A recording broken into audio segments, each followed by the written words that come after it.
last Friday. Maybe one of the best ones I've done. I feel like I say this almost every time. Maybe one of the best ones I've done. But I just want to say a real quick public thank you to my editor for editing it. Because listening back to the VOD, whew, I could have done better on the audio on that one. At least for the live portion, but you fixed the audio, put in nice title cards, made it look good, cut out long pauses, and, you know, your standard live stream. I'm gonna think about this for a second moments. We had some fun interactions with Tarn, which I think were entertaining. I sent him a DM and was like, hey, if you see a cat, focus on the cat. Found the cat, focused on the cat, so that worked out great. Yeah, I think that the interview went quite well. So if you haven't seen that yet, do please give that a view. Go give it a watch. Go give it a comment or a like. There's a couple shorts up as well, so if you see those, leave a like on those. Share it around in places where people like Dwarf. That would also be nice if nobody's done that yet, or if you feel that you know somewhere where you could put it, please go put it somewhere, because you know it's always nice. Mostly because like the interviews are not the most financially profitable things that I do for the YouTube channel by any stretch of the imagination, but they are kind of a quietly large amount of work. They require quite a bit of like coordination and pre-promotion, as well as then just like. It's maybe the most stressful thing I do. It's like the most, oh shit, I could really fuck this up thing that I do. So thank you to those of you who watch them. And I'm glad that people get things out of them. One of the things that kept me coming back to Dwarf Fortress over the years before like this game kind of became my job was a handful of talks that Tarn did over the years where he talked about Dwarf Fortress. I've just always found listening to him talk about the game to be fascinating. Like, as interesting as the game itself. Budgie, what up? And getting to be somebody who is that person for other people is really cool. And it's maybe the stuff that I make that I go back and rewatch the most out of anything that I've done. Like, I usually watch the big movies once, maybe twice, and then kind of don't go back to them after that. But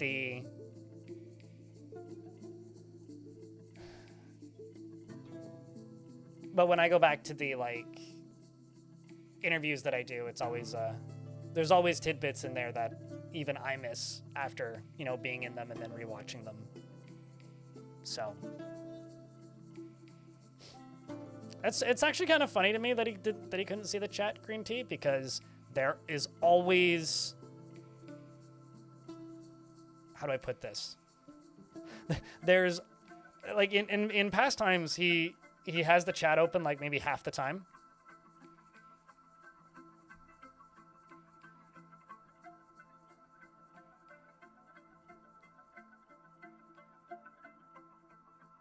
Are we talking about you landing on exactly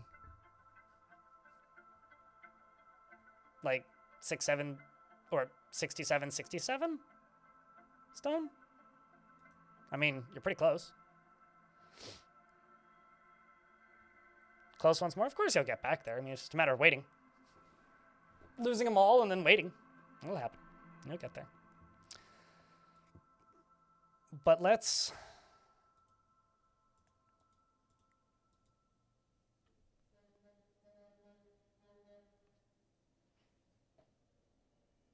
There's a construction site just up the street, and there is a concrete truck that drives by, and he has two horns, and I don't think you heard either of them. And so I realize that this is a random tangent, but he goes bump, ba bump, bump, bump, bump with one horn, like just hits it like that when he drives past it, and then he has another one that plays Jingle Bells.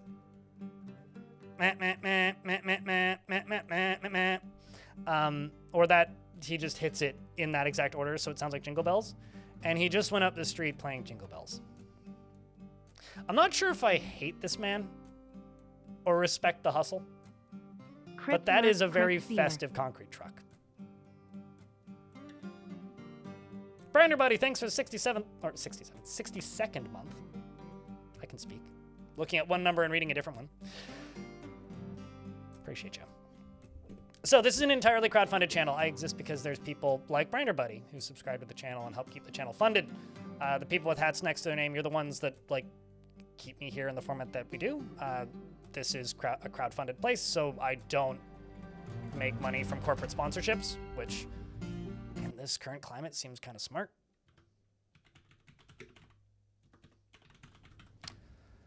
But this is the Fortress of Wavepool, and I'm going to be changing the difficulty on digging because I don't think there's been any patches since I last streamed. And personally, I find the amount of time it takes to dig through adamantine to be egregious. So I'm going to be adjusting the speed at which I can dig through adamantine just for digging through adamantine, and then I think I will probably set it back up. Yeah, so the fort is extremely cave adapted. And we are also getting attacked by agitated wilds. Currently agitated giant flies. And whenever I get new migrants, they need to get into the fort. And what happened was I opened up the fort so that migrants could come in. And actually, I think it was traders most recently. And that vomit is from a bunch of my soldiers that ran outside and dwarves that ran outside to go save dwarves that were sick or injured by those. Welcome to the fortress, chat. This is the Fortress of Wavepool. We are a county at the moment. I fully expect to get our leader, glorious leader, this stream. I'm just going to make 3 stone statues per season because apparently my count wants statues. Which is totally fine. So I fully expect to get a king or queen this stream. And still alive, yeah. And we are still expanding slowly, although we're back in a situation where not everybody has bedrooms, so we need to make more bedrooms. Which is kind of fine, because actually I like the space already cut out for it. As far as the inner fort itself, we've got our farming areas, we've got hospital down here, we got clothes making zone and various other kitchens and things. We've got various different guild halls and religious spaces. Actually, I should probably check the leaders, just making sure that all of the priests are filled out, which they appear to be. This is where my count lives, and this is where we trade. Are there merchants on the map? There are not.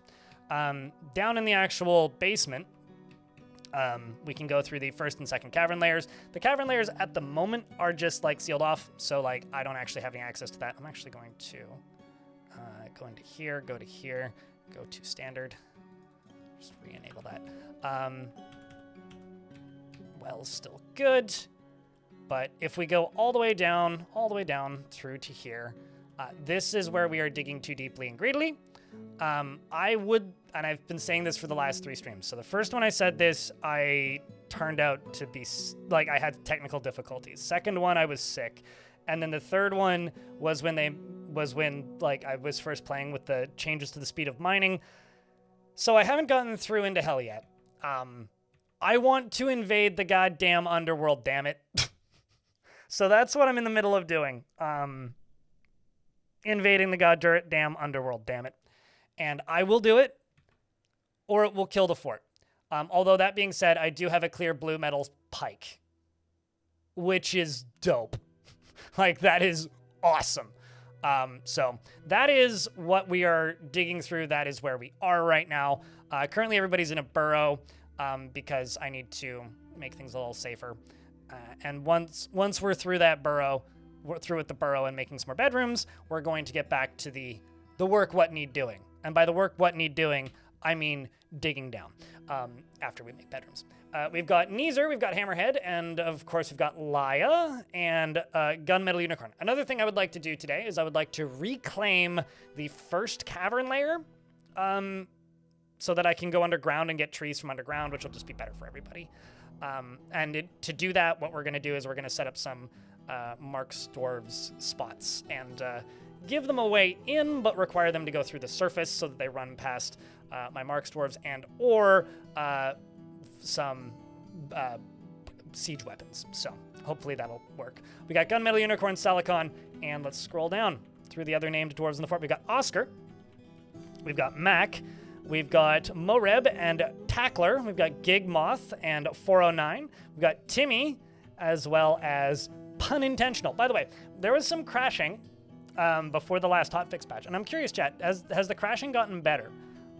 Because I think I've had 4 crashes on this fort, maybe 5 now, and it's like the most crashes I've had on a singular fort in a very long time. Attila the Dun is in the fort, as well as Perch, and as I scroll down, who else do we have? We've got Wretched, who's still alive. We've got Flicker Free. We've got Alf, who's still alive, and of course Rin, who's still alive.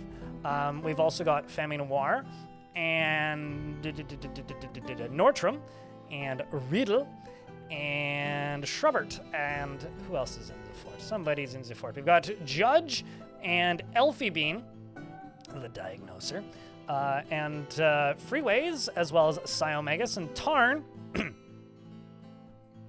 Elray, and Rangor. And to those of you who are wondering if we're going to get Tarn-themed sound commands, probably. I kind of want to do an overhaul for them anyway, and it's on my list of things to do. We got Snail, we've got Frisco Born, we got Sentient Potato, 3 Shells, and He-Mans, as well as Mud. Deller, you need to be replaced in the military, I think. We've got Iffy Spiffy, and most of the kids are like not that pissed. We've got Onion and Letteran and Dwarf Poles, and that is the fort currently. We'll see where we end up. 12 Clove. You saw the new blind cave ogre sprite? There's something, aren't they? Normal ogres look similarly. They just are a slightly different shade of color. I'm actually going to pause those. Just turn those off so they don't do any more digging down there. I will dig out that, though, because it's right there. And I'm going to set all of this to blueprints. All right. We're going to jump up to here, and we're going to work on bedrooms real quick. And I'm going to do this and that. Sweet. For the Fallen Dwarf, oh, there's been plenty, trust me. This was Deller. Yeah, you're the stressed one. I want to replace Deller with somebody else.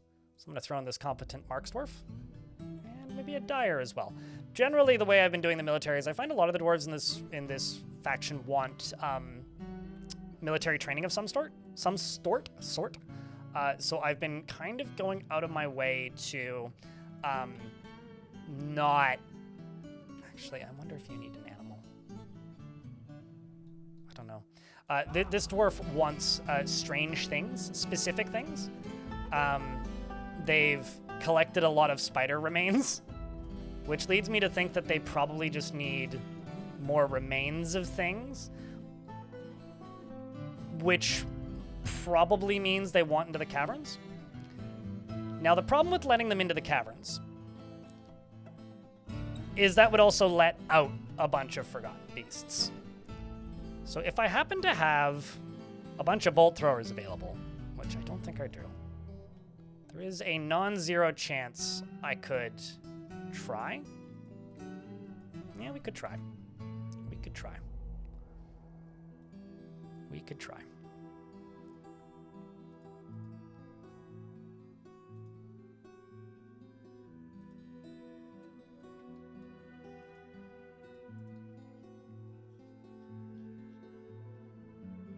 No, I will not give you that dwarf, Orange. Because there is like a 9 out of 10 chance that dwarf's dead in like under a minute. So I will refund that, or you could name something else, or you will not get a dwarf, because there's no reason for me to name you a dwarf. That's just going to die in a minute, most likely. So what would you like?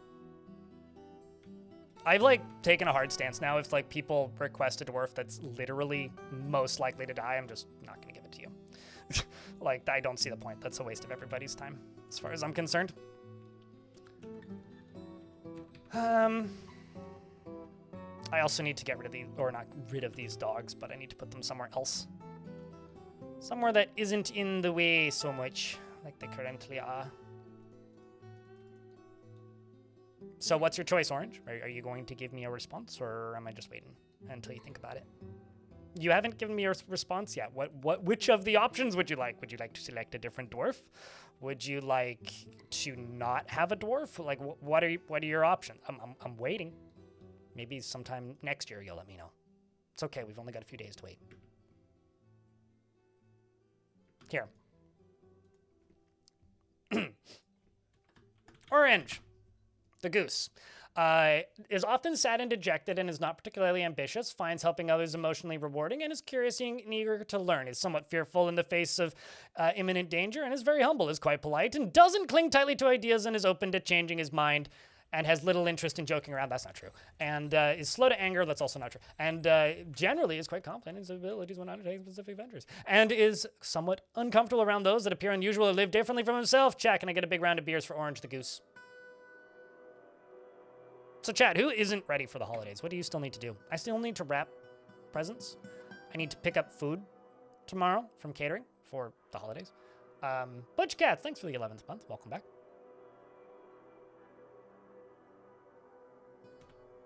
A descriptor that doesn't match a goose? Oh, no, it perfectly matches geese because they would absolutely lie about their personalities. Mines. What? Send you to the Dwarven Mines. Well, I mean, I'm sure we can arrange that eventually.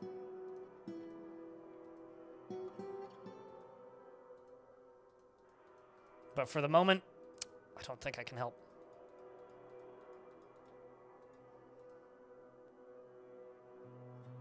How long have I played in this fort? 11 years.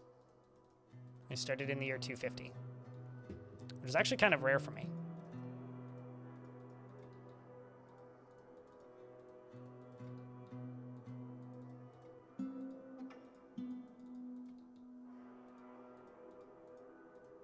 To start on exactly the year 250. I almost always start on some random, like, nonsensical year. Just finished making the dessert. I've prepped cookie dough because I'm making cookies. I just need to bake them. I did a test batch and they were okay. I made 6 in the test batch. So I need to run the oven slightly less long because they were a bit crisp. I need to wrap gifts for my parents. I need to text my older sister and tell her that, no, I'm not going to spend 6 hours on 7 hours. So my parents are coming over on Christmas Day over to my place. And we are having, like, dinner and hanging out, basically. The next day, my parents are driving to where my older sister lives, which is about an hour and a half drive. Because she works on Christmas Day. And they're going to drive out there and have dinner with my older sister, and they've asked if I want to go with and spend the night over there, and I was like, sure, maybe, and then looked at how long the transit would be to get back the next day, and it is almost 8 hours, and was like, no, if the buses weren't on holiday schedule, it would take me about 2.5, which honestly, I'd do that, that's fine, but 8?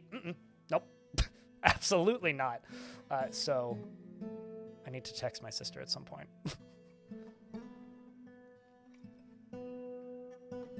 You would go wrap them now. There you go, DS.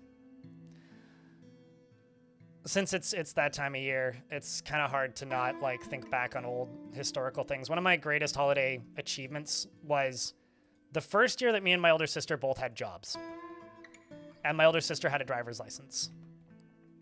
We achieved something that I honestly think is, like, phenomenal, which was, you can figure out what year this was pretty easily because Zellers was shutting down. So this was before Target arrived in Canada, but Zellers had, like, filed for bankruptcy. Zellers is like a Target, basically. It's like a smaller department store that used to be everywhere where I live. But now, basically, like, they're all Walmarts. And Zellers was shutting down. And so me and my older sister... Well, I saw these in the catalog, basically. My parents really wanted some patio furniture. It was, like, something that they desperately needed / wanted, because they had some really old plastic, like, patio furniture that was, like, unsafe to sit on. It was falling apart so bad. And so my parents wanted some patio furniture, and I remember seeing in a catalog that everything in Zellers was 85 to 90% off. And I was like, hey, I go to my older sister, I'm like, we need to borrow the car. And she's like, why? And I'm like, I showed her that catalog, and she goes, oh, I see what you're thinking. And so we went and bought a patio canopy, like a swinging bench. It was only like a year and a half, 2 years or something, Orange. A swinging bench, 2 chairs, and a table. And the whole set normally was like $2,000 or something. We got it for $200. Loaded this into the back of into my parents' car at the time, which was a Suzuki Aereo, I think. Not big enough of a trunk to hold all that stuff, but we made it work. This was also like, I don't know, 2 weeks before Christmas, or like very close to Christmas. And my parents sort of knew what was up, so like we like told them that we were gonna go do something holiday related. So we were like, get out of the house. And I want to say at the time we either only had one car, or there was only one car that my sister was comfortable with driving. My parents went over to my neighbor's house, and me and my older sister brought these boxes in, and they were so big that we couldn't actually tip them over to wrap the whole thing, and we didn't have enough wrapping paper. Yes, thanks for the 10-pack. It's very kind of you. We didn't have enough wrapping paper. Jack, can I get a round of beers for the very kind pile of gift subs from DS? And so what we ended up doing was only wrapping the front of the boxes and just positioned them next to the tree. And somewhere in the family photos, there's a photograph of the tree that year, and it is hysterical because there's these 3 boxes next to the tree, which are bigger than the tree. Every single one of them was bigger than the tree. And we just like slid them right next to the tree, like wrapped them as best we could, and literally like put a sign on them saying, "Don't walk behind me."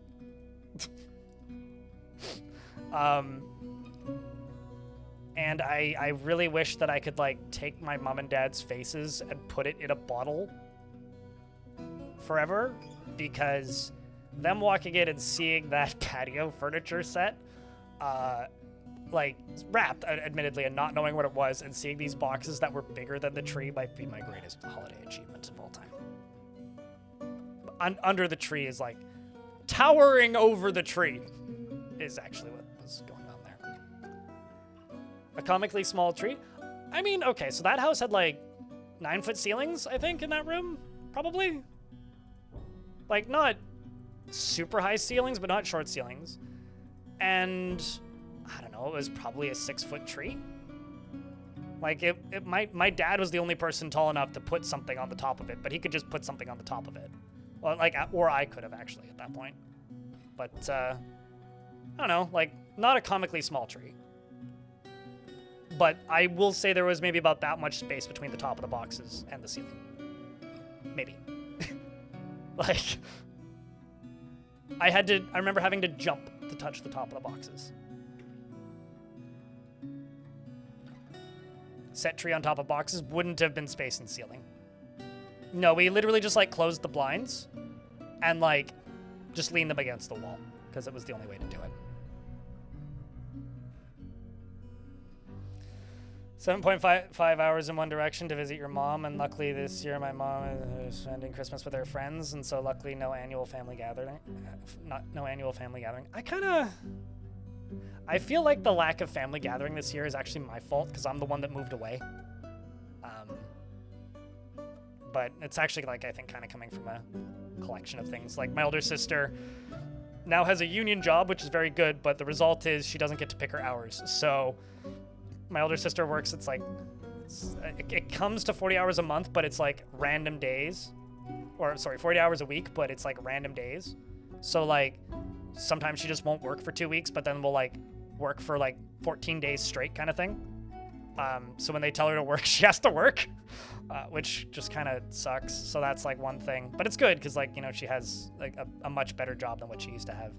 And then my little sister and her husband are in Mexico with his dad. So like, that's just inconvenient timing for everybody. And I ain't going to Mexico, and I ain't going over 3 days, like this past weekend, which was when, like, cause they just left, I think either yesterday or today. And I wasn't gonna go over this weekend to go meet up with them because this is gonna say a lot about me. The last thing I want to do when I'm hanging around people is play games. Like, I play games for a living. I want to talk with people and catch up. Literally all that side of the family wants to do is play board games, and I respect it, but I know that I will just make things unpleasant if I'm there. So it's probably better for me to not actually have been there, which makes me kind of sad in some ways because I know it's like a me problem, but I don't know.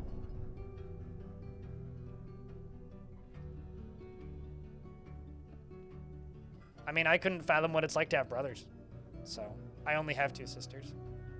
Queevil. Or Queevy? So, yeah, I don't know. I mean, every family's different. All I know is that being the middle child with 2 sisters, one older, one younger, equaled one of them beat the crap out of me at all times. I was always worse than one of my sisters at something. And my older sister was the successful good one, and then I was just the one who got the short end of the stick in like every way.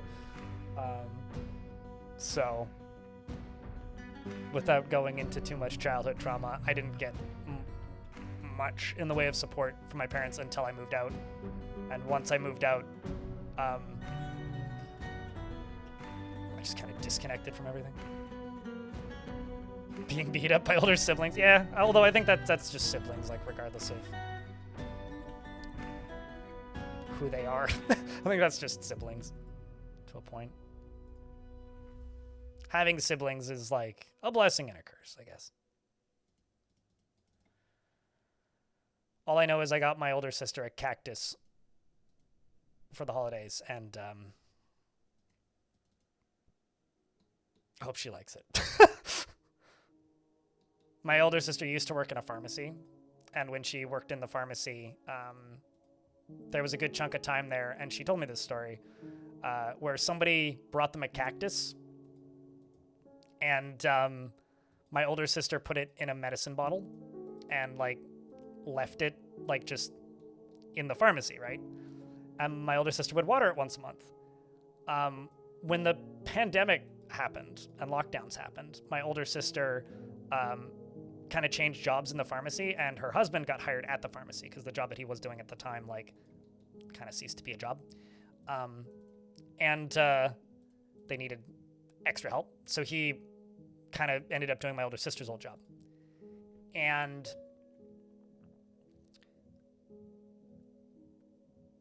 he never watered the cactus, so the cactus died. So I got them a cactus. Actually, here, I'm gonna show you guys the cactus because it's got the best pot ever.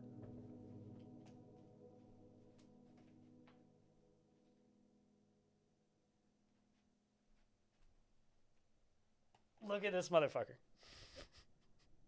I realize the cactus is like kind of see-through because of green screen, but like, look at this pot. Is this not the best pot ever? Yeah.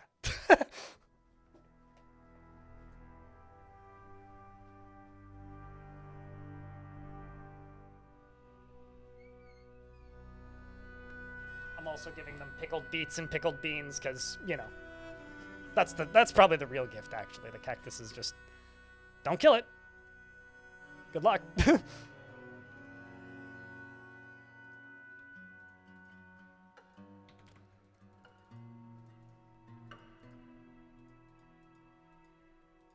Homemade pickled beets, I should say.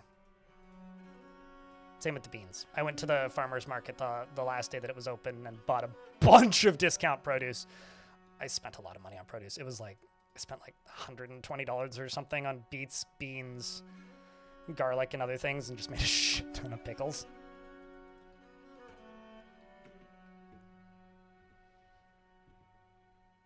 my kitchen looked like a murder scene for a good chunk of time after that. Also, Orange, that dwarf is dead. They're now stumbling around obliviously. Oh, no, never mind. It's the wrong dwarf. Still this one, though. All right, so here's what we're going to do. I'm going to open you, or close you. That's what I'm going to do. That other dwarf was a scholar at one point, but I removed their scholar job when they went and claimed that. Okay, so I'm going to get these loaded up because I got tons of bolts nearby. I'm going to send these dwarves right here.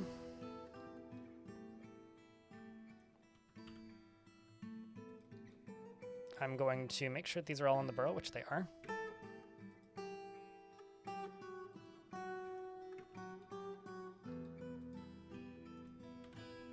Let's go here and just type in the word fire.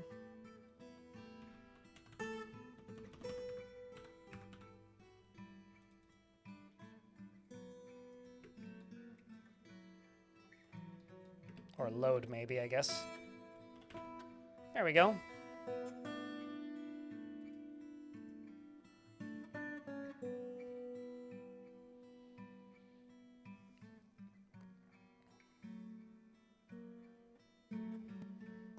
So now that I've done that,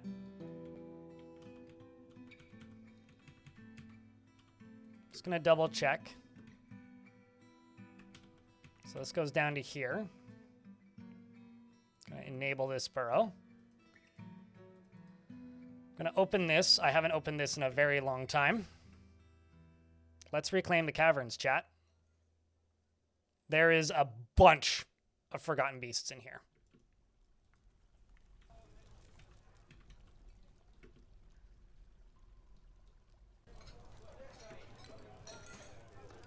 Let's go places, siege engines.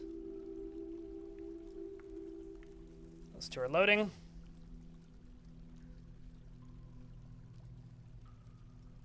Let's open this.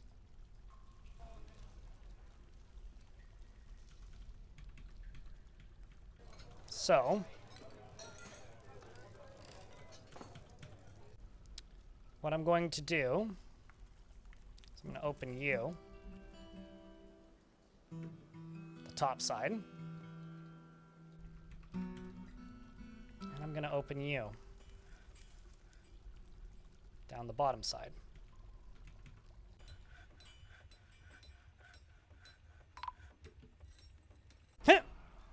Well, that dwarf went nuts. Shame, really.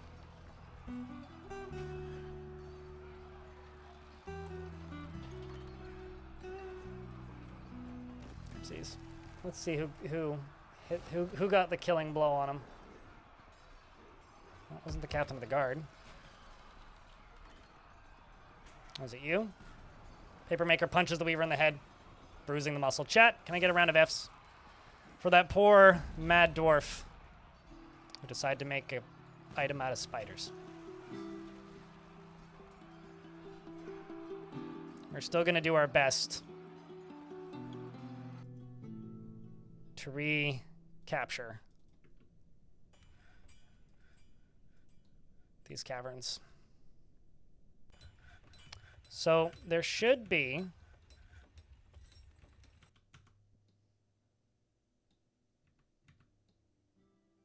forgotten beasts in here, but we'll see.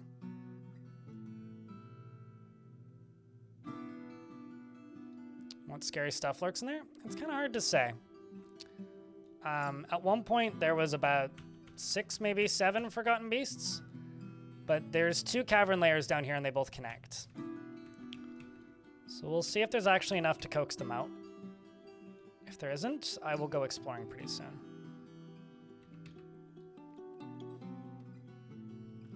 Got a ghost who's risen and haunting the fortress. Fortress?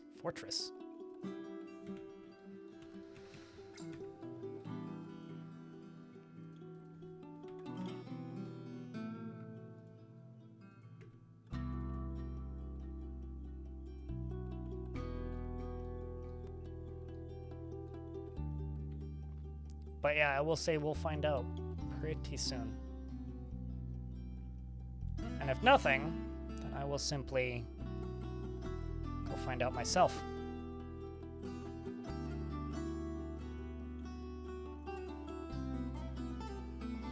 But they're, like, I've just been ignoring this cavern layer for a while, Neezer. So we'll have to find out. Because something is going to be lurking down there, that's for sure. And that's really all we know.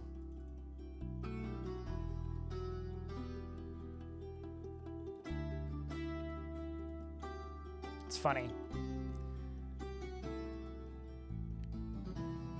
But now that I'm saying, like, we're gonna find out what's down here. Like, this was all done by Forgotten Beasts, you know? Like this thing. All of this was done by Forgotten Beasts.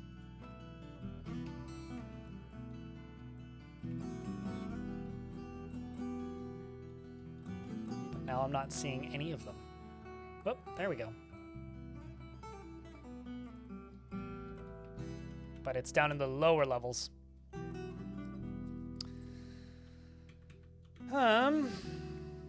What do you think? So there's this. This is the way up and down.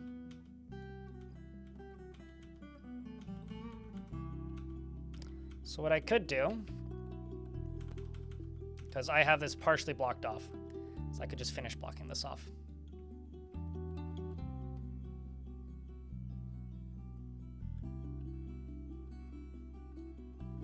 It's possible. Well, the thing is, there's multiple levels, right, that are connected.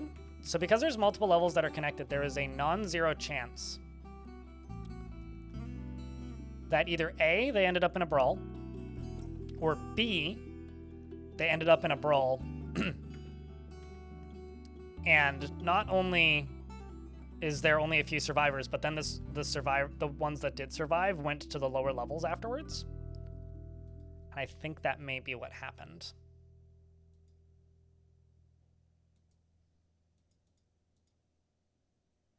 Just slaughtering a bunch of things.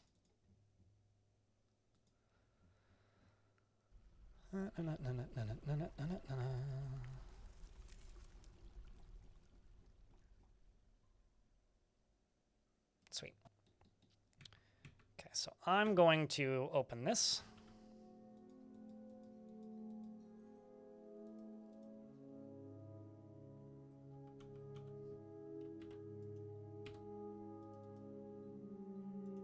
Yeah, it's entirely possible. Regardless, we're going to go reclaim these caverns.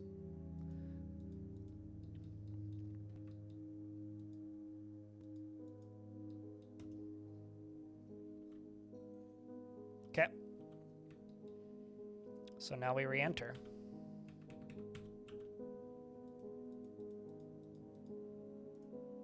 Let's hope this doesn't go horribly wrong, chat. Wish me some lucks.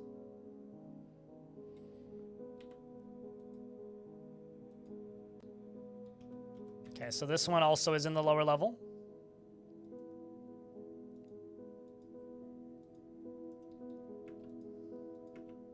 Let's get these dwarves down into the lower levels.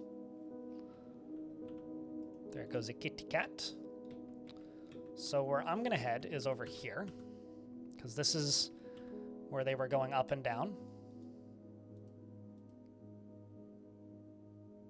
And I'm going to send the dwarves all the way over here.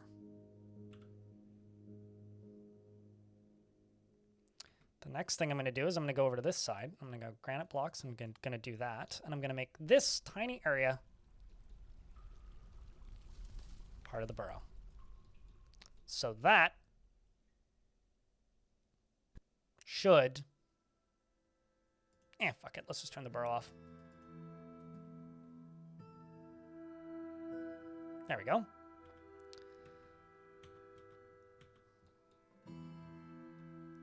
I can get this sealed off,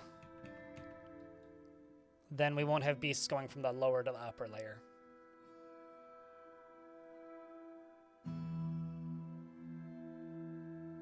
I don't think that was a couple of patches ago. That's just been as long as I've played the game. If the Forgotten Beasts find each other, they will just kill each other.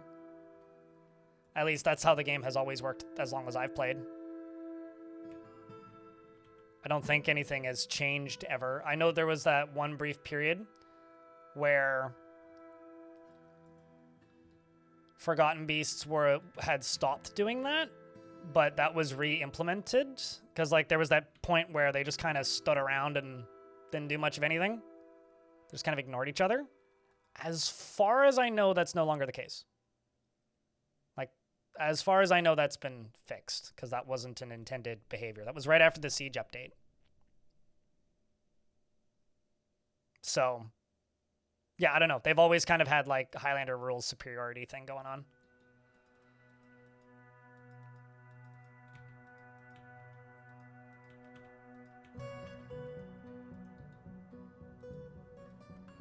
Also going to mine out all of this iron and gold ore down here. And start walling off some of these. Probably fortifying them as well. It's going to take a while, but at the very least make them safer. Get these dwarves back to training. Okay, so this guy's down in the lower level. Yeah, this one was in the upper level. This is a gem beast that shoots webs. It was one of the ones that I was really worried about for quite some time. And also, DS, thanks a ton for that very generous tip, because you're helping keep the channel funded. Appreciate you, mate. The holidays are always a weird time of year for me. Uh-oh. Got a planter that's been missing for a week. Strange. Something must have gotten locked somewhere they're not supposed to be. If I were to guess, otherwise I would have seen combat logs from the caverns. I'm sure we'll find them eventually. What's their name? Sodell, the planter.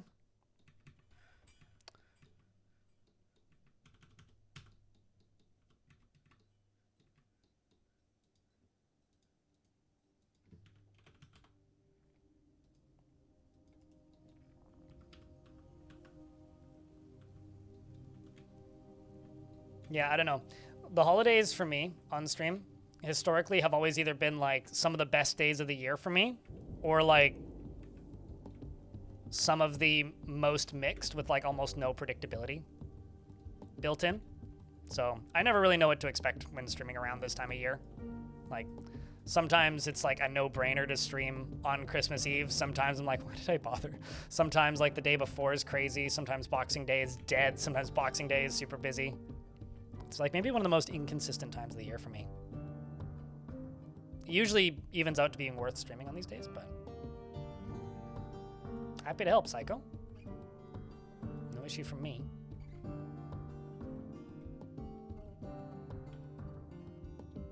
Okay, let's go to places. Go to siege engines.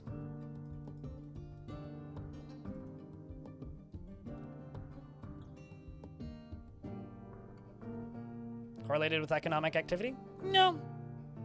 I think it just depends on who's home. Who's home and who has family gatherings and who doesn't. I think is like the only real correlation. Although like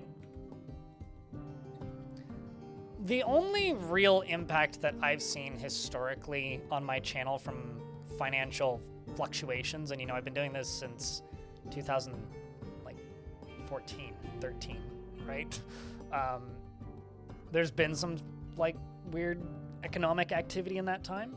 The only consistent thing is when times are bad, November and December suck. Or not November and December suck. November and December aren't abnormally higher than normal. They're just about the same. Saying it sucks is like maybe a bit much. Like there's almost always like a little dip, but like it's never been crazy, because like I think the thing that at the very least for me that's always been consistent is regardless of what's happening in the world, the people who watch, like my audience has always been quite global. You feel called out? Why so? Why is that? I'm not trying to call you out. the people, like the audience that watches my streams is pretty global. And I think that when you have a relatively global audience, even when some parts of the world have financial problems, not everywhere in the world will always have financial problems simultaneously. And I feel like that usually just ends with, you know, obviously like some people will not be able to support as much, and that's totally understandable and fine. But some people will not. There will always be some people that don't feel that. Is when office is closed for winter break? I mean, that's just the case for everybody.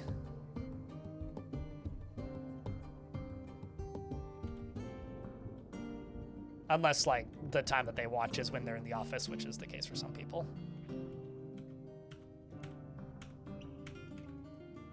Just gonna seal off this side. Fortify that bottom one, though.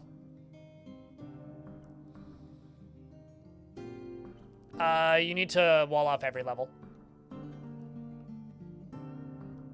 But every little bit helps. But I'm also not planning on walling off everything. I'm just trying to make this area safer from things like Crundles. Like, Forgotten Beasts are still going to happen. I'm not going to account for everything. But I would like the fort to be a little bit safer in the caverns. Just so that the surface can calm the fuck down. I don't even know whose vomit that is, but it's not mine. Yeah, this is definitely like its own secluded area. It's always fun to see.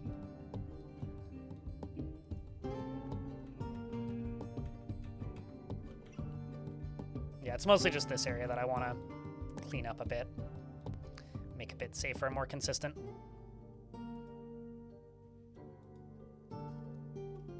And the reason I'm fortifying this is so that water can still drain out of it when I decide to drain the ocean. Odom is tantruming. We'll have to throw him in prison. Easy enough.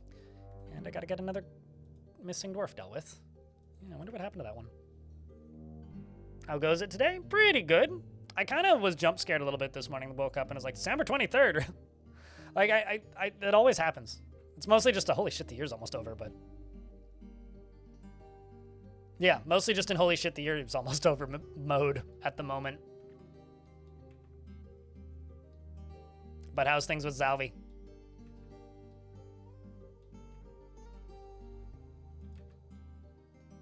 Did I not dig out a storage area? I did. It's over here. Okay. I also need a clothing storage area, so I think I'm going to put that into here.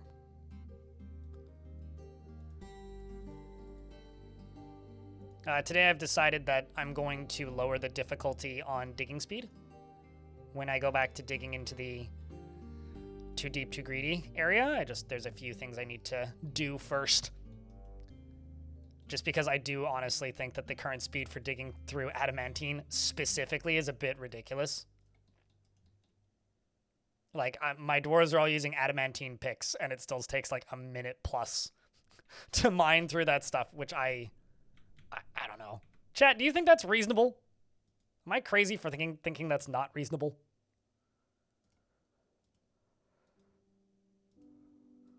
I personally think it's not reasonable, so.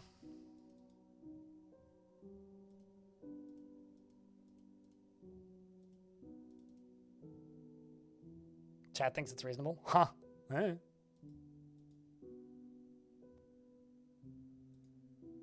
Fair enough. Like, I think it's about 30 to 40% too far in a direction, personally. Maybe a little more. But at the very least, 30 to 40%.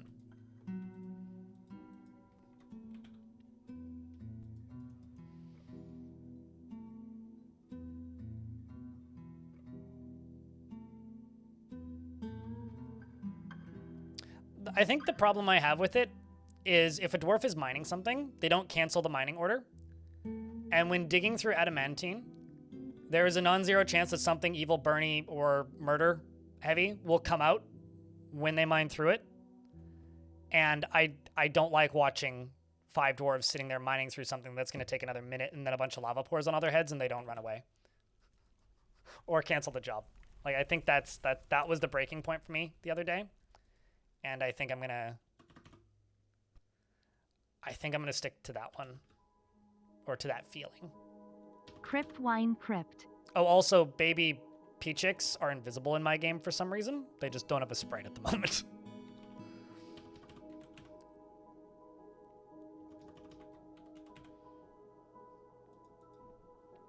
Metal Fuse, thank you very much for the 12 months. Welcome back.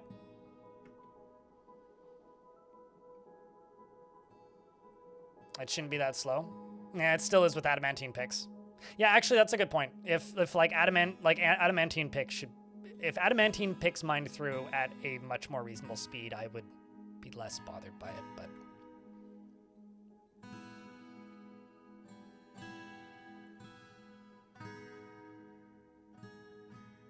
probably not the most engaging thing to watch. It's not even that it's not engaging to watch. It's that I have to watch it. You know? It's like, if I could just fiddle with other stuff, I would. But the fact that it's like such a dangerous activity, minute to minute, means that like I kind of can't not watch it. Because dangerous shit comes out of it, right? So like, it's, if it was like, you know, just like mining any other rock, I would just kind of like be like, all right, dwarves, go mine this, and then I would go do literally anything else. I would just ignore it. But because it's like, oh shit, where did all my chains go? It's kind of wild. What? But because it's like something that you have to be aware of and paying attention to, I think it's like crazy, actually.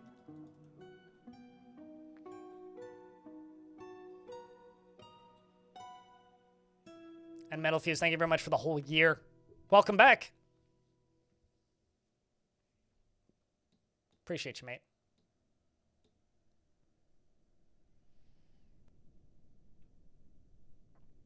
I think like there's two ways where adamantine taking this long would be reasonable for me personally. Way number one is if there wasn't like an immediate threat to your dwarves' lives, so I didn't have to stare at it all the time. Or reason number two, I think for me, would be maybe there's an immediate threat, but they're faster. I think that's like kind of the breaking point for me at the very least, because like it basically just reinforces that I have to do cave-in gimmicks and such for the speed to not be ridiculously slow. So that's where I'm at.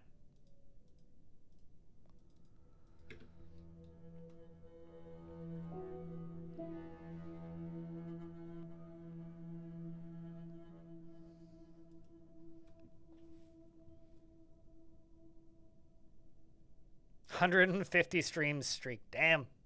That's gotta be pretty close to a year. I mean, I stream like 3 to 4 days a week, right? Do a little bit of math. It's gotta be most of the year. Speaking of most of the year, chat,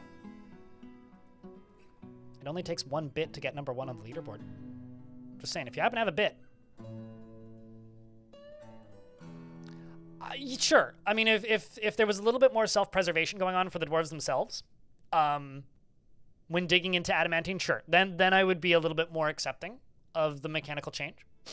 But honestly, for me, it's purely just the lack of the dwarves' ability to be able to dig through things or get away from threats. Because there is no way that I can mine through adamantine without just staring at it the whole time because of the amount of threats to the dwarves' lives. And then I have to manually cancel the jobs to make them stop.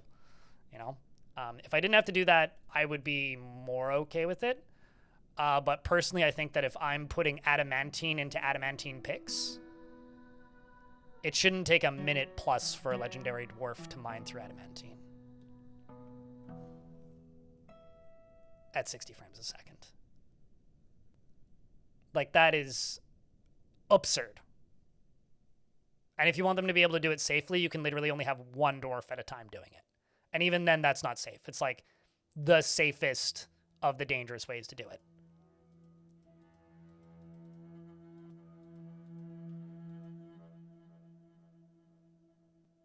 It'll probably get adjusted, certainly. But I'm just justifying to myself why I'm going to turn the difficulty down today. That's all that's actually happening here, for those of you who are confused. So I'm just justifying to myself why I feel that the game is too damn hard, and I want it to be easier, okay? I'll say it. I have a fancy metal pike that I want to recover. So what is a pike if not a spear?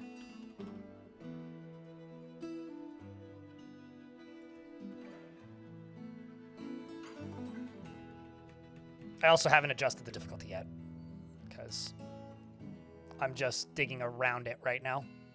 I actually really like the digging changes for just about everything else that I've seen so far. I think it's like actually very interesting. Like having a reason to level up the difficulty of like, or level up the skill of your dwarves, I think is actually a really compelling change.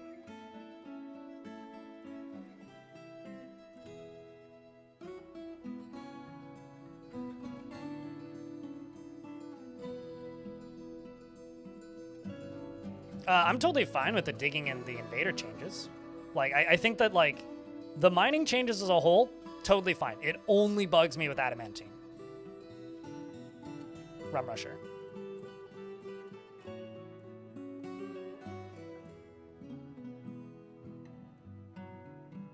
I will simply reject that comment. How are you doing today, Freya? That's like something I would say after having no sleep.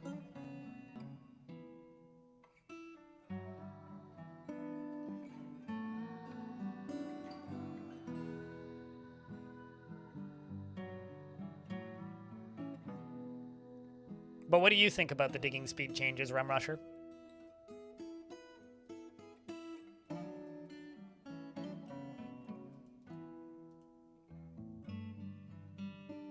I don't know. I think you got no sleep, so checks out. Fair enough. I think that like a lot of my opinions on like the speed of mining through adamantine actually kind of stem in like I like to think I don't have a lot of like old player biases for this game, but I do have some. And I honestly think that one of the biggest ones I have is the, like, digging too deeply and greedily should be easy to do by accident. And I know that doesn't go for everybody who plays this game, but I still think it should be easy to do by accident. I think the changes sound very cool. And I think it's very hard to do it by accident right now, and I think that kind of sucks. I think that's like that's my biggest kind of beef, I guess, at the moment. But if they want me to go back to doing my gimmicky strats, well, we're going back to gimmicky strats, so I hope y'all like gimmicky strats. Got more crimes to convict.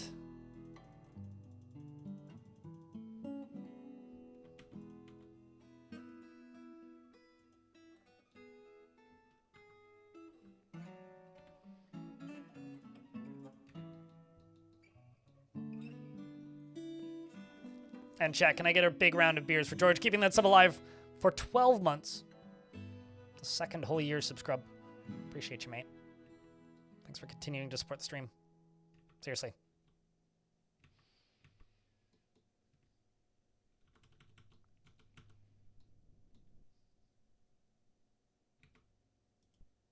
I'm just going to go over here real quick.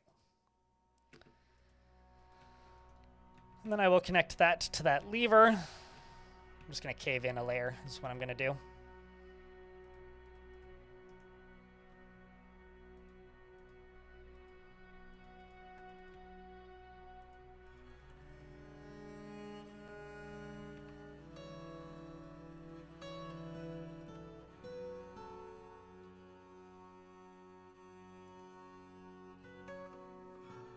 It's been a good year for dwarves. Yeah. No, certainly. Certainly one of the best years for updates, at least since the Steam release, in my humble opinion. I think more than anything, like, the only thing I really would have said that I would have wanted to see done differently is, like,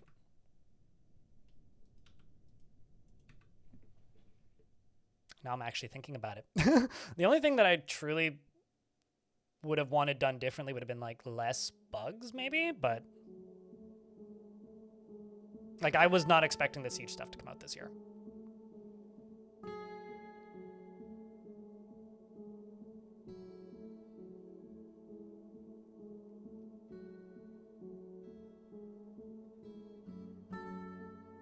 Sure. Right, and I'm going to change the difficulty when I get to Adamantine Rum Rusher. I just think that it's a bit nuts as a default setting, I guess. I need to use the toilet. And we've checked for heat. What devilry is this?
Also, I'm just going to say this so that it's been said.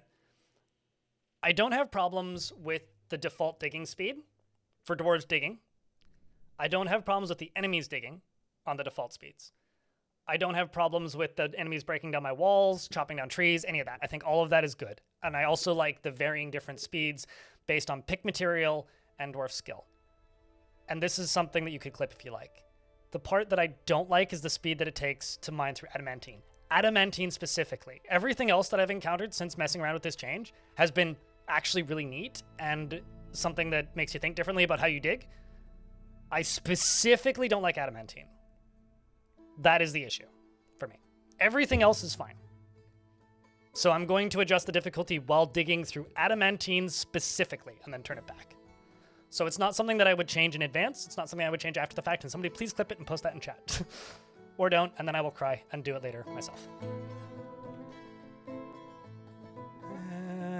I am off. We'll dig through. Because we're not that far off. Whew! That was a little close.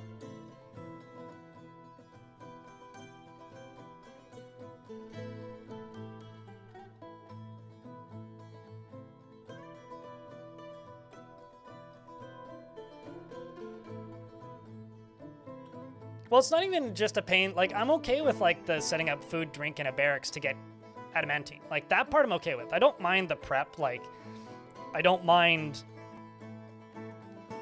the process of digging through it. Like, I wish it was a little bit more straightforward or easier to do accidentally.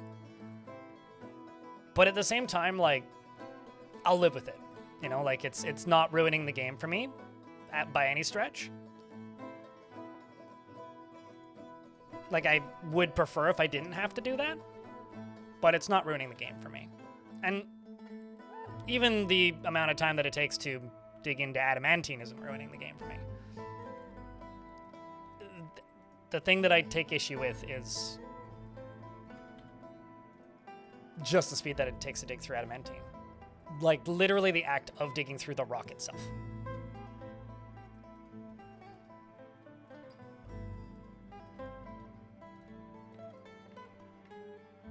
Thank you, 409.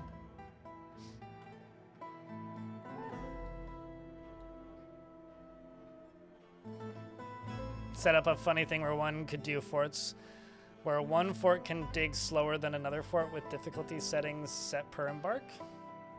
Sure. I mean, I guess that's a funny thing. I don't know. That is kind of how the current system is set up, yes?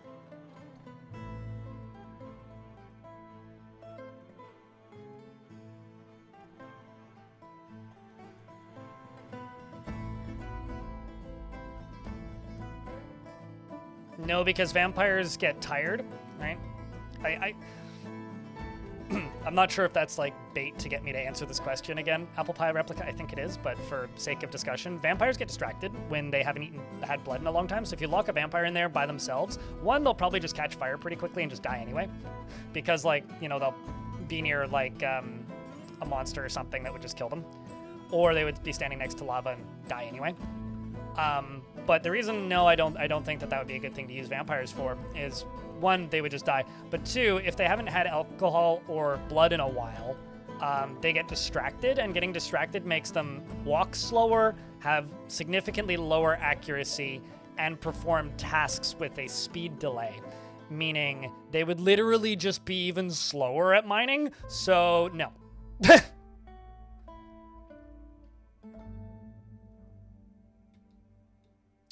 2 clips is better than 1. Ice Blue. I appreciate it. Seriously. Thanks a ton, mate.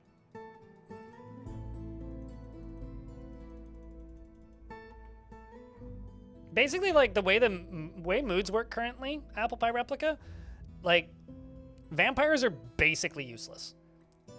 For, like, the old, like, lock them in a room and make them do a thing.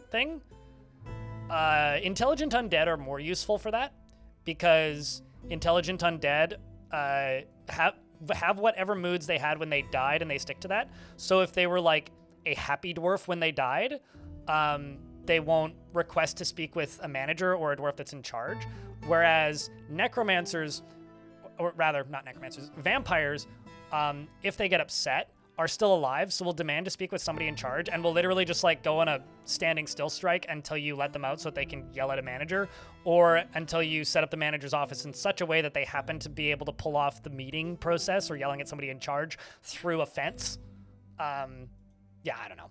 Vampires are so impractical these days. Like, having built a vampire fort, they're not fun to manage, and I think intentionally so.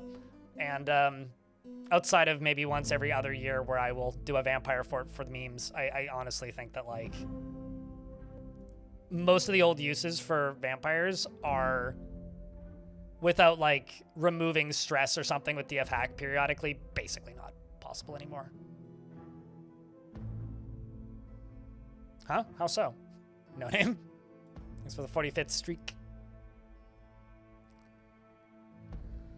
Yeah, well, whichever one people click on is the one that will be the one that people watch. Because that'll be the one that shows up on the leaderboard, right? Speaking of leaderboards, it only costs 1 bit to get number 1 on the leaderboard for bits. Or, 1 gift subscription. Regardless, though, thanks for supporting the channel so far. I'm not raging. Mate, if me explaining how vampires work mechanically... Oh, wait, is it the vampires that are raging, then? Am I raging, or are the vampires raging? Right, yes, the vampires go full Karen mode. Yeah, I guess that's true. I don't know if they're necessarily raging, though. They may also just be, like, real sad. I thought you were implying I was raging about vampires. Like, how am I raging about vampires? I don't know. I don't think the vampires necessarily go full Karen, per se. To me, it seems a little bit more like... Is that another zombie? Or another ghost, I guess? Certainly possible. Anyway, they may be going full Karen, but they may also just be, like, crying. Really enjoyed the last interview with Tarn. Cheers. Certainly one of the better ones I've done. I feel like I say this every time, but I honestly think that one went really well. I'm glad that you guys liked it. I was trying to get a guest host, but timing didn't end up working, so a little bit bummed about that, but I'm glad you enjoyed it, Might Be Goose. I know I did.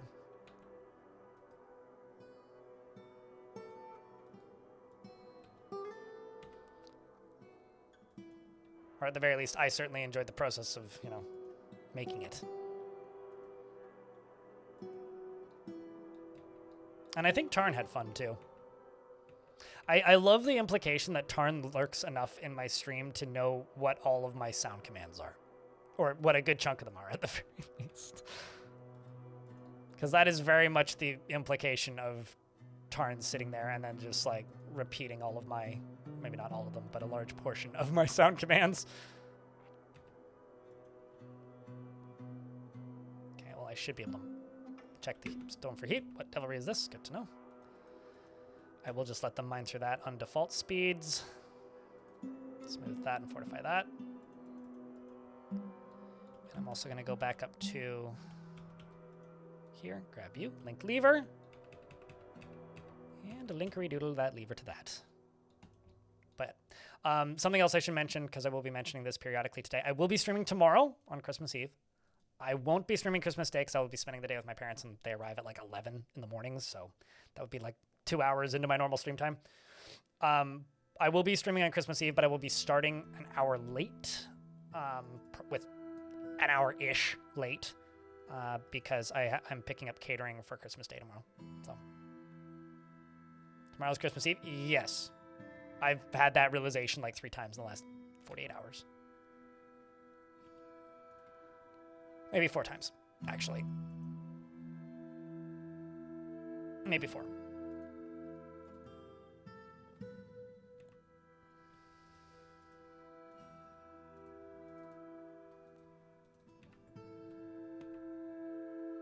So I'll have to keep an eye on that, see if it's below or above. Okay, it's definitely above.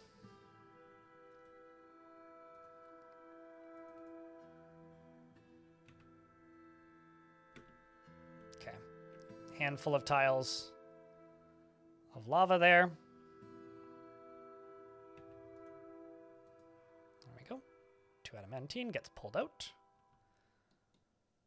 And let's see if there's anything behind this. Nope. Perfect. Let's jump back up here. Memorialize that other ghost. They haven't been memorialized yet.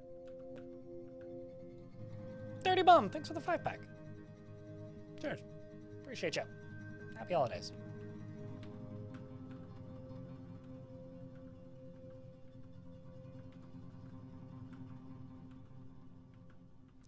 Did you guys hear that the Webster's Dictionary word of the year was slop? Remember when it was dough? I do. Honestly, I think it's appropriate for the year.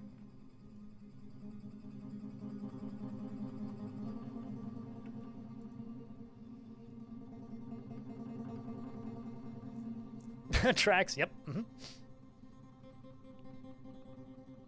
Cheers, Dirty. Appreciate you, mate. Because of the failing gaming industry? Nah. No, that's got nothing to do with games. That has got everything to do with, like, generative slop.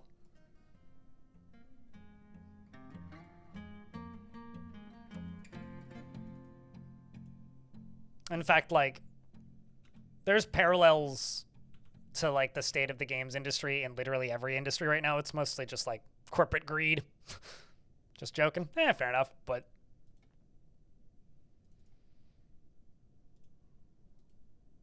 I'd say it's more just like the state of greed in every industry.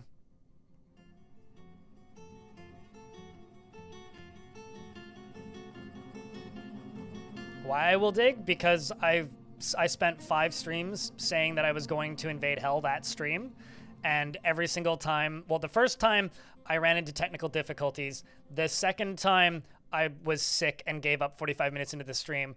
The third time, Tarn changed mining, so it literally was taking tens of minutes to mine through a singular portion of adamantine, and it, like, I worked at it for 6 hours and was still kind of sick, so I said fuck it at a point.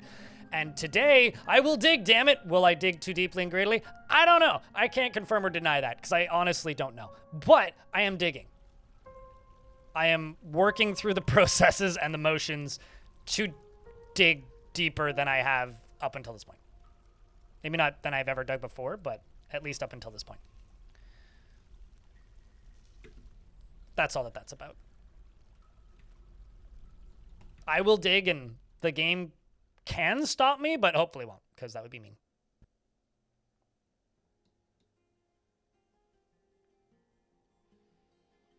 I mean, I think that's every year, might be Goose, but like I think that there's some years where it's like more obvious. And this one feels more obvious. I have no idea why I have so many ghosts, honestly.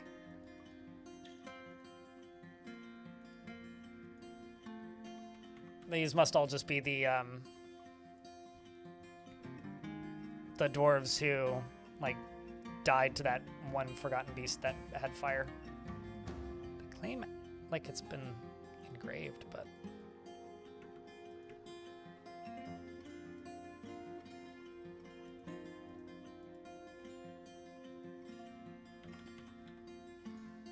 Oh, no slab engraved. Okay, I misread that.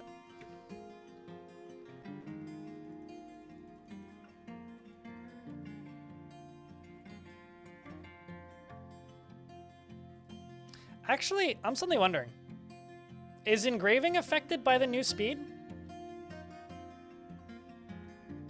This dwarf's a novice engraver, and that's just granite. I don't recall this task taking so long. Because that would actually explain this. Is it? Okay.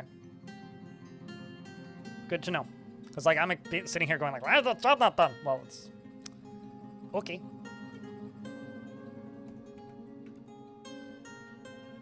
That is something I'm much more okay with, to be honest. Why am I putting coffins here? What am I doing? Wrong bed! Yearning for the warm embrace of death, I subconsciously click on coffins to build instead of beds all the time. I remember there used to be only one letter difference in the hotkeys between coffins and beds, and I would half the time fill my bedrooms up with coffins, and chat would be like, Very amusing to me. So chat, do you guys have any silly holiday traditions? I always try and watch some holiday movies, and last night I ended up watching Gremlins. Tomorrow night I'm going to watch Gremlins, or tonight I guess, not tomorrow night. Tonight I'm going to watch Gremlins 2. Gift wrapping complete. Hell yeah! There will be a stream tomorrow, but I will be an hour late. Raging Cave. Well, up to an hour late. Because I have to walk 9 blocks to go get catering. I was talking about this earlier with chat as far as Gremlins goes, but I am mostly certain I've seen all of Gremlins. I don't think I've ever seen it in one sitting or in order, but I remember most of the beats from that movie, with the exception of like the first 10 minutes, which leads me to believe that I've only ever seen it at my grandmother's house because she had TV and cable, and I would like watch movies at her house more than literally anywhere else ever. So I am of the like pretty convinced status that I've seen that movie, but never all the way through or in order, so that I'm just gonna watch Gremlins 2 tomorrow. I'm sure that'll be fine. Or tonight. Why do I keep saying tomorrow? It's still the same day, you silly.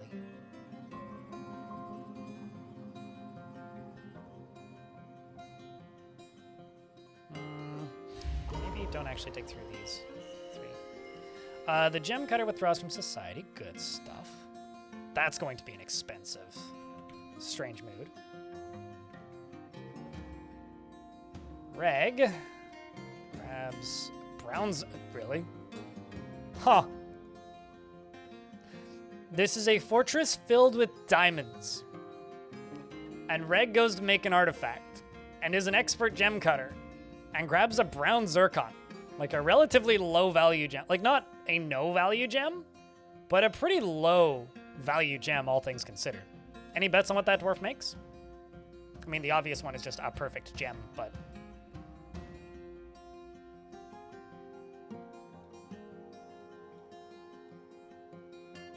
He also, well, all movies I watched on TV, I watched at my grandma's house. Although, shoutouts to my...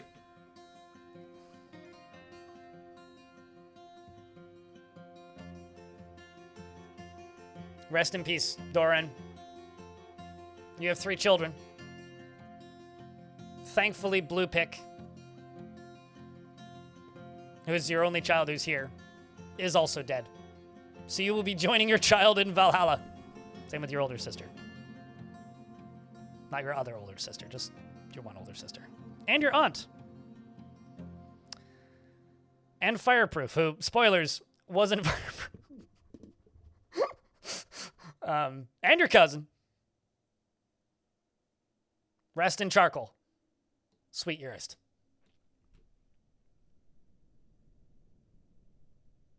You end up on dump instead and you feel bad? Living in the trash pile. It's completing the prophecy more than anything.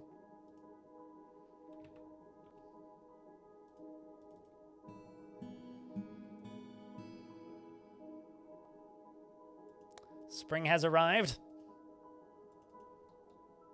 That dwarf has begun a mysterious construction.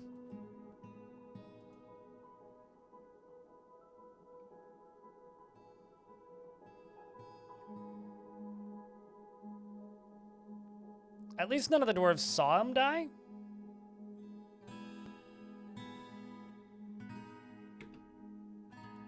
There is some diamonds there burning now, which is a bit of a pain in the butt.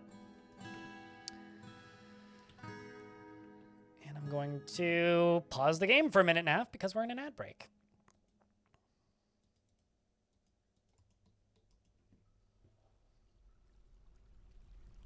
Wait, really? Oh, that's wild. Like the bitrate choked up on it. Thanks for the F's YouTube chat. Jim carries the Grinch. I'm seeing quite a few of the Grinches, actually. Zalkin. I can't remember. The Grinch that I grew up with was the animated one. So I didn't see the live action Grinch until way later. Like, I was an adult when I first saw that movie. Same with the Muppets Christmas Carol. That's another movie that I never saw. Growing up, the childhood favorite holiday movies was, I really liked the, I know there's like a specific name for it, but I can never remember it. It's the black and white Christmas Carol. I really like that movie. And I also really like Mickey's Christmas Carol. I think those were almost always watched during the holidays growing up. And then as a adult, I watched Die Hard a number of times, but now the only place to watch Die Hard requires a subscription within a subscription, so I'm good. And I ain't gonna go steal it because I don't care that much about Die Hard. And this year I'm watching Gremlins because I was like, I want like an off-kilter holiday movie. Because we're old? I wouldn't say that. I mean, the live action movie was out when I was a kid, right? Like it's not like I was the right age for it. But we watched the animated one because that's what we had on VHS. You know, like we just didn't own the live action one. And I want to say that like my Oma bought us the animated one on VHS because she didn't like the live action one. I'm pretty sure that's why I owned that one.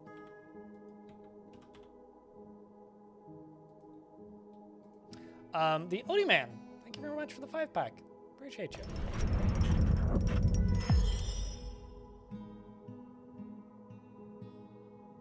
Cheers, Odie. Thanks for the well wishes. The Hogfather? I mean, I'm going to watch Gremlins 2 and I'm probably going to be done for the year, but what the heck's the Hogfather?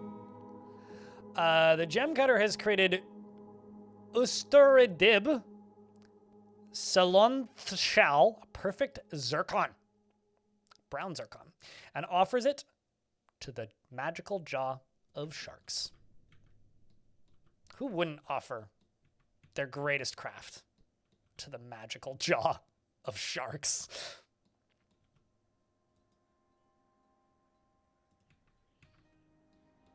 I mean, I would. Obviously. Wouldn't you, chat?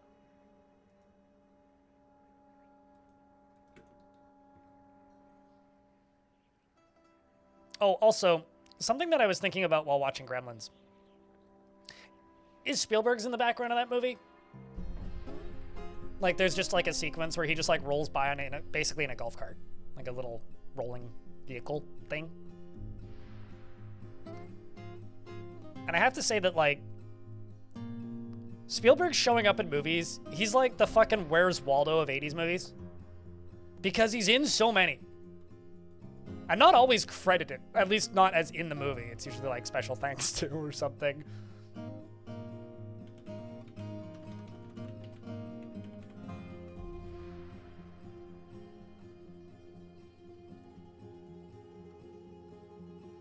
There it is.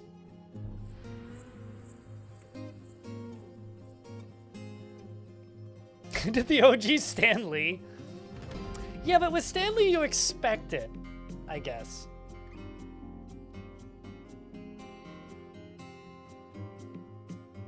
You know, I think maybe the most recommended thing in this chat period is Discworld related things.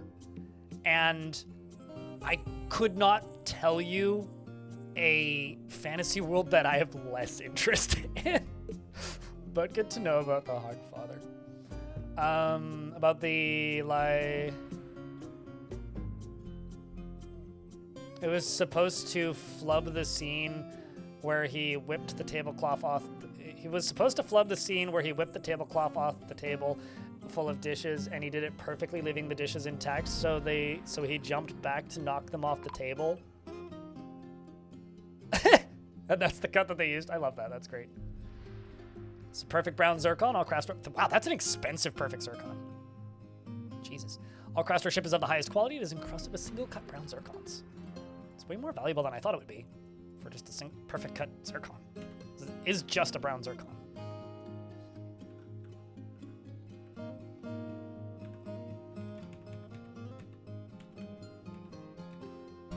Okay. That's had enough water dumped on it. Dig through you. Jump back up here and see if I have any slabs to place. I have 2. Maybe 3. Let's see. No, just 2.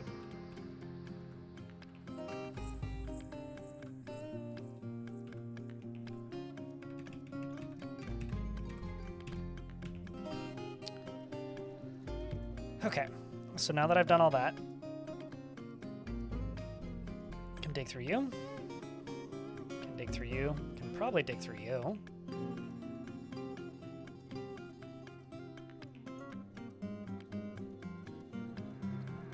Going to probably smooth and fortify through here. Because like this. It's like the one box left. I'm not going to trade with the elves. It's not worth opening the front door. I am currently focused on the goal of this.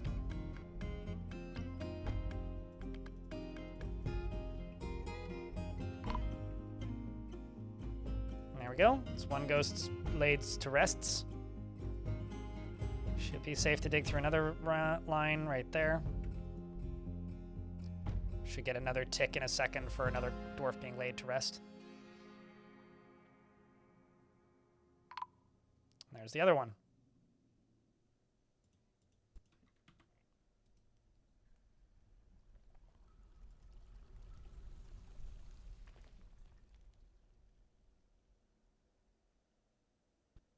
I love just like the straight up disagreements. I mean, I'll give you an example of Spielberg showing up in a movie when I didn't know that it was Spielberg until like 20 years later, is when he shows up in the Blues Brothers. Like genuinely, I had no idea that that was Spielberg. He goes, and here is your receipt. And I had no idea that that was like 20 something Spielberg. You know what's a movie that's also, like, not bad as far as holiday movies go? The animated Jim Carrey Christmas Carol. I feel like there's, like, 3 layers of depth to that need to be stated. But animated Jim Carrey Christmas Carol is like not terrible. Like I remember seeing that movie in theaters and thinking that I was gonna hate, like expecting to hate it, but my ex wanted to see it, and so I just kind of played along and kind of enjoyed that movie more than I thought I would. I mean, it's no Mickey's Christmas Carol or even Muppets Christmas Carol or like original black and white Christmas Carol, but like it's a pretty good movie, actually. It's a pretty good adaptation of that book. How dare you, you heretic? I mean, I don't think it's that bad, man. I don't. I think it's okay. I think there's better versions, for sure. But it's not the worst one that you could watch. growing up, we had this like coffee table size book of the Christmas Carol. And I think that might actually be my favorite because it is illustrated. It was an illustrated copy of the original, basically. And we used to kind of read through that. Like, my mom used to read to me and my sisters a lot growing up. And that was one that we went through every year for a good couple of years there. And so to me, that's my Christmas Carol. Like, all of the movies are kind of heretical, if you want to be that way, or use that term. They're all kind of like imperfect for various reasons. And so for me, because of that, I don't know. I have a hard time disliking any version because that is my Christmas Carol. Let's cave this in. Who likes watching stuff break? Chat, you might want to look up. Could I get, I don't know. I don't really have a good cave. Chat, could I get a bunch of dwarves falling? Because we have an emote of a bunch of dwarves falling. And I'm curious as to which one you would default to for dwarves falling. There we go, that's what I can get rid of. Saw a dwarf filling a pond that shouldn't be.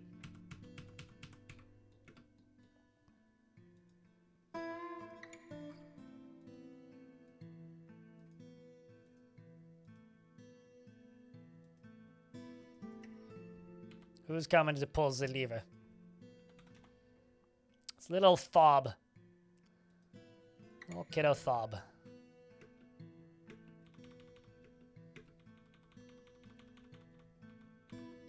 So you stand there. And actually, I'm just going to do this. For a few reasons.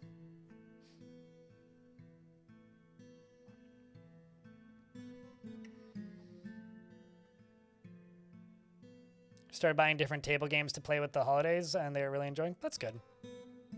I will say that that's one of the reasons I'm not spending time with families on the holidays. But deep within this place, we've uncovered what must be a treasure of the gods. Something evil is emerging from the newly exposed pocket. We check the heat. We check the stone for heat. What devilry is this? Times 2. Okay. What is the evil that is emerging out of the newly exposed pocket? It's another blue-gray brute. The blue-gray brute, in this case, is a very large feathered Dimetrodon. It has noxious secretions, and it has a bloated body. Its blue-gray feathers are long and narrow. Beware its noxious secretions. So I don't know if that's going to kill it or not. But I'm going to go to places, siege engines, and say operate everything. I'm going to go here, and I'm going to station the entire military right there. It might kill it, but it might not.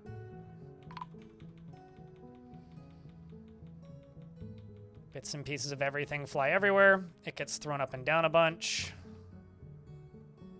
Smack, smack, smack, smack, smack. Very confused. Is it bruised or anything? Yeah, it's just bruised. Okay, so immediately my siege operators start firing. They are hitting it. It's bleeding and injured. It's covered in dust. It's got its own goo spattering out. Where'd they hit it? Silverbolt strikes it in the front leg, chipping the bone. Strikes it in the upper body, chipping the right lung. Well, that's good. It's actually getting hit a bunch. More shots coming through. More shots coming through. So far, so good. It's now bleeding heavily, and it's seriously injured. It can't breathe.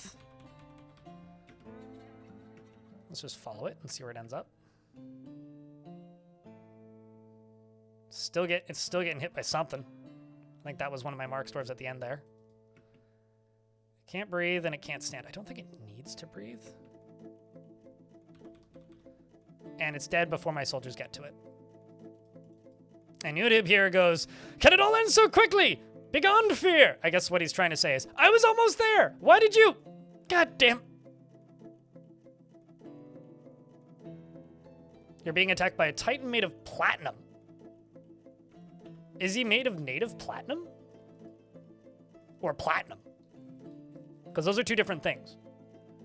If it's platinum, I didn't know they could do that unless you've modded the game.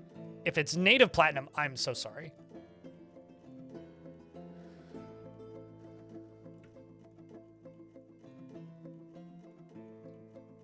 I want to say it suffocated, so it was probably one of these dwarves who would have gotten the kill, no?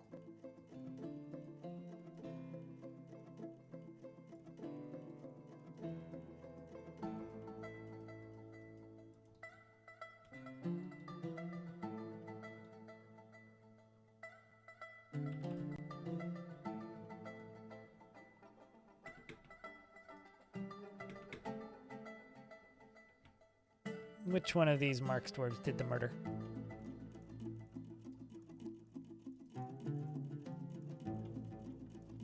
Was it Dumbo? Nope.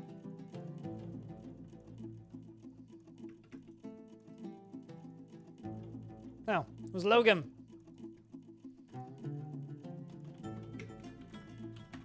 Well done, Logan, you demon hunter.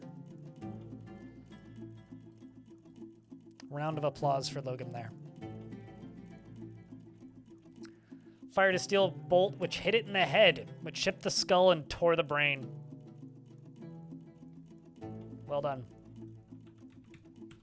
Bunch of decent training for these two dwarves too. Both proficient. All right, so we're gonna go back to places. Set them to just reload. Headshot indeed. So now, at the very least, all of the liquids are exposed. So I can go up to here, channel down through that.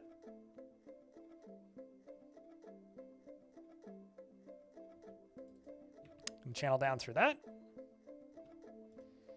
And I can turn off the burrow. And this layer should at the very least be safe.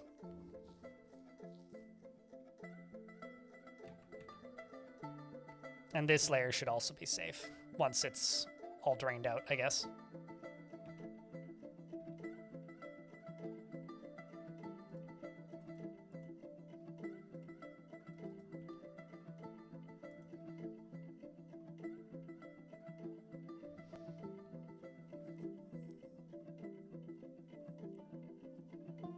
It only says platinum? That's wild. I didn't know they could do that. Because normally, like, it would be like, they're made out of platinum ore, but not platinum. Regardless, steel should be able to damage that in regards to the creature made of platinum. But I don't know. A creature made of platinum, presuming it can't dig, I would just try and trap it and crush it. I don't think I would fight that head on. I think I would, if possible, I would try and contain instead of just fight. Because I don't know how I would... how or if your dwarves could even actually win that fight.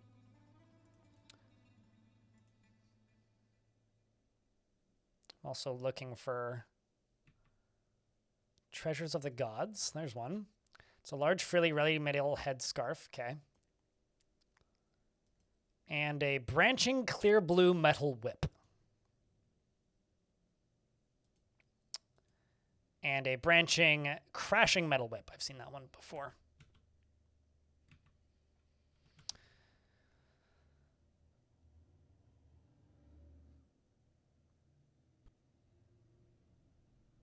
You only have bronze at the moment?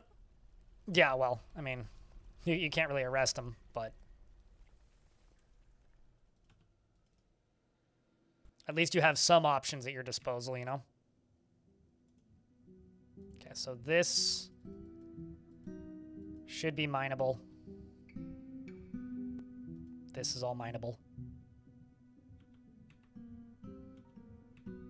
This is all mineable. That is mineable. So is that. So is that.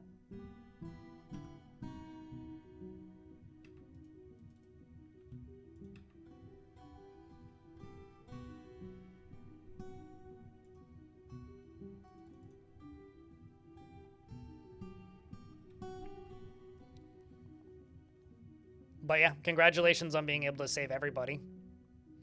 Titans are a tricky one. Yeah, I don't think I've ever seen a Platinum Titan before. I remember there was somebody in my chat once who was complaining that Dwarf Fortress was too easy, which in some cases, fair. So they said in order to make the game more challenging for themselves, they modded in iron, steel, and a bunch of other metal alloys for bronze colossi and made them a lot more common, which is a pretty easy thing to mod into the game for all intents and purpose. And they did this, and the first one that showed up was unkillable, and they reverted their mod. And I remember just like telling them in the chat, just being like, hey, you might want to reconsider. Like, that might be unbeatable. Like, you may have created an unkillable monster. And I'm like, no. I think we got this. Like, they were pretty confident. And I genuinely think that might be one of the funniest, like, told you so moments I've ever had with somebody in my chat where I was like, you know, you might want to reconsider that one.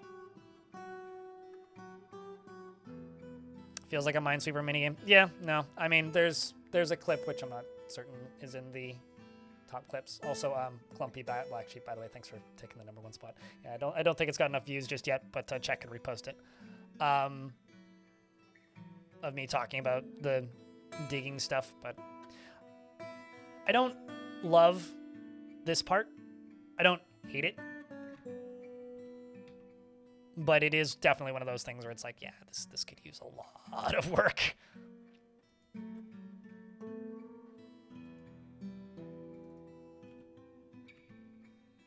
Or at the very least, like, a pretty heavy shift mechanically.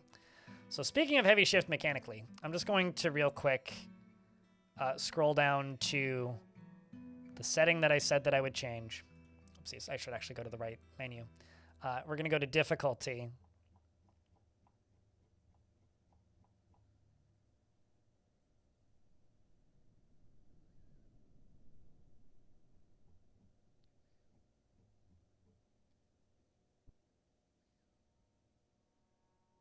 Okay, that's...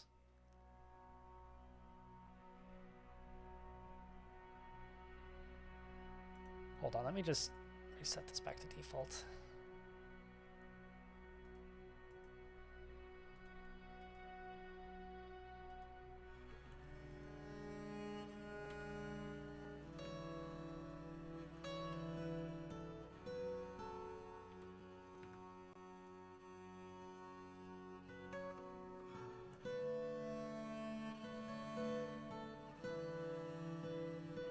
Then scroll down until I find not invader construction. No, not invader speeds. Is it not under difficulty? Am I going crazy? Citizen and resident dig speed. That's what I wanted. Okay, we're just gonna set that up to. So that's 100 by default. Let's go 1500, 15x speed, more or less, I think. And dig through this and see how quick that goes. Yeah, that seems a bit more reasonable. I'm just going to do that until they're done digging through the adamantine itself. Just for the sake of, like, my own sanity. And Neezer has been missing for a week. I don't even... Something's happening. Keep having dwarves that keep on showing up as missing for a week. I'm not sure what happened. I don't see any combat logs. But that's the third one. If there's a vampire, we'd figure that out, but something's disappearing somewhere. Call it Devil Sudoku? Yeah, I don't know. I think my takes on digging too deeply at this point are pretty well documented, and I don't think chat wants to just keep hearing me reiterate the same thing. So, I will spare you.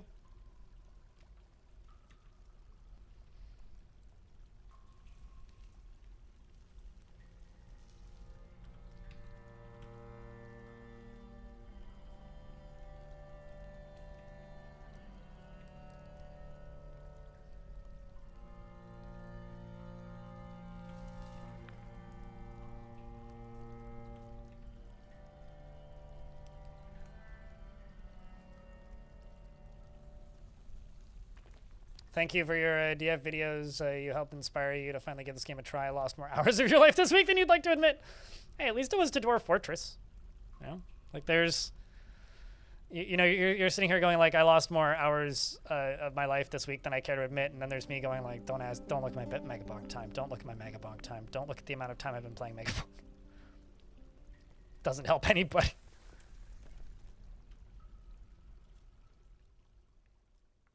So thank you. I'm glad that you were able to find some cool games because of it. Because that's a win.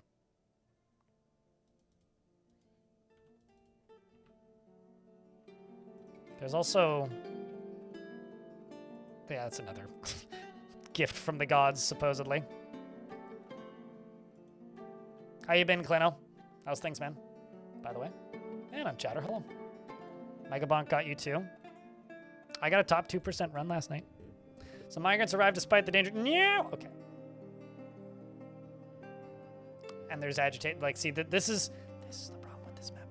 All right, let's turn on the burrow. Let's put the whole military. This is why there was so much puke.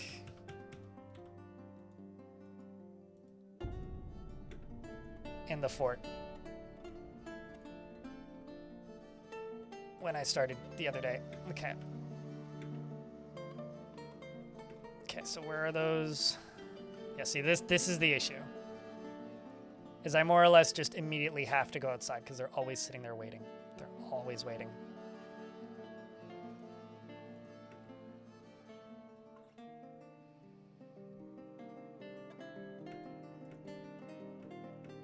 It's great.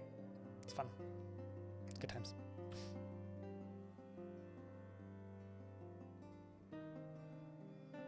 But we'll deal with this. Maybe they're actually strong enough to kill them. Well, wouldn't that be beautiful?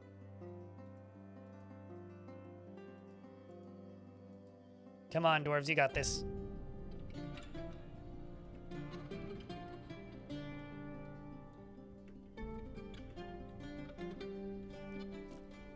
As they run in a pretty consistent single file and my soldiers run outside.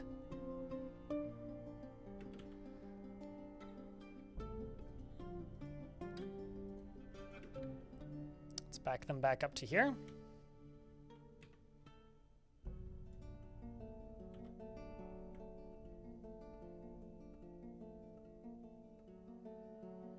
Population should go up to 250. Should. At least you're not being attacked by Kias. Giant Kias, not just Kias. Giant Kias. You've got that going for you. Hey, that's something. It's found dead, dehydrated? Ah, that doesn't surprise me at all. I've been getting dwarves stuck in trees because they've been getting chased up there by giant Kias.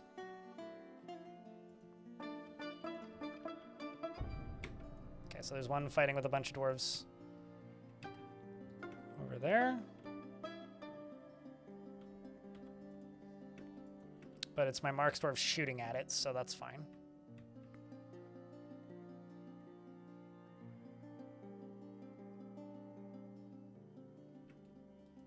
Okay. I'm going to assign these new dwarves to this. I'm going to send these 2 squads training. Send these 2 squads training. And then just wait for another 5, 4, 3, 2 Dwarf.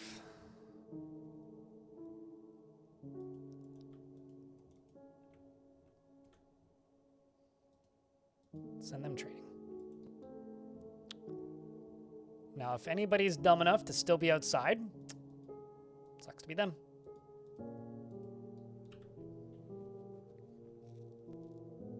Like that cat. Sucks to be it.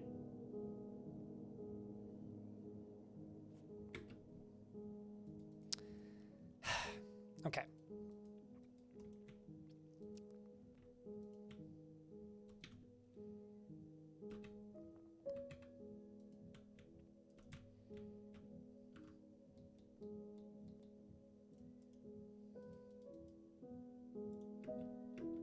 Okay, fine. I will pause that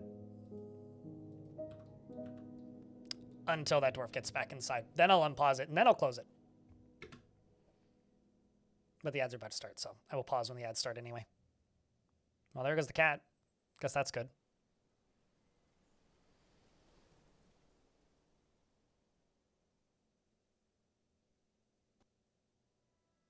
Dwarf? Where'd you go? Oh, there you are.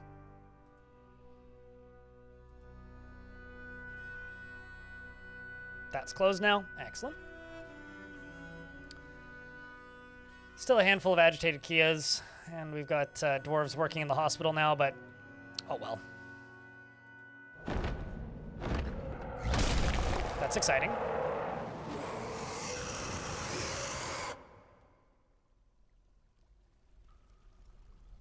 We've been attacked by a forgotten beast named Misholths, Tovastalath, an enormous skinless Stegosaurus. It has a broad shell and it undulates bewitmically. What? Bewitchingly. Rhythmically. Beware its poison sting. So in a minute, we're going to find out if this creature is in the cavern lair where it can get to me or not. Because if it is, we're going to fight it.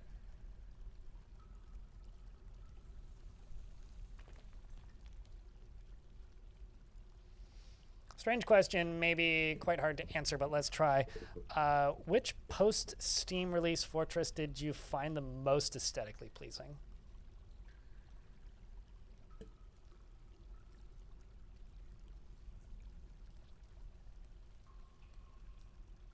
I've built a lot of fortresses. That I've built, I assume? Probably Creature Keepers. Although Creature Keepers was in a really unfortunate era of the game. But probably Creature Keepers. If not Creature Keepers, then maybe Apple Bottom. Because Apple Bottom, I had like 400 dwarves and we populated like an entire cavern layer. It's probably one of those two. I think a close third would be Fire Orb. But purely because Fire Orb was like the one where I built the giant glass ball. The problem with Fire Orb was it was like 99% green and black because it was green glass and obsidian. Where's the beastie? Okay, so this Forgotten Beast is not, in fact, on the layer where it can get to me. So we're safe. I do not need to fight it.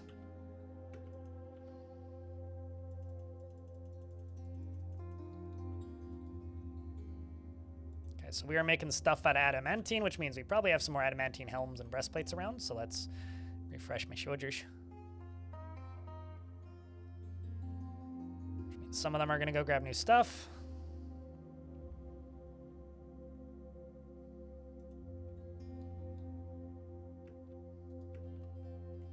So they go put away their old breastplates. I have to check Apple Bottom. Apple Bottom was the one with the Moses machine. That was where I built like the walkway over top of a lake and then put pumps in either side. Yeah. That was a fun one. It was a good time. Also banger. Just as a reminder to anybody who maybe missed it, the second of 3 giveaways for a free pre-order of the Adventure Mode soundtrack is going to happen on New Year's Eve. So if you would like a chance to win one of those copies, you just have to sign up for my newsletter, which is free. You just go to my website, which is blindirl.com, and sign up. That's all you got to do. It's free.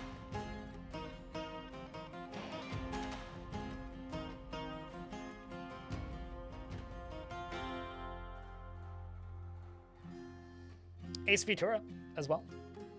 Thank you very much for the 8th month on an 8th month streak. So the other layer that has a lot of Forgotten Beasts in it is this one. Do you guys want me to dig through this gem wall here and just let him in. I could set up all of these siege weapons to work.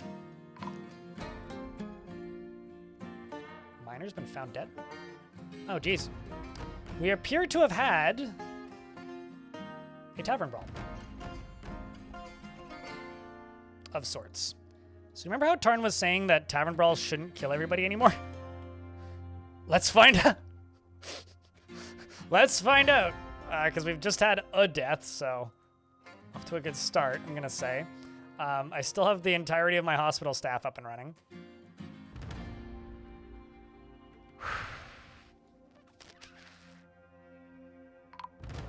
That's 2.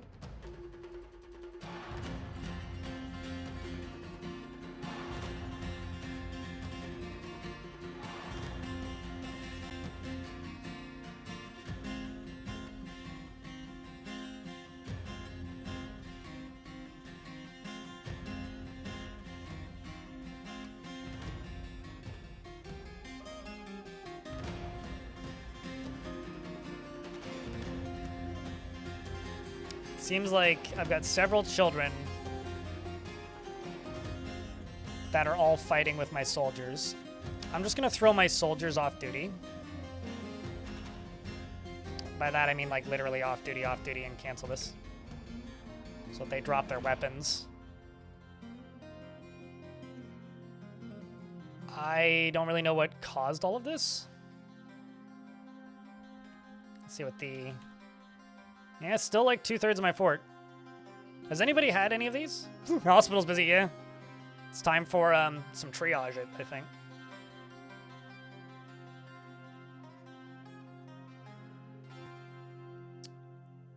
Two deaths so far, that's not nothing. A lot of dwarves cleaning themselves with Kia soap. We got lots of dressing of wounds. How's the hospital supplies doing? Got everything except for powder for casts. We've got soap. We've got crutches, splints. I'm not going to lie. I think 2 deaths isn't as bad as it was previously. But that's still pretty bad.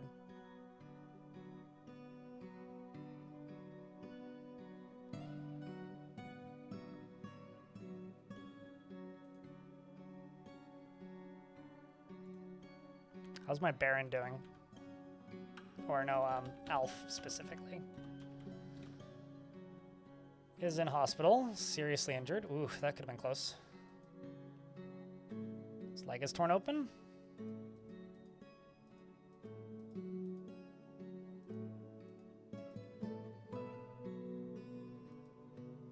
Needs diagnosis. Still a handful of dwarves still fighting. But now, is that still fighting or just vomiting? Standing up. Vomits. Vomits, okay, yeah, it's just them vomiting post-fighting. There you go. One of those clips has moved onto the leaderboard, chat. They might all be maimed. Well, I mean, at the very least, most of those injuries are recoverable as long as they're tended to quick enough. I kind of need another diagnoser if possible.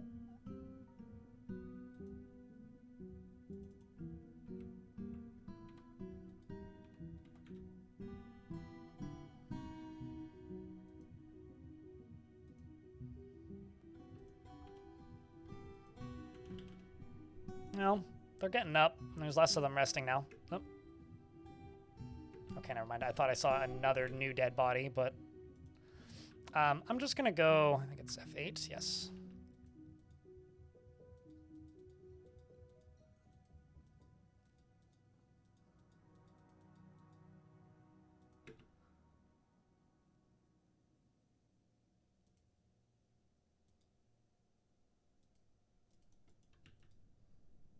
Got a lot of tombs that never got filled.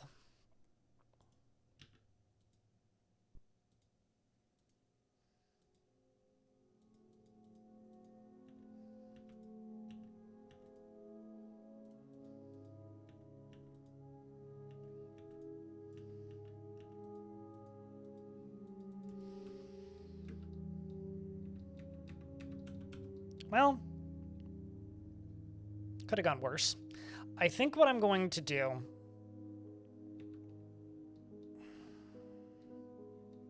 is maybe do a big ol' just hangout session. Get these dwarves a break. Hoping they didn't tear any nerves, yeah. Well, I mean, for standard dwarves, like, as long as they end up with a crutch walker ain't the worst skill for a dwarf to learn. And I've certainly had dwarves learn crutch walker and become completely proficient as dwarves again, like basically gain back everything that they'd previously lost. But yeah, it can be pretty rough after some time.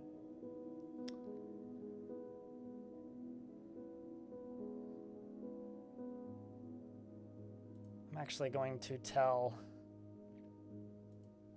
my count to walk around with the named weapons and shields, just in case. Just in case.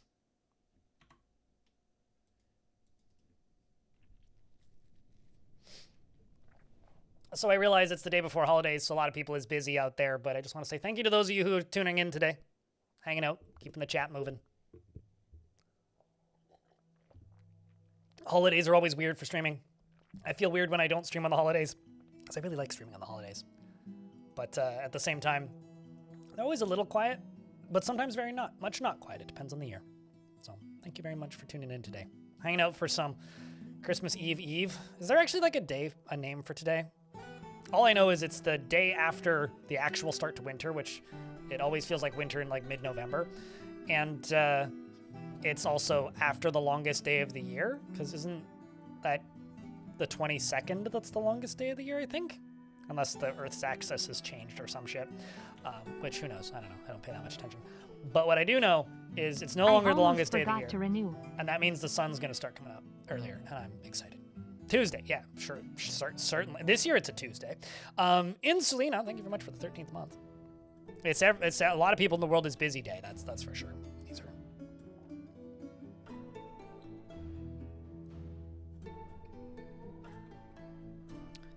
All right, so we got to go deeps again. Chat, can I get a round of beers for you, Selena? Keeping that subscription alive, as you say.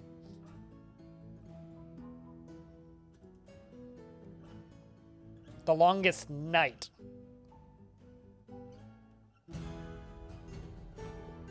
Shortest day, longest night. It was a whole second shorter. Hey, you know, it's all uphill from here, okay? Like, right now the sun's going down at like 3:30 p.m. And I like the sun to go down around 6. I think that's like a reasonable time of day for sun to go down.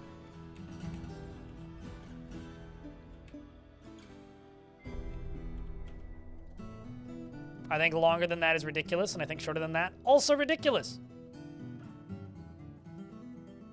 Not the hottest take, but I'm gonna make it. To work for the year? I'm a little jealous, Doc Randall, but what are you gonna do after those 45 minutes is up?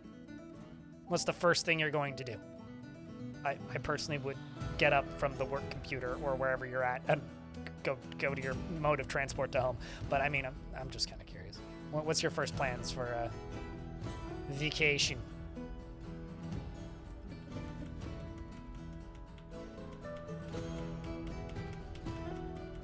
(2:55 p.m. currently for sundown? Yeah, I think it's 3:30 here right now. The 22nd is the solstice, not the 23rd. Although maybe that depends on where you are in the world. YouTube chat. Thought of playing Songs of Six? I have 300 hours in it. Yeah, I have, actually. I've been tempted to go back to it recently.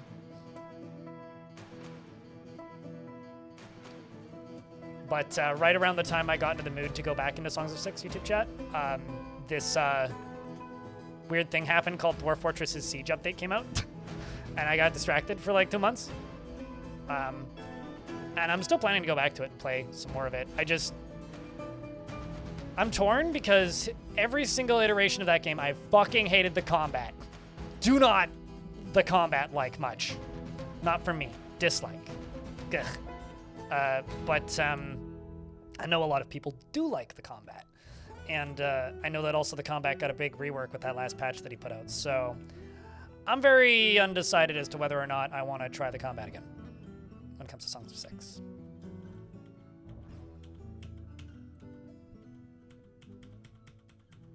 Yeah, but moving to the tropics would require me to move to a different country. And you know what? Clino, I'm good. I like having health coverage that, like, while ain't great, is better than a lot of the alternatives. So, besides, I already live in a rainforest. It's just a Pacific rainforest.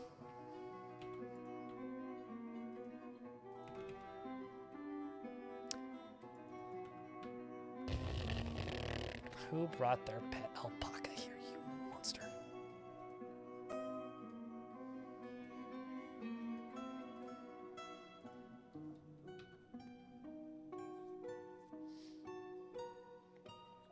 EU5 or Kingdom Come Deliverance? Fair enough. Sounds like a good way to spend your time, Doc Randall. But drop off samples at FedEx and then home for drinking a video game. Good stuff. Solstice? Or rather not Solstice. Misread that as something else.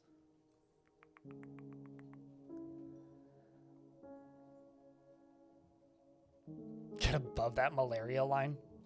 I've also learned something else. It's like, while I'm not a fan of December, I think that's more due to the fact that I'm not a huge fan of the holiday season. Got an artifact starting right there. I think that my dislike of the short days, while is potent and definitely present in my mind, I will take that over the insects that you get in the tropics.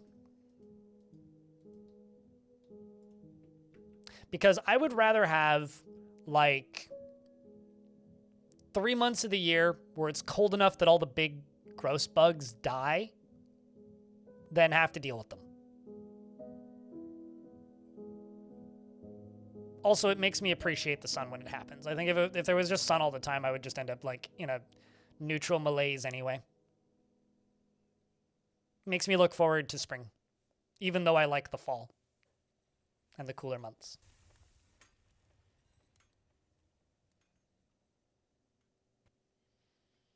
Oh, that doesn't help at all then, Kay. Eric Key. Yeah, no, I might just, like, completely disable the combat.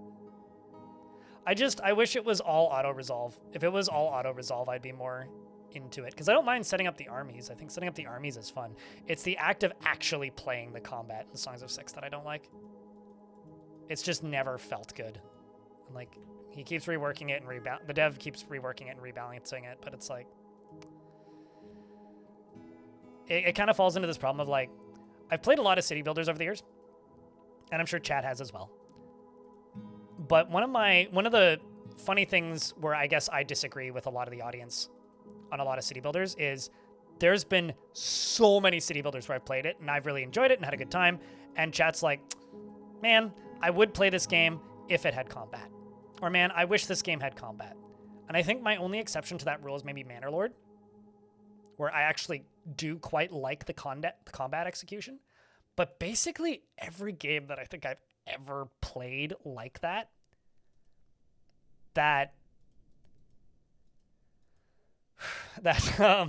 has combat in it, I've hated.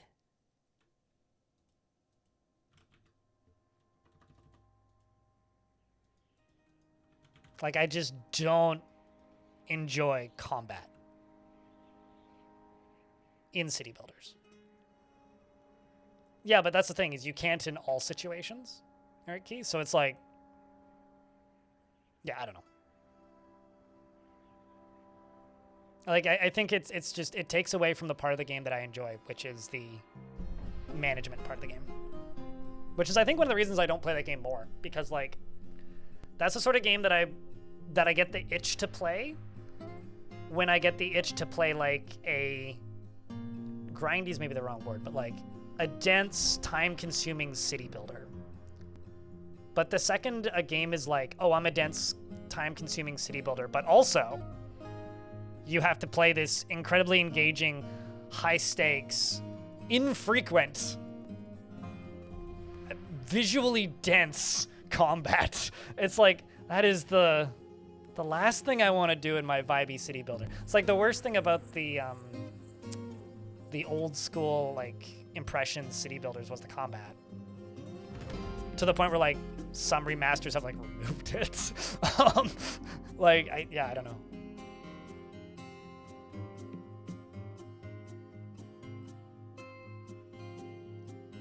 But at the same time, like I feel like that's also a me failing to a point where it's like I feel like the combat in that game is probably better than I give it credit for, and so I should stop being a baby and just go play it with the combat enabled and learn it. I don't know.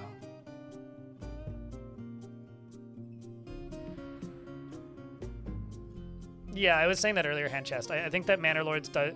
Manor Lords though is like weird, because like I know it's a city builder. I don't ever think of it as a city builder. I'm also not going to trade with humans. I don't ever think of it as a city builder. Okay, so you grabbed adamantine, rough yellow zircons, and pigtail. Leather, a quarry, shining bars of metal, rough gems, stacked cloth, skeletons. Gotcha.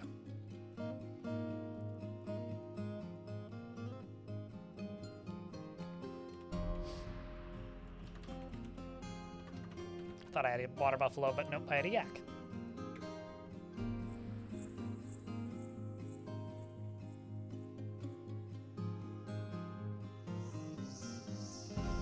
But yeah, I want to say that another game that I thought wasn't bad or did combat okay was Farthest Frontier, because at the very least the versions of that game that I played were admittedly pretty early access, but the versions of the game that I played, the combat was very tower defense-y. Like I think if it's very not something I need to engage with, and it like I just kind of have to automate and make sure it's there so that when attacks happen, they're kind of automatically dealt with if I've prepared enough.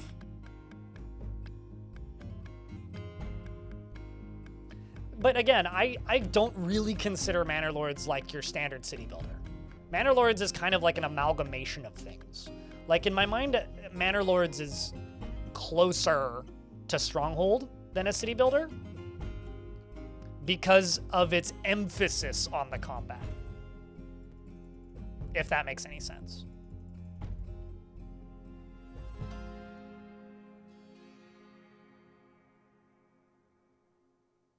Maybe answerable via the wiki.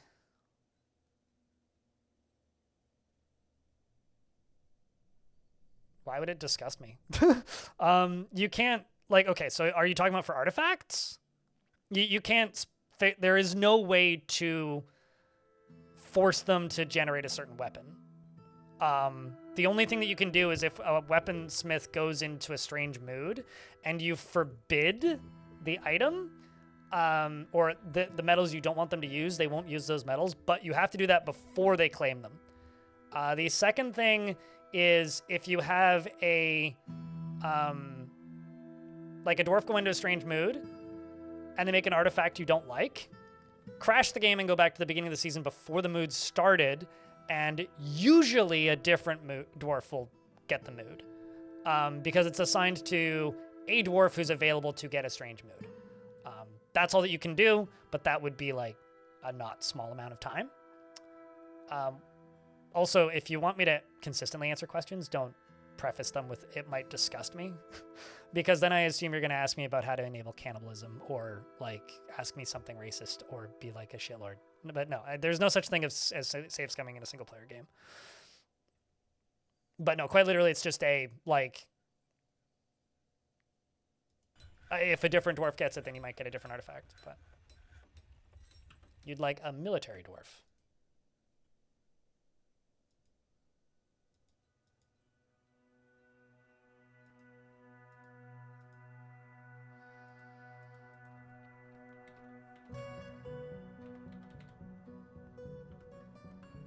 There are so many. Unless you're Bismuth from YouTube. There are so many Bismuths. So there's Bismuth from Bismuth 83. No, there's Bismuth from YouTube, and then now this one. Although, are you the other Bismuth on a second account? I'm confused now.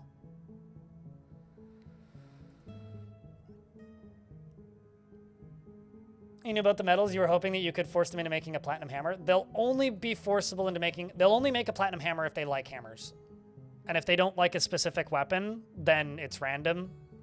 But like, good luck. He's constantly ablaze with feelings of lust. Although I think once they begin the mood, what they're going to make is predetermined. So you would have to get a different dwarf to do it every time. He is constantly ablaze with feelings of lust, and he is very humble, and he is grateful when others help him out. He tries to return favors, and he tends to form only tenuous emotional bonds with others. But if you see a dwarf in their description and they like warhammers, and you train that dwarf as a weaponsmith, and that dwarf goes into a strange mood, then you're pretty likely to succeed in getting a warhammer out of it. He tends to form only tenuous emotional bonds with others.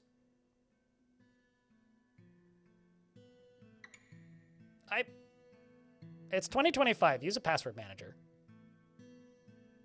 That's all. Like, because if you're the other Bismuth, then like, don't wait. Okay, so Bismuth. Which Bismuth are you then? Are you Bismuth from YouTube or are you the other Bismuth? Because if you're the other Bismuth, like, you have like a year-long sub, don't you? Like, you should reach out to Twitch support for that. And if so, then I will remove this.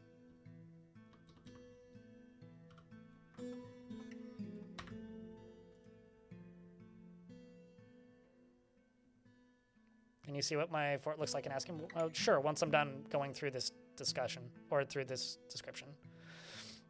What about Total War games? I don't really play them, but those aren't City Builders YouTube chat.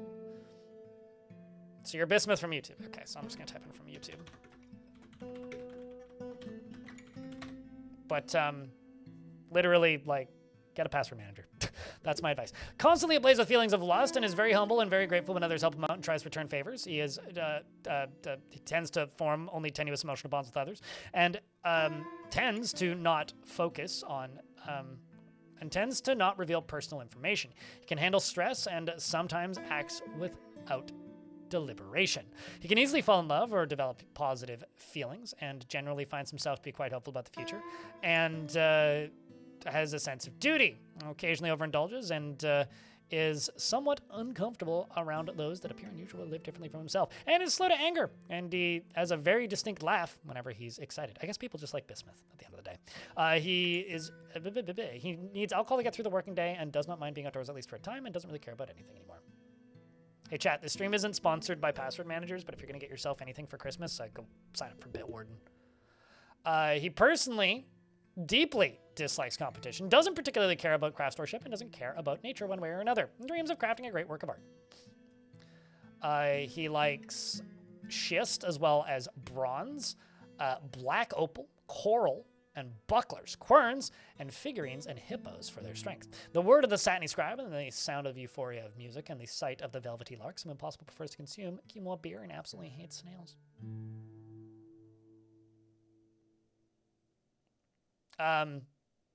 I gotta say that I don't think I've used a Colgate or Crest product in maybe a decade.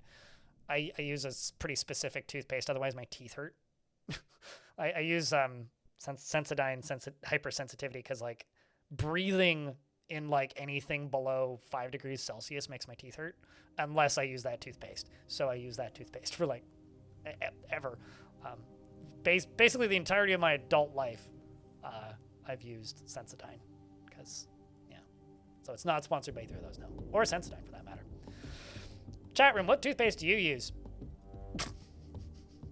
This dwarf doesn't have any kills, is using an adamantine spear, is an accomplished spear dwarf, and I'm actually going to set all these squads to wear their gear again because I took them all off duty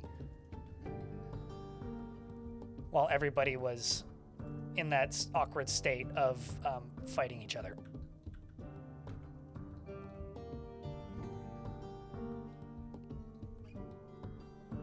make your teeth oversensitive over time. That's not been my experience. Not my experience in the slightest. Okay, so something I'm going to do is I'm going to enable places. Siege engines. Fire. Next thing I'm going to do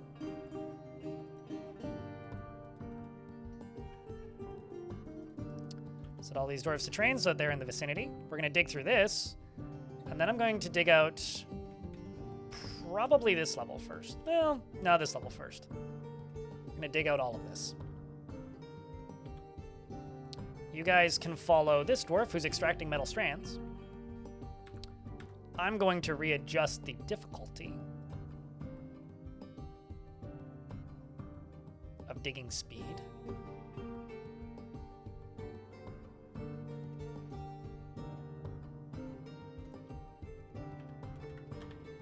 Back to where it was. You guys can follow this dwarf, and I'm gonna go use the toilet. I will be right back.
Oh, hey, would you look at that?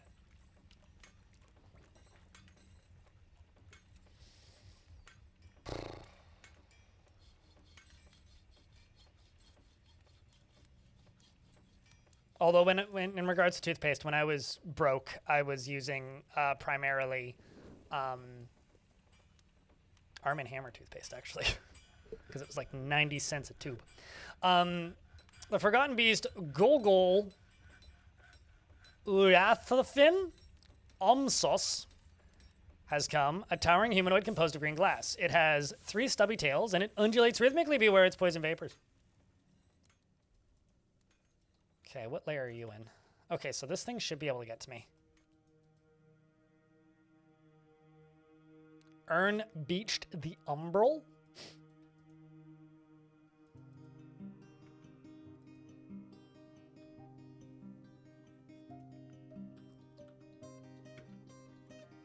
And I'm going to quickly pull some levers. Quickly. Give this one a yoink. Pause these.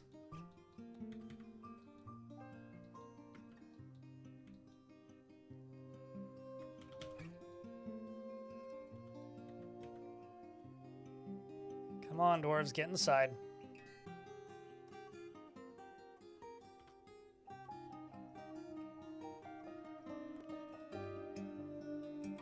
And this creature's coming towards us pretty quick. And we now have an adamantine low boot, which is made by my armorer, and it's called Acum Etom. This is an adamantine shoe. It was lost by a princess in a Disney movie, and we don't have the second half of the set. It's quite frustrating, really. This item here is a very expensive shoe. It is all craft store ship is of the highest quality. It is encrusted with round native gold cabochons, decorated with yak bone and encircled with bands of adamantine and pigtail, and menaces with spikes, of course, a pigtail and cavefish leather. On the item is an image of dwarves in yellow zircon. The dwarves are laboring. The artwork, of course, relates to the foundation of Wavepool by the magical jaw of sharks and the saber, in the magical saber in the early spring of 250. So back to this beast, chat.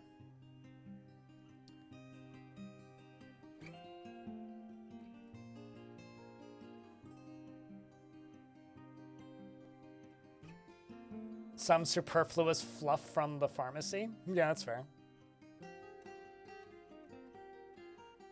Yeah, I don't know. I think, like, my experience with using Sensitine stuff is I had very sensitive teeth, and it's definitely made my teeth less sensitive. But I do have to keep using it. Otherwise, yeah.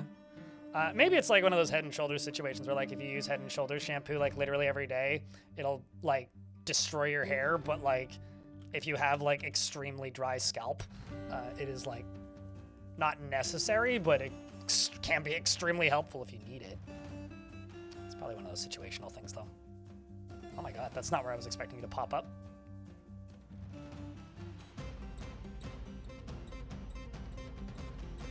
It's got the right idea, though.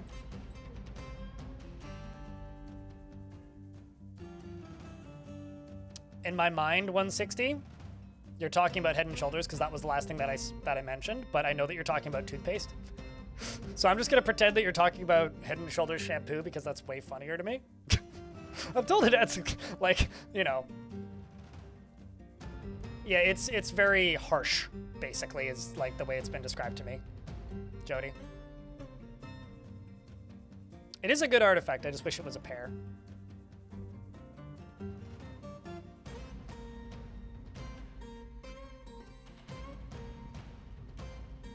Here comes Critter McMonster.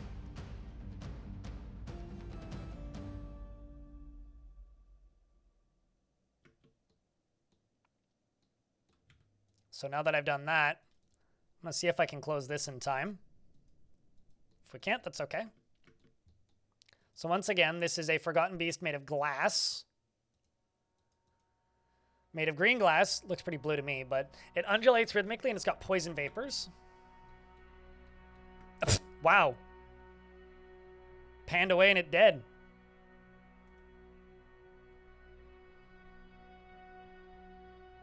That's something.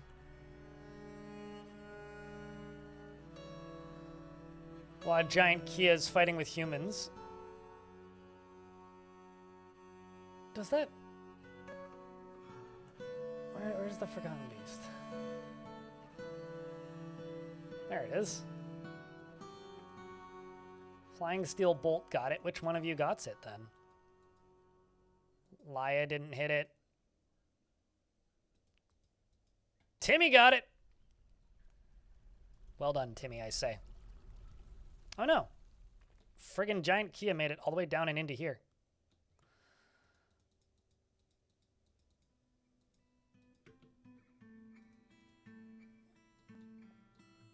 I'm just gonna fight those Kias that are up here. Turn these 3 off.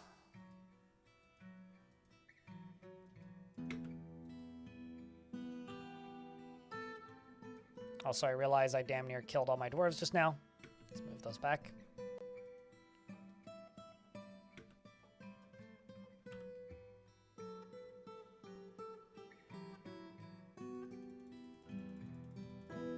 There we go.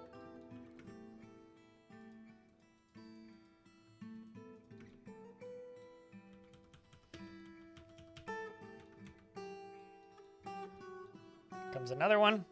Do-do-do-do.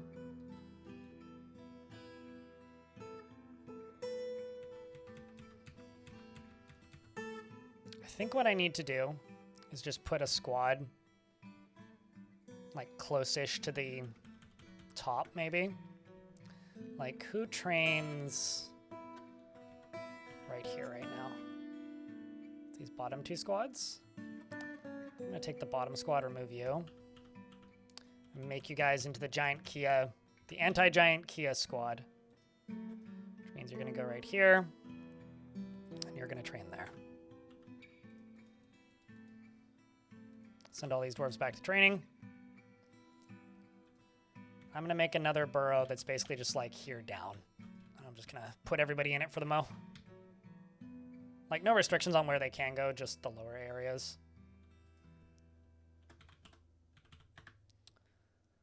Enable that. Just remove everybody from here.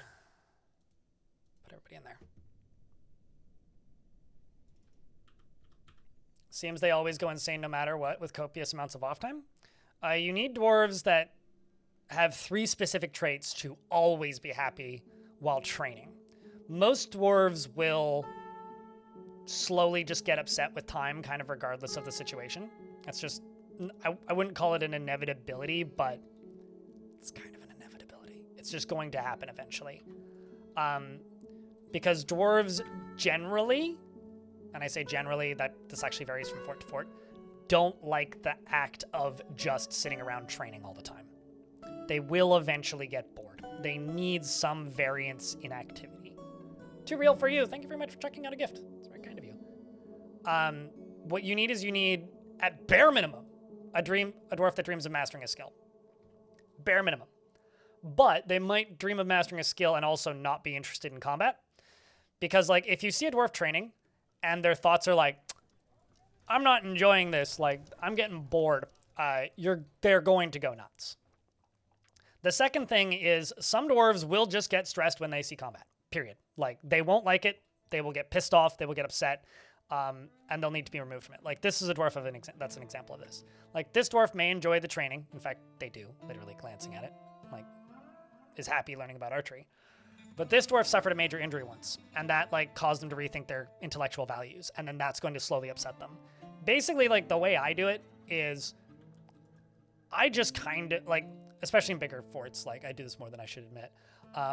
Initially, what I try to do is just find dwarves that are brave in the face of imminent danger and enjoy learning combat.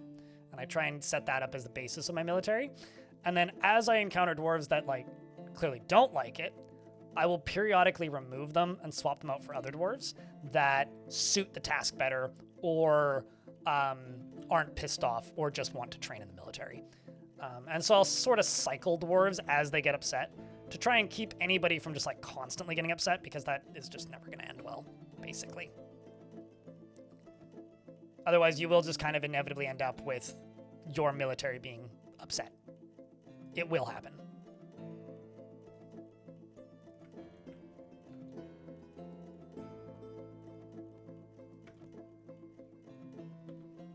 Let's, it is something that you need to maintain, manage, and upkeep.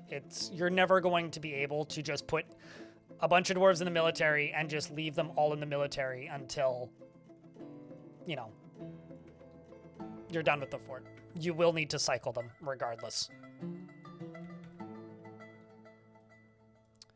Okay, so what I am going to do is I'm going to put you in here, you on, you on, you on, you there, you there, you there, and you there. Then what we're going to do is we're going to dig into this cave layer. Maybe not the entirety of this, but a good chunk of it. Wish us luck, chat. Hey, chat room, can I get a round of beers for Too Real for You? For you know, paying back that subscription. You know, we got a notification. That's all you gotta do. Just post beer. Thanks.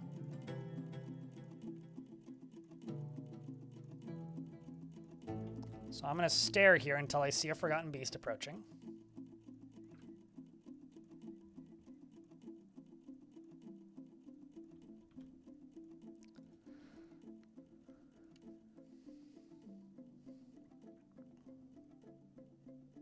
Caps lock might be on Q and green tea. Possibility, not guaranteed.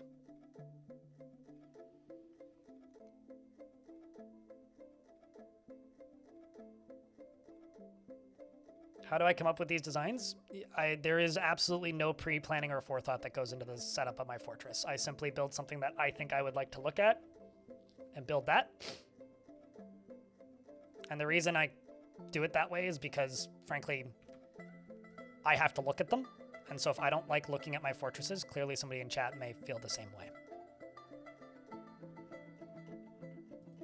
That is, like, literally the entire logic behind it. YouTube chat. But I don't think my forts are particularly artistically impressive or anything. I get a lot of compliments about them, which is very nice, but, like, I'm just here kind of winging it. Okay, so now these should be able to just run in. There are agitated giant thrips. We'll see if these guys make it.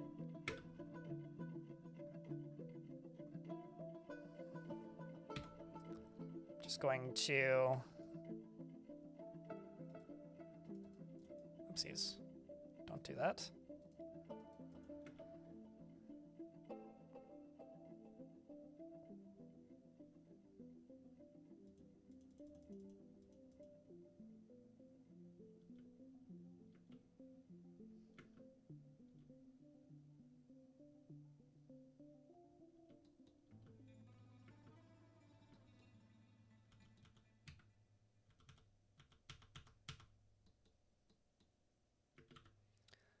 And then I'm going to send my Mark's dwarves out here. Or maybe even right there.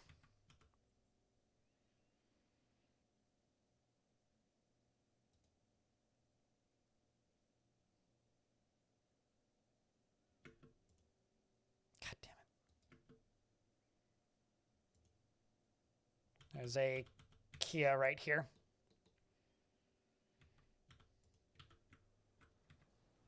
Who's causing me some grief.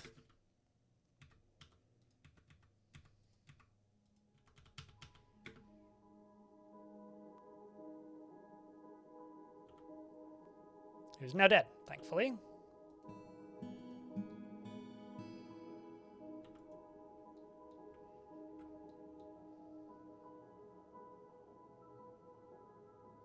Okay, now I should be able to go here.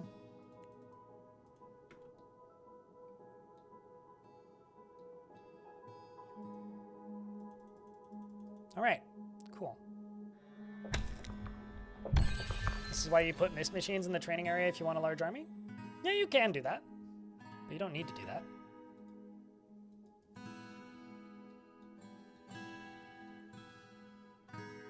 Also, the way I do things is not necessarily the only way of doing things. I do think that mist generators are putting a band-aid on a problem that can usually be solved in other ways. I.e., like, better assignment on the part of your dwarves and their moods. But, you know, like I said, it's rarely a one-to-one solution.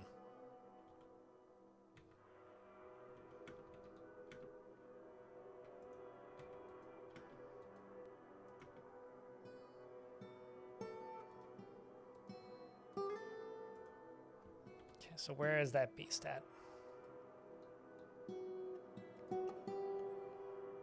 He's wandering around over there. He's pretty far away.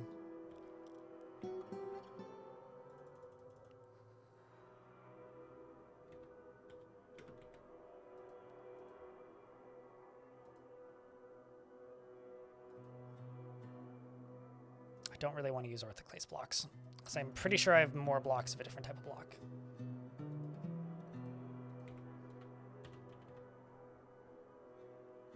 It's diorite that I've got the most of. Let's roll with that.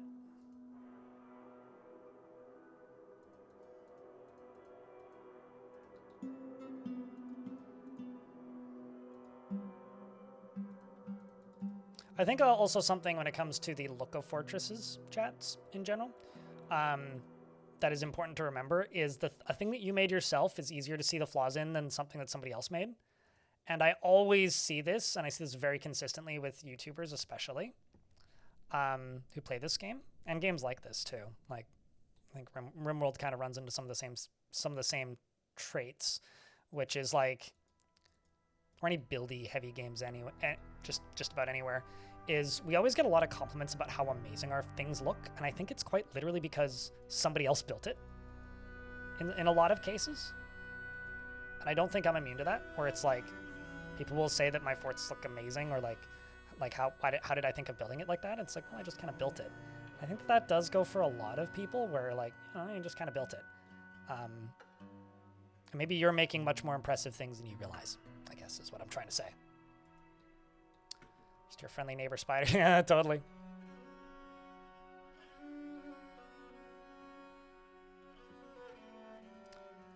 My friendly neighbor spider.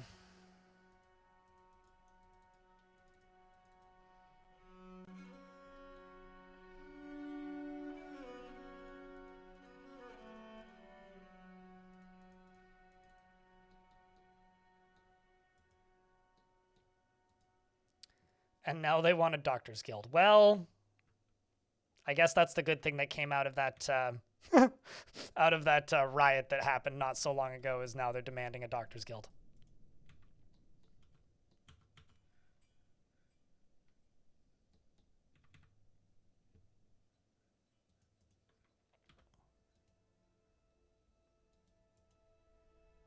Still at the other end of the map, so that's a good sign.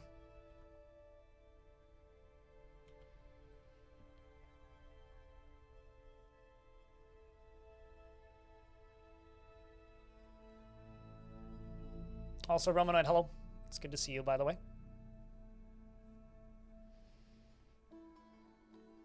I mean, I would say it's not even just a friendly neighborhood spider, Romanoid.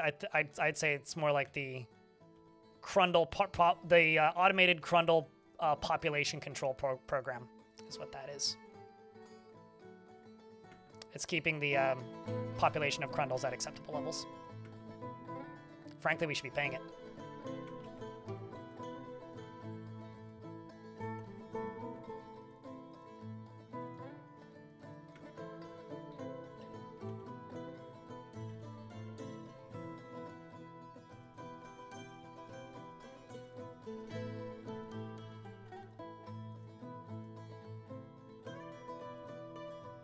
Because honestly, that's a very valuable service that creature is doing for us.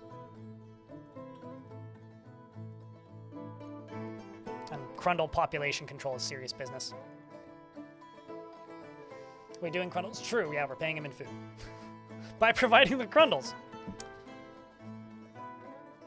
Can't control a Crundle population without lots of copious amounts of Crundles, right?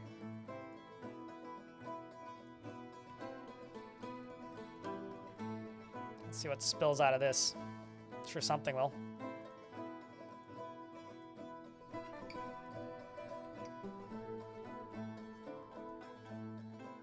Find out in a moment.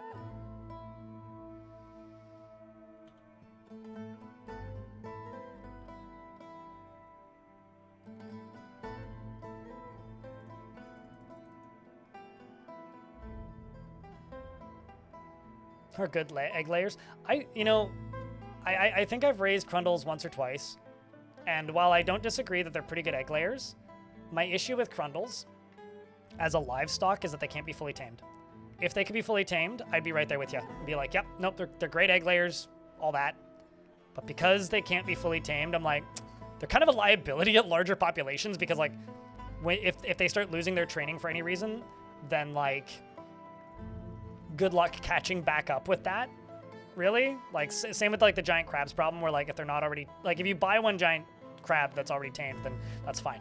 But, like, if they're not already tamed, that is a liability, in my opinion. Because they could lose that training at any time. Which isn't good for populations as a whole.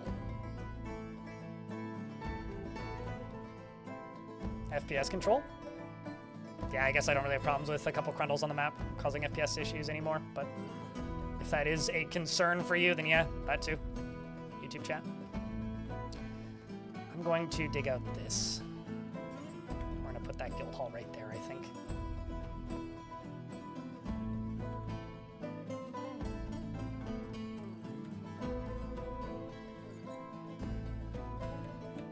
And down here is where I'm going to build another cave drop layer.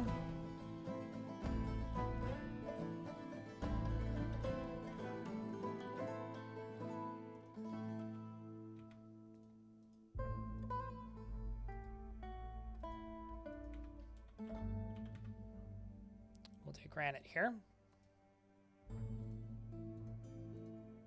I'm doing it this way so that when I fill these out, they'll build very quickly.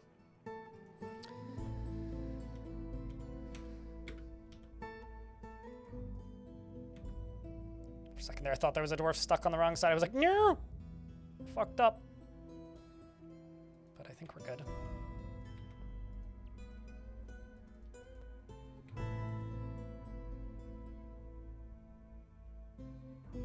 I can't get my dwarves to get rid of a named cat's corpse. Is there something to do about it? Is it outside? Is it outside? Or close to a door? or not in an enclosed space.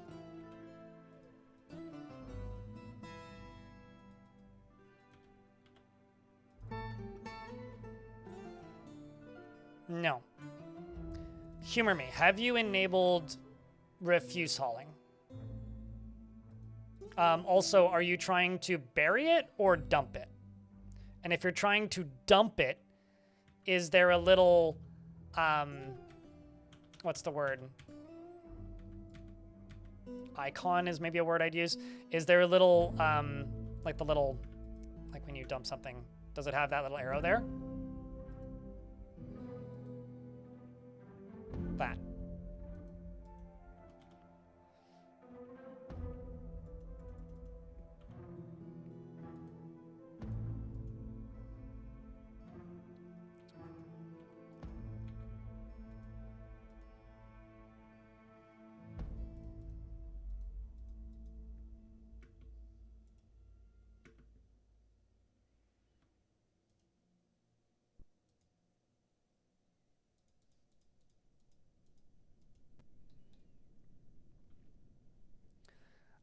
Don't you need civilizational knowledge for domesticating? So some animals can't be domesticated. Animals that are born full grown, it is impossible to domesticate them. Societal knowledge, be damned. And crundles lay egg, and once egg laid, they then are born full grown. So crundles cannot be domesticated. I want to say that for speed and quality of training, that's societal, but you cannot domesticate a crundle. So if they had a baby form, I would agree that they're great egg layers, but otherwise I would literally just rather raise literally any other animal that lays eggs. Just something that has a baby form so that it can be domesticated.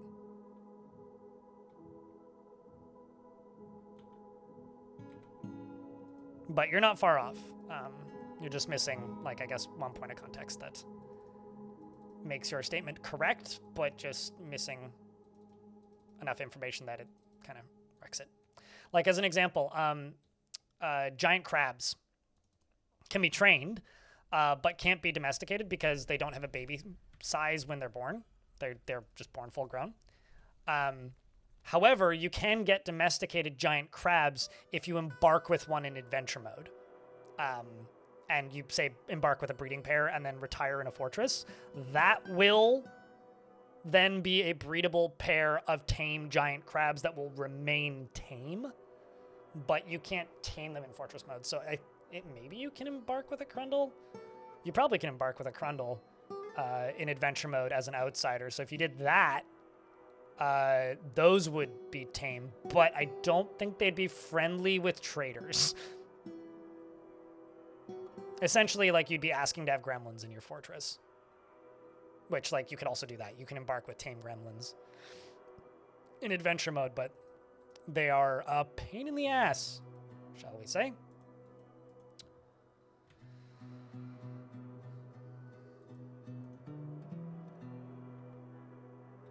Okay, so this is the next layer that we're going to work on here.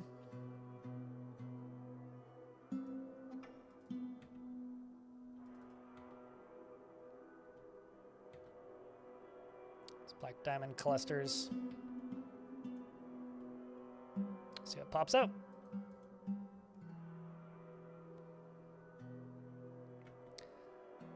But no dwarf is doing it. Probably going to try to make a tomb. Is the arrow there?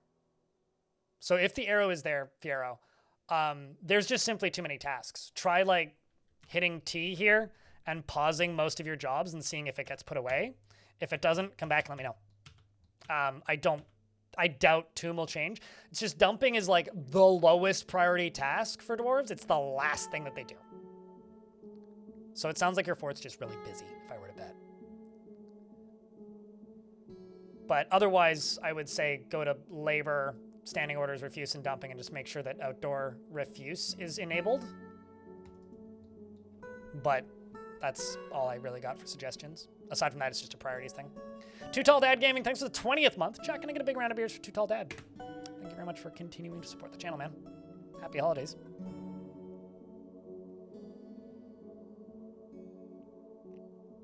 Mitaro, you pop into my stream on my YouTube channel and talk about invisible disabilities in a matter of self-importance. I am visually impaired. I have severe tunnel vision in my left eye, and I can't see out of my right eye. My username started off as self-deprecating humor and kind of stuck. And you saying that my username is suspect is fucking rude, you child. Grow the fuck up. Merry Christmas. That's all I have to say to that. Sorry, it's my only response. All right. Now we gotta wait a minute and 20 seconds for ads. Person in YouTube chat pops in and says, blind in quotes, very suspect, never misses a click. I'll have you know I've missed many clicks. Today, even. The number of, adamantine ballista bolts? That's not always somebody. It's been a while, still.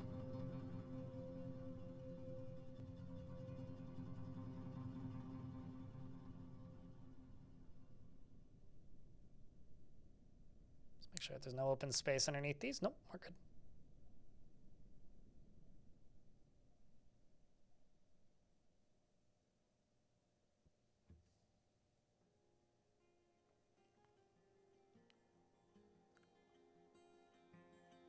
And if you think that that's a joke, you are a, tactless, brainless imbecile and don't deserve to be in my chat. That's also a joke. You're very funny.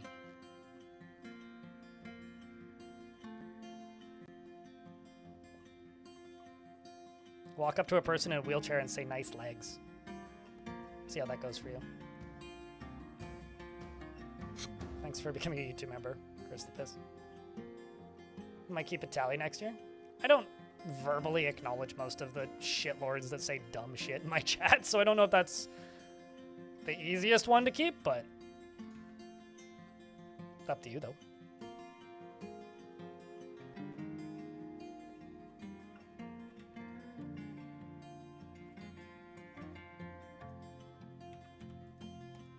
The thing that I think is never going to stop amusing me is the people that think it's socially acceptable to say something extremely rude and ableist to somebody and then say it's just a joke. It's just a joke. It's just a joke. Or just something rude in general. Like the every now and again I'll get people who are like, you look old. Or there was somebody who was in my comment section recently, which actually kind of amused me, to be honest. Who was like, how do I put this? Tunes in and says, or not tunes in, pops into the comment section and says, blind, keep growing out your beard. You looked like a puny little wimp before, and now you look like a man. Congratulations. You've ascended beyond the string of insults, pathetic human being that you once were. And you have risen above and become a man. And then, edited it an hour later to say, I don't mean this as an insult, it's a joke. Also, no homo, nice beard. It's I'm getting so many mixed messages from this. I don't know how to respond. Has to be rage bait? I mean, I think I just responded with a question mark because I'm just like,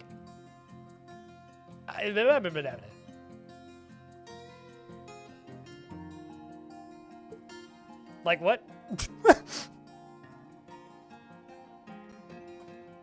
Sounds like your ex on an off day? Yikes.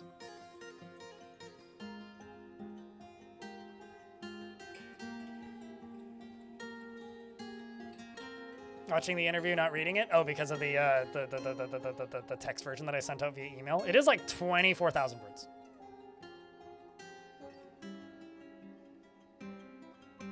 Technically, every playthrough I do is a blind playthrough, although I've not necessarily not played the game before. Assemble Adamantine Ballista is probably the most common misclick in this game, YouTube chat. I mean, so am I, Dirty Bum, but that's not an excuse.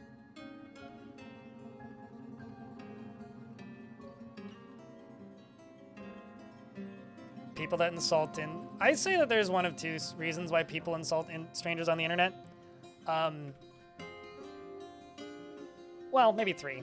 Insecurity, like personal issues.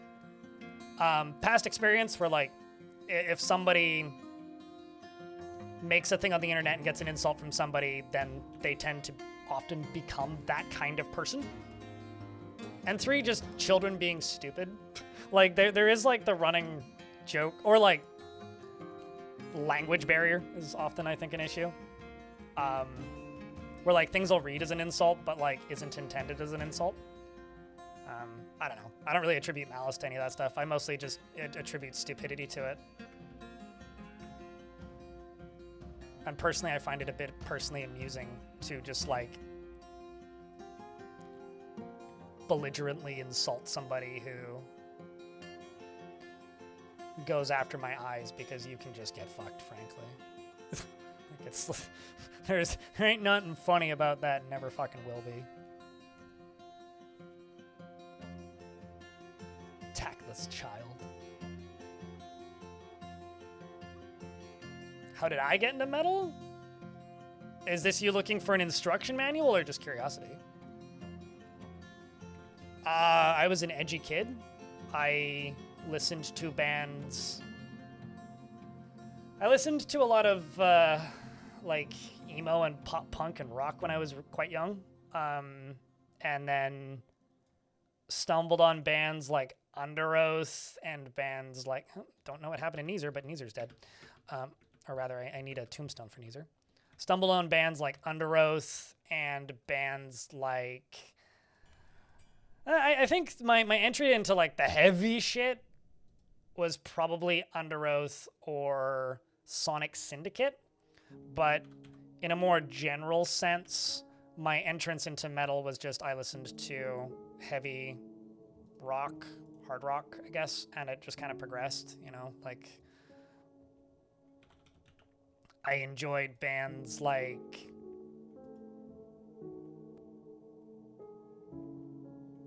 Fuck, I listened to things like Seether and Breakin' Benjamin at one point, and just like slowly moved heavier. Growing up, I really liked bands like ZZ Top. I got super obsessed with Iron Maiden at one point. That was also kind of an entry point.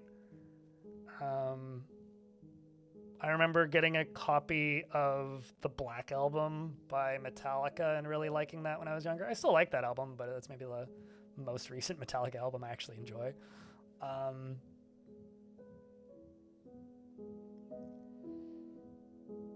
Yeah, I think also like the other entry into like the heavier stuff that I found were bands like Elevite. Because I had a harder time with like harsher vocal stuff and like the really heavy stuff, with the exception of things like Under Oath, or I guess Linkin Park as well. Yeah, I quite liked Linkin Park, or liked Linkin Park. I don't like their current iteration, but it's besides the point. I really liked bands like Elevite because like they kind of like, yeah, they do the harsh vocals thing, but they like soften it off with like, how do I put it? You know, just kind of the folkiness of like that kind of folk metal stuff. I also quite enjoyed bands like Nightwish back in the day. Similar reasons, like, yeah, they're heavy, but like they soften the blow quite considerably by dressing it up in like an operatic kind of silly foreground, I guess. You know, I'm changing my mind rapidly. I'm actually going to put the Guildhall for Doctors back here. And so, I don't know, probably like realistically like folk metal, power metal. Dragon Force as well was actually a pretty early one. Iron Maiden, that kind of stuff. But the entry to like the heavy stuff, I guess, for me was like the heavy side of emo. Also, System of a Down is another one that was pretty early for me. With Linkin Park and System of a Down, and got into heavier stuff as I'm older. Number go up once more. You're a diehard Gojira fan? Gojira's great. I think like when I realized like, oh, I'm a metalhead, was either around the time I started going to concerts or maybe the first time I found an In Flames video. Yeah. I really like a lot of old emo. Emo's great, especially like the more mathy emo in the Midwest emo scene. True Freak, what up? Thanks for the 31st month. Appreciate it.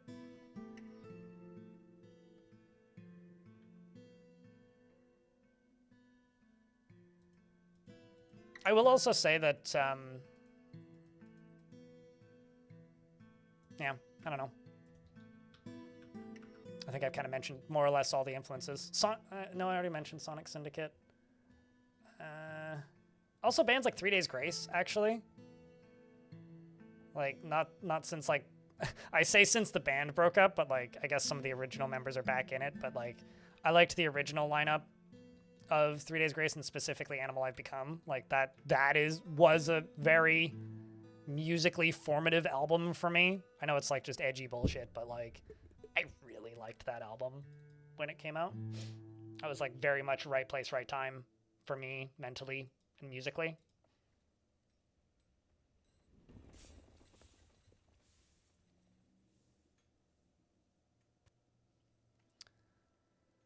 There's just something so perfectly chunky and grindy about their music that you love. I'm trying to... If I were to point a finger and say the two heaviest bands that I like, outside of, like, extremely niche, like, fringe weird shit that I'm into, and there's actually kind of a lot of that, which, like, nobody in their normal human right mind would actually listen to unless you're already into that stuff, and specifically seeking it out. So, like, I wouldn't recommend any of that stuff to most people. The heaviest bands that I listen to frequently are probably Thou and Dope Throne. Ready to eat cookies again. I have a cookie dough in my fridge.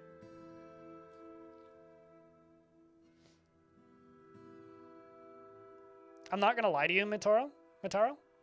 Regardless of tone, if you said that to me in person, I probably would have punched you in the face. I don't fucking care.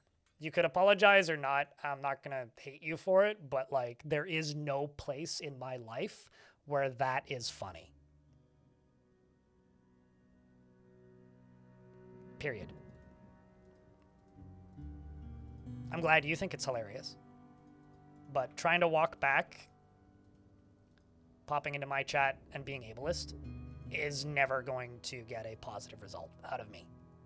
So now you know. Don't make the mistake again, please. If you actually care. What about Electric Wizard? Oh, because I said Dope Throne? I do like Electric Wizard. But the band Dope Throne is not to be confused with the song or album Dope Throne by Electric Wizard. No, it's just it's still that same person. They're just, like, trying to insist that it was a joke and that it doesn't read like a joke because of tone of voice. It's like, no, if you pop into my space and, like, make ableist comments about my eyes in my presence, knowing about my eyes, yeah, you can get fucked.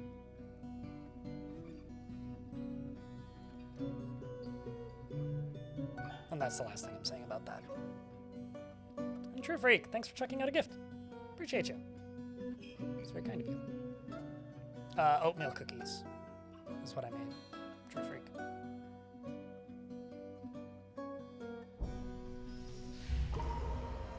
I mean, half the time it's Twitch chat being Twitch chat, so, you know, it's not limited to any chat, really.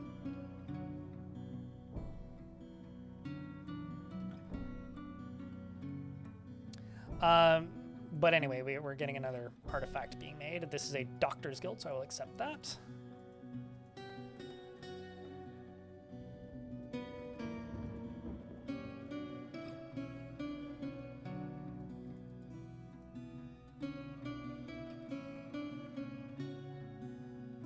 Happy winter. I'm looking forward until December 28th. I'm not a big fan of Christmas. I tolerate it, but it is not my favorite holiday. That being said, I do really like New Year's, so I'm always very torn around this time of year for December. What did you claim? Carpenter's Workshop? Oh, there it is. You're right in the middle of the screen. Duh.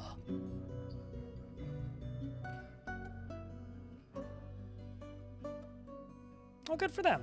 Romanoid. Hopefully they get a nice break. What happens on the 28th? That's when businesses stop having holiday hours generally. At the very least, where I live right now it's very much a small town at this time of year, and it's like, I'm not gonna say there's nothing open on Boxing Day, but like, there's basically nothing open on Boxing Day unless like you're a big brand retail store. Like, I don't even think I can go to any of the coffee shops within walking distance on Boxing Day because I'm pretty sure they're all just closed. Except for the chain, which, I mean, I guess I could go to Tim's, but...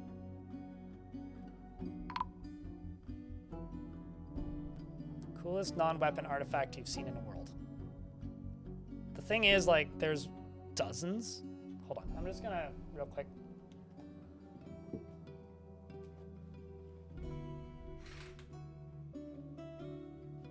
close the blinds halfway so that that's not gonna ruin my lighting. Coolest time. That's such a wide question, man. Probably the one of the bugged ones where it was like an hour-long description. If you're telling me to say coolest, probably that.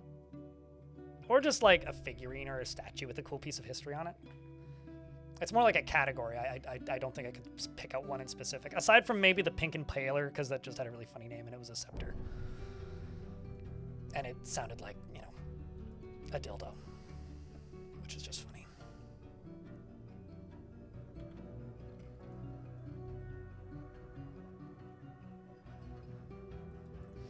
Bunch of agitated giant thrips over there. See if those traders make it in.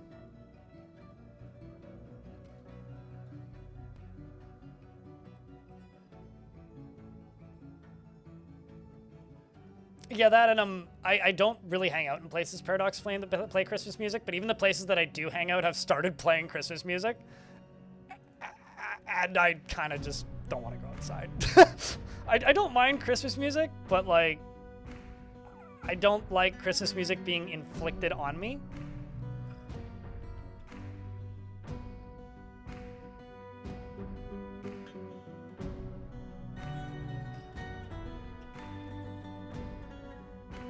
I like hats. I like capes for artifacts. Like, as far as like a category of artifact, I do enjoy an artifact cape. Or artifact mask. You know, like a cool item that, you know, the dwarves can't normally make, but in some circumstances can. I think those are always pretty fun.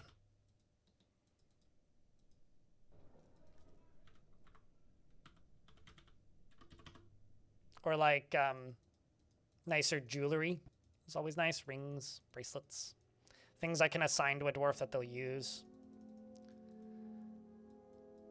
I kind of like it when like a dwarf makes a thing for themselves and claims it as theirs. Like when a child will be like, I'm going to make this toy boat and claim it as a personal treasure. Like, I really like that, especially if like the fort has no toys. And then you see that they like toys, and it's like, oh, I see why you're doing this. It's because I haven't provided any of the thing for you.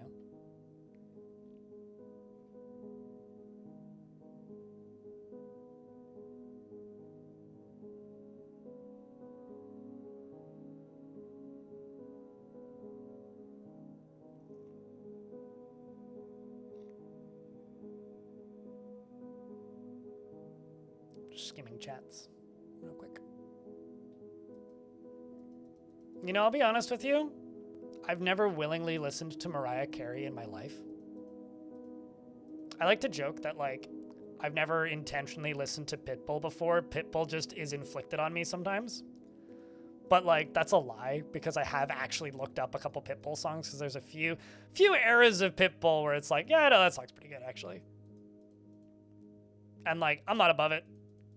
I'm going to keep the Hornbill Double ones because they're kind of cool. I'm not above it. Like, every now and again, I will listen to a Pitbull song.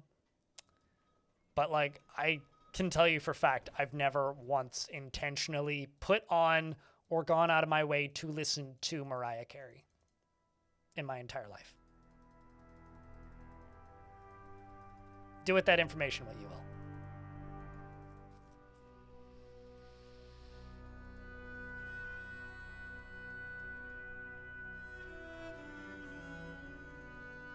I got 160 goat bone earrings. We're not going to be able to trade all this. But I can try.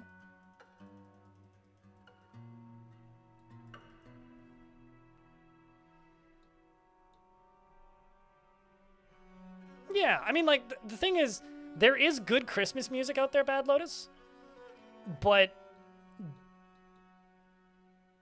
there is not a lot of Christmas music that's, like, corporate sanctioned Christmas music. Like, I really enjoy Bad Religion's Christmas album, and to a lesser extent, but similar, I also really enjoy Twisted Sister's Christmas album. They're just Christmas carols, but there's something about hearing Bad Religion's Christmas album that just cracks me up every time I hear it. And I don't actually like this album, but I think it's really funny, so I like to bring it up when talking about Christmas music. The Vega Boys, you know, we like to party. We like to party. Like that band. Dun, dun, dun, dun, dun, dun, dun. Those guys.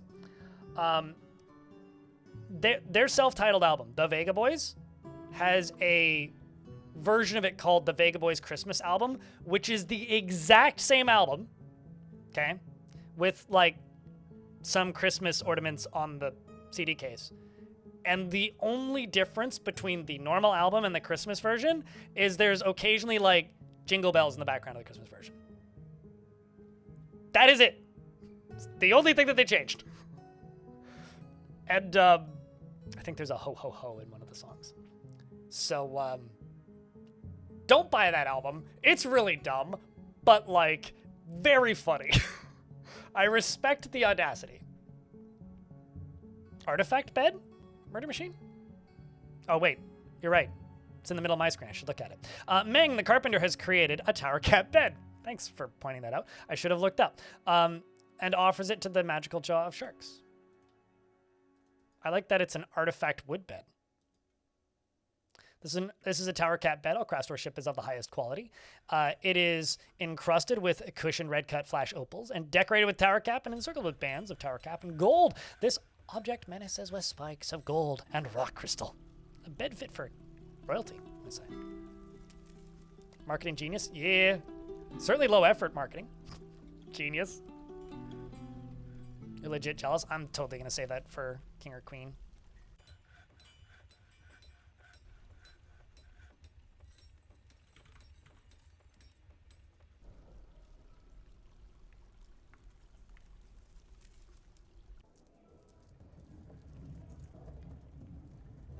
I have too much bone jewelry.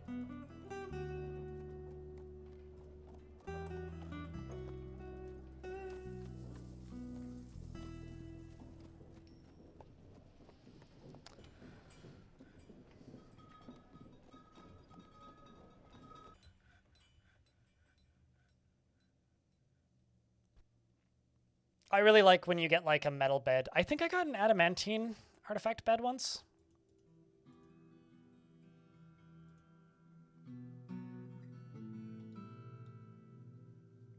You know, unironically, you know, it's a Christmas album I don't mind hearing because my mom sometimes puts it on when holiday stuff happens at my parents' place. I actually quite like Michael Bublé's Christmas album. It's very fucking simple. It's just, like, the normal holiday songs while he plays piano, but he's, like, good at singing and not annoying about it, and I don't hear them all the time. So I actually don't mind those ones. Aqua did the same thing. Oh, that's pretty great. There's a song called Heavy Christmas you like? Cool. Charlie Brown. Actually, I would rather just watch the Christmas special. There's this album that my parents put on, and I'll be honest, I cannot remember the name of it. But it's very specific because it's a live album, and it only happened once, and it was a concert, and it was performed, played, recorded, and that's it, and you can buy it, or I, at some point, could have bought it on CD. I don't know if you still can. I don't know if it's streaming anywhere. I've never looked. But it was recorded at UBC, so University of Vancouver, like BC, like Vancouver University. And it's an organ performance that starts off as like, it's basically organ slapstick comedy is the way I would describe it.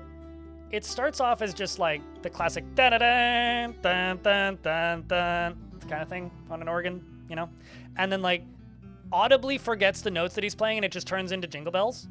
It's shit like that. It's like they start playing classic songs and then like fall in and out of Christmas carols the whole time, and it's very amusing. I'm trying to think of what it was called. I could just text my mom and ask. Did they have the same label? I think that Aqua's universal, don't they? The other thing I need to do is go down to the hospital and designate this as a doctor's guild.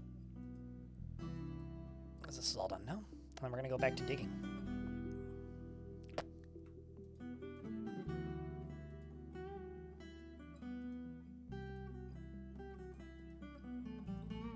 Guild Hall.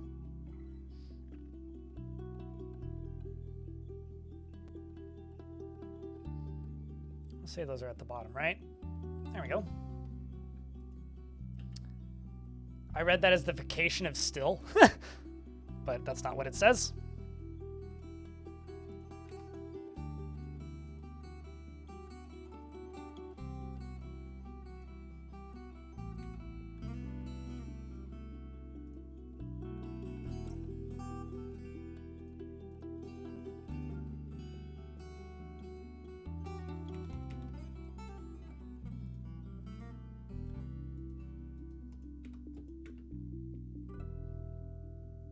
Merry Christmas, Bach? Maybe. If it starts off with the da-da-da-da-da-da-da, then it's probably it. But yeah, I remember my dad used to just put that thing on repeat. It did get a little old some at points, and there was points where me and my sisters are like, anything but that. But like, I don't know. I've grown to appreciate it again as an adult. What's the value of this? Pretty low still.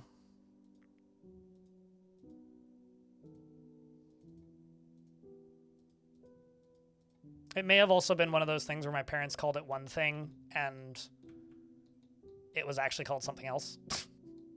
Parents have a habit of doing that. At least mine did. Do. Another thing is on an economy mod, I'm sorry, who hurt you? What's the goals of the economy mod, Roxy? Also, there's a mod room on my Discord where you can post mods, but try not to just use my chat as a billboard. That gets awkward sometimes.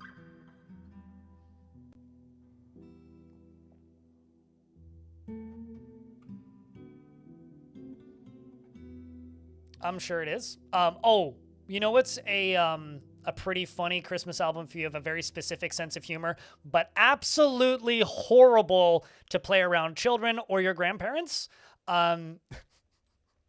is the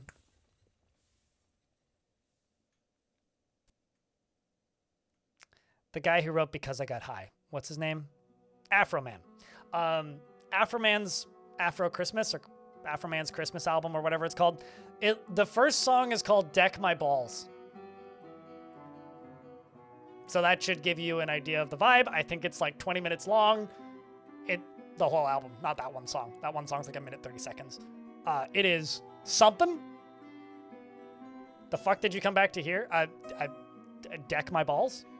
No, don't actually, please, but a funny album.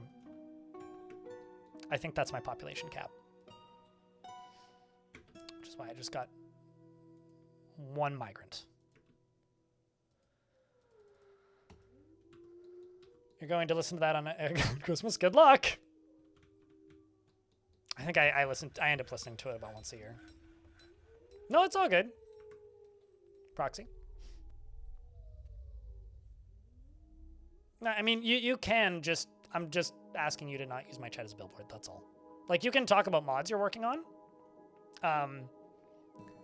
But I've, in the past, made the mistake of allowing too much of that, and it becomes just kind of a culture of randos I've never seen before popping up and promoting their mods, and it's like, stop it. Yeah, so just, like, within reason, but, yeah, feel free to talk about what you're working on. Just want to set the precedent, that's all.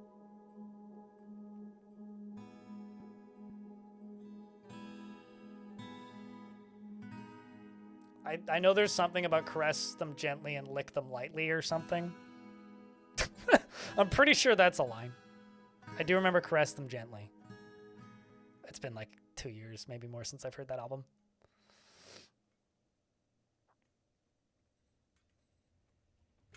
Sounds like something you would see on Jackass called Back My Mom. Merry Christmas, this is Jackass. Yeah. Man, Jackass.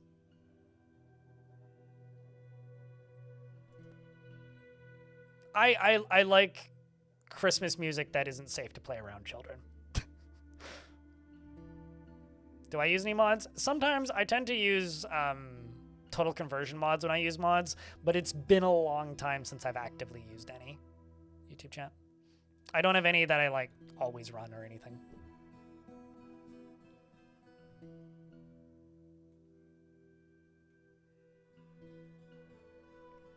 I started this fort in the year 250, so it's been 12 years. It's been 12 years. You continue to impress. I come empowered to elevate this land in the eyes of our realm. There's much to share. What would they like? I'm just going to ask for wood. They want legwear and scepters. Well, those are both easy. I could probably just buy out this entire wagon. Very well might.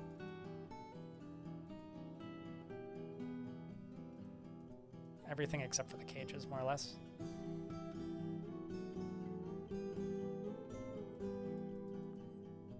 I'm just going to mark all.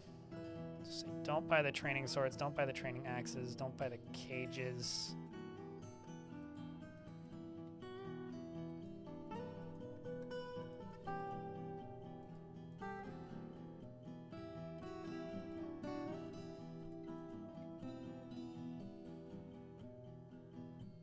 I don't want the instrument parts.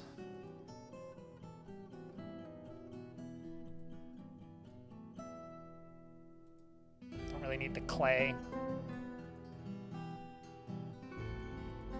Trade.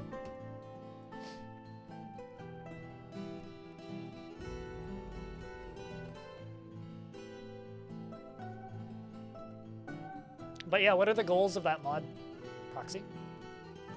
Like, what are you trying to end up with? Are you trying to recreate the old system? Because, like, it might be worth asking Putnam if there's a way to use GF Hack to comment out the economy. Like, I wonder if there's, like, a side... Because I know that the economy... Or, allegedly, the economy code is still in the game. I've heard that from a few people now.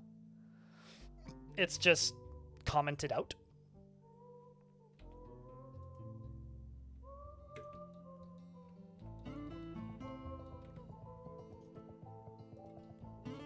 So, I don't know. Do what you will with that information. I'm actually much more interested in the economy, like, from the adventure mode perspective.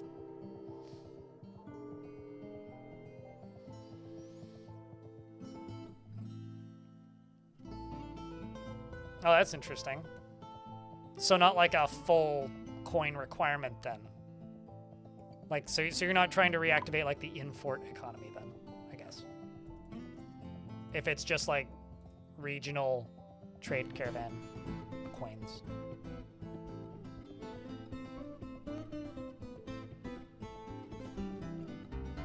What are the upsides, downsides of distancing yourself from the mountain home? Downsides, you get smaller trade wagons. Upsides, you don't have to build a throne room, I guess. Shrug. You don't get random royal visitors, is maybe the other upside.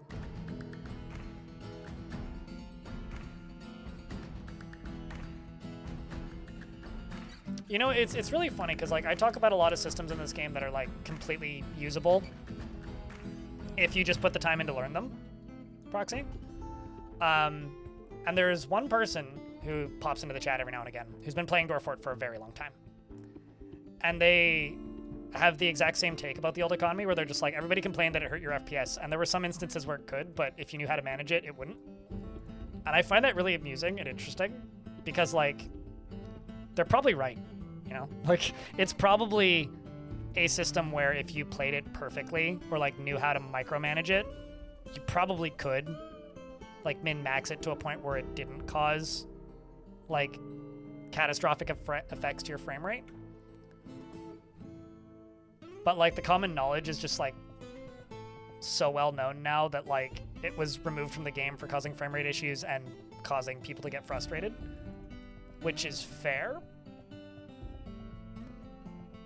But I still think it's kind of neat that there's like maybe systems in the game now that like maybe would have stuck, like maybe it would have stuck around in a world where there was YouTube tutorials for Dwarf, you know? I don't know. I think that's an interesting thought case.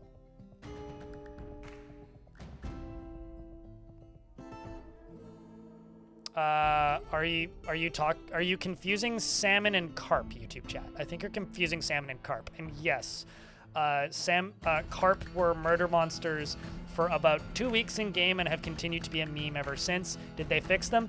Yes, actually a decade ago. Something evil is emerging from the newly exposed pocket. We've got a skink fiend. Ah. Chat room, I need you to give me a big round of beers for good luck, because a skink fiend is entering the fort. The skink fiend, of course being this guy, is a very large feathered skink, twisted into humanoid form. Beware its webs. Its silver feathers are patchy. So these things are fucking mean. I came very close to not losing the fort. That's a bit of an exaggeration, but came close. So we're gonna see if I can lock this thing down. We're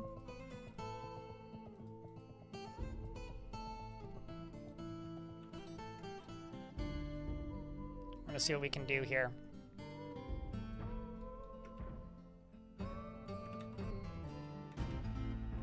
Well, one dwarf's dead. There goes that tier. Some poor kitty's getting killed.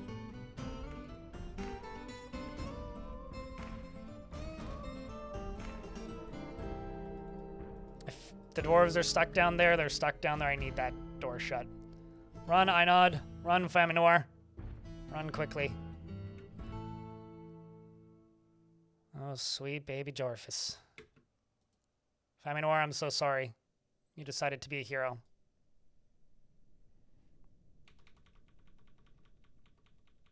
I have no chance I have no expectation of your survival. My Marks dwarves are loading it with bolts. And shoutouts to the Marks dwarf who shot it, because it appears that it is now dead. Strikes it in the upper body, tearing the muscle and the false ribs, lodging it in the wound.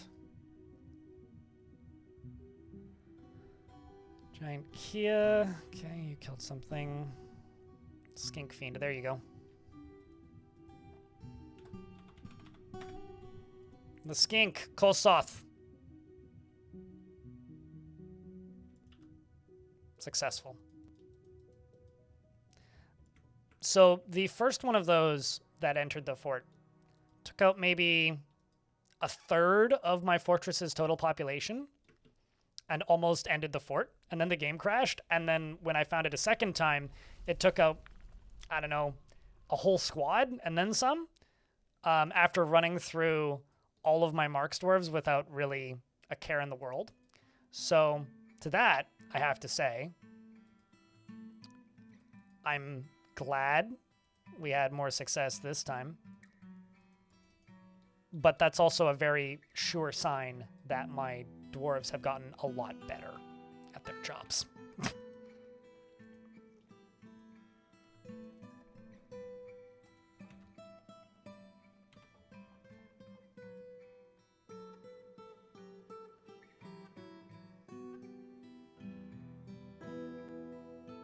Why slab not construct yet?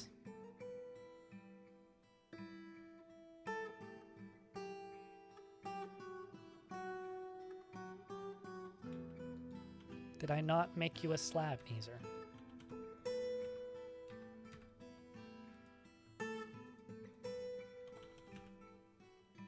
Guess I didn't. I thought I did.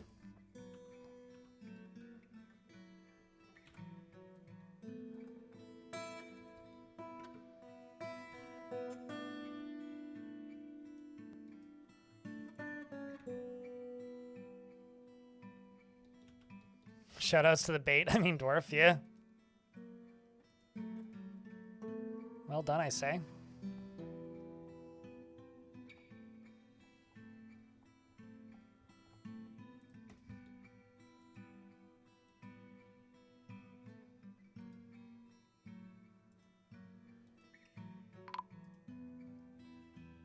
There's two.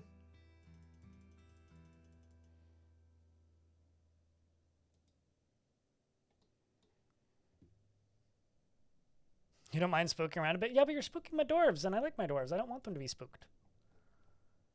Trying to minimize the spooking.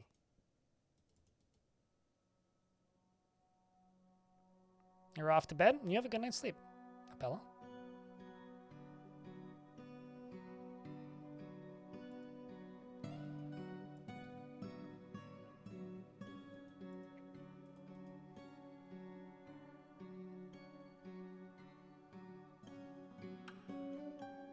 You're now home with a drink in your hand and some sourdough rye chips. Ooh. I bought a loaf of sourdough bread that has lemongrass in it and olives. And I'm going to make like biscuits out of it, basically. You can make thin chips and it should be tasty.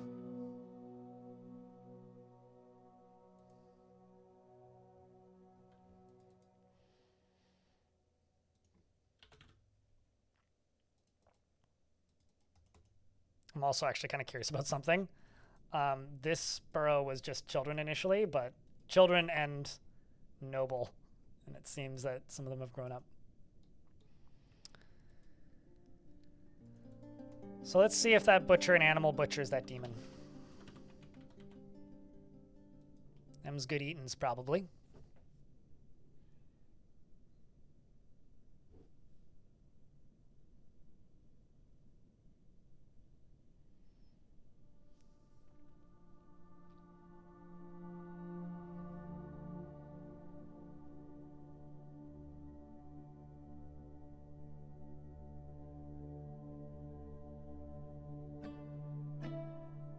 Generally, I realize that Appella's gone to bed now, but if by chance they're still lurking or if somebody's wondering, generally if you read about a weird old issue from a really long time ago that's been memed heavily, it probably got fixed within 2 weeks or less of when it happened.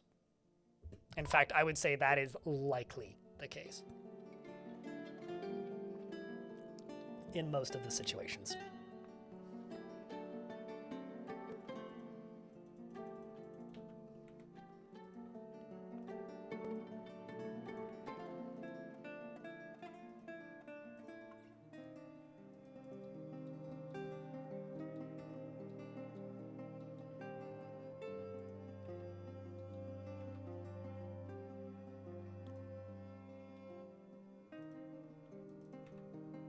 Mine through that.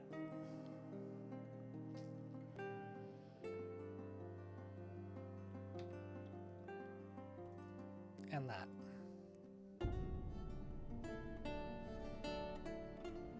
Are you still alive? I don't think so. No.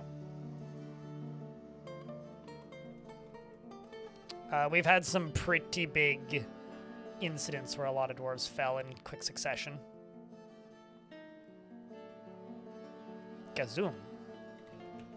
Yes, Gazoom is still alive. I was gonna say, I think Gazoom's still alive. But yeah, we've had some pretty heavy ones over the years. Investments are open if anybody cares. I'm pretty sure that a Wambler is basically just a Tribble from Star Trek. Like, they don't really have much of a physical body, really. They're mostly just kind of like a weird amorphous blob that is sentient.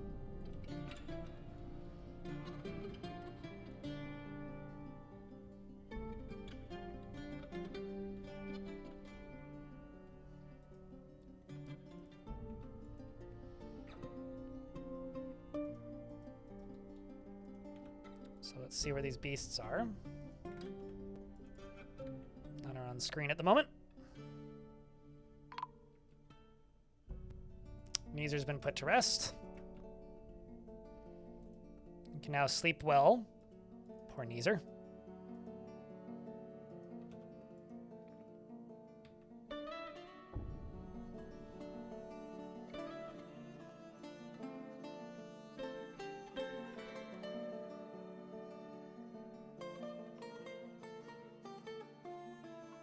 Bruh. Happy holidays, Litibe. Thank you much. That's very kind of you. Thank you for the 20-pack. Ilmrin cheered. X100. Bruh. Bruh, indeed.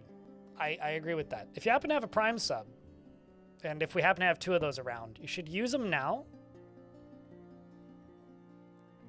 Because that would be a big hype train, like immediately. Regardless, though, thank you very much. It's very kind. Deep within this strange place, we've uncovered what must be a treasure of the gods. ×2. I think. Nope, nope, just the one. This is a large twisting metal armor. Ooh.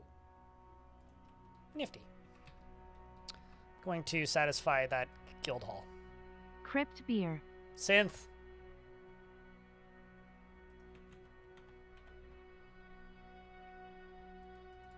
Thank you very much for the 36th month.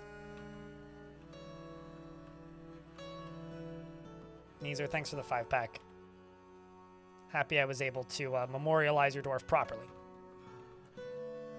Devilton, thanks for the 10-pack. It's very kind of you. It's extremely kind of you. Devilton, one of the MVPs of the year. Truly. One of the goats.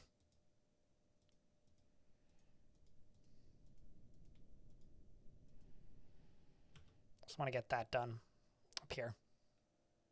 That is a ridiculous train, chat.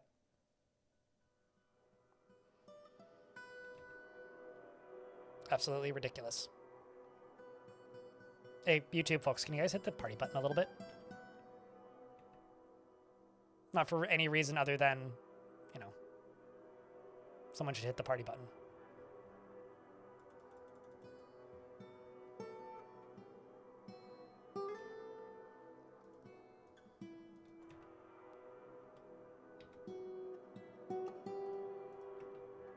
Gazoom, thank you very much for the 10-pack. You're also too kind. It's been a hell of a year. I'm planning to put together a, I don't know, a little blog, I guess. Vlog is probably actually the term to use. Talking about just the year as a whole, kind of for the channel. And just general achievements and goals for next year. Always feels a little bit self-indulgent to do stuff like that, but at the same time, because at the same time, like, nothing here would be here if it wasn't for, you know, people in the chat keeping the bills paid, you know. I'm still a little bit amazed that I'm still here doing this, you know. It was like, what, October 2019, I basically told chat, I was like, I have 3 months rent, and either we make it or we don't, and I have made it ever since, and I'm still kind of amazed. So thanks, chat. Thanks for continuing to amaze me. After all these years. Frank, thank you very much for the 5-pack. Appreciate you.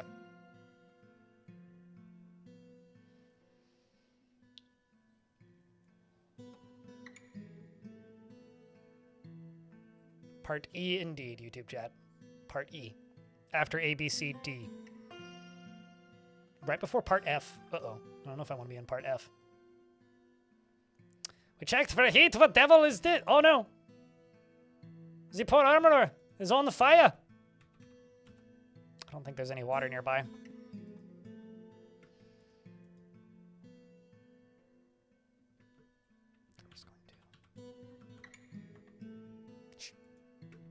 If they bleed to death, they bleed to death, and at the very least I can bury them. Whew, that was wild. Did you catch fire? Holy shit. Never mind, 2 dwarves got... Hold on, I just want to bury the body. Man, that fucking took out 2 dwarves? That's wild. One of the dwarves was just building. Like, didn't even deserve that. Holy shit.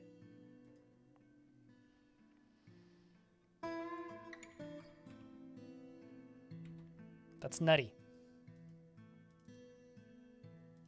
I tried to perform a Christmas miracle and save that dwarf's life, but little did I know that 2 were shot. Zon was found dead. Don't tear up.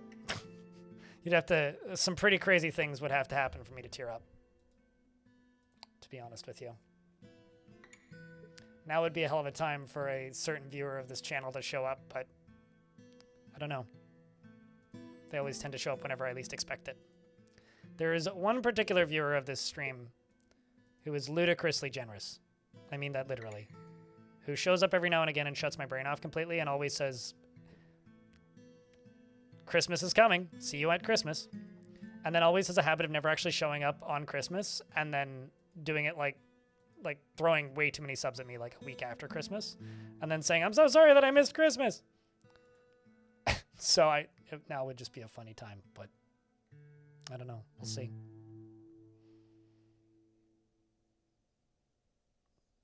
Like Spanish Inquisition. No, everybody expects the Spanish Inquisition. Or did they miss Christmas? I'm not sure which direction you're going with that, actually, now that I think about it.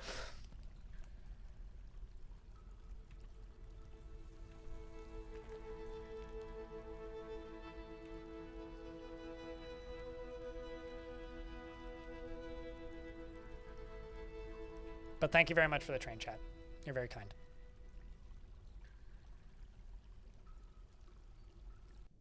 Yeah, it's that person. I just historically mispronounce his name. And so thus I try not to say it out loud. Tibe. They've been back since. They lurk more often than not, but if they're speaking, it's ridiculous amounts of subs.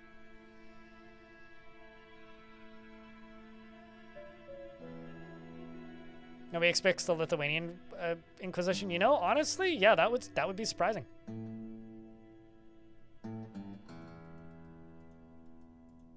That would be pretty surprising, actually.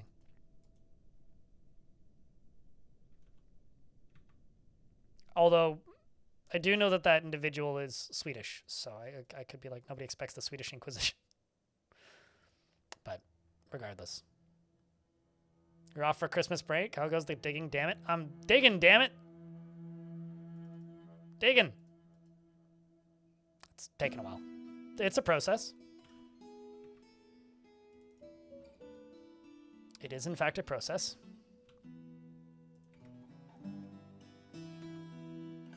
A slow process. A plodding process, but a process. What you planning to do during your break? 30 seconds left on that ridiculous hype train. It needs 14 subscriptions or $67 in bits to level up. I think chat has done enough.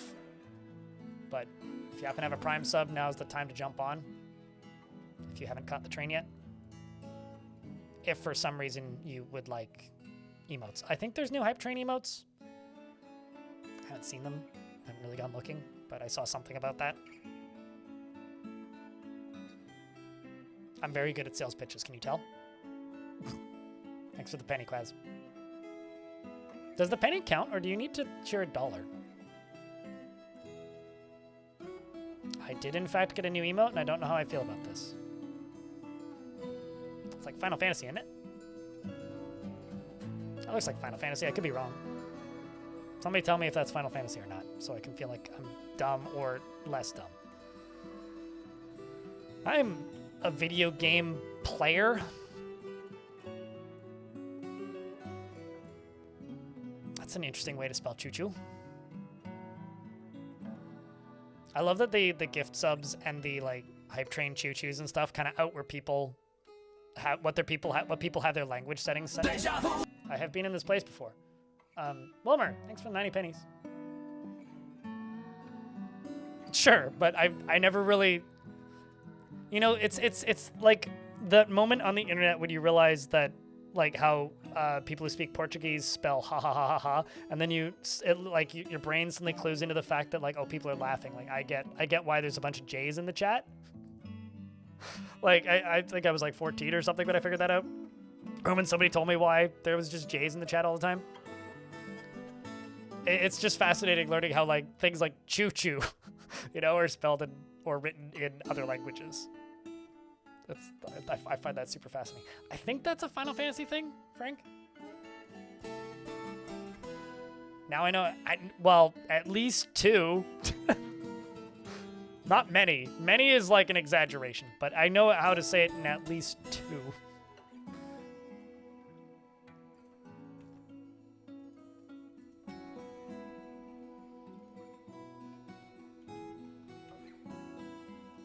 Okay, so I'm going to take out this.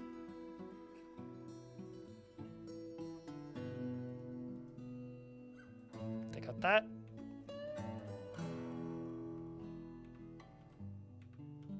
Take out that. Take out that.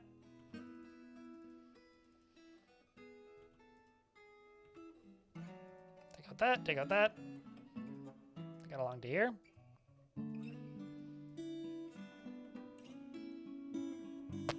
Should be good. You right there. Let's give you a pull and link you up to that.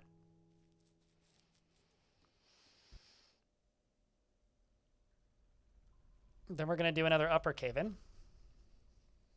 It's going to drop this layer.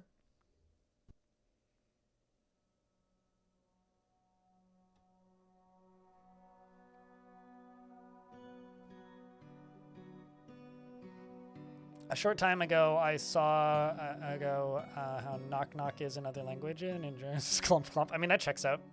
Yeah, I can see that. I mean, I think that the internet, like, exposing the rest of the world to tiny bits of other languages is one of the few, like, genuine joys that I get out of the internet. You know, Das ist haben big problem is, I think, maybe one of the classics. Like the Dutch is a funny language bits. Stuff like that.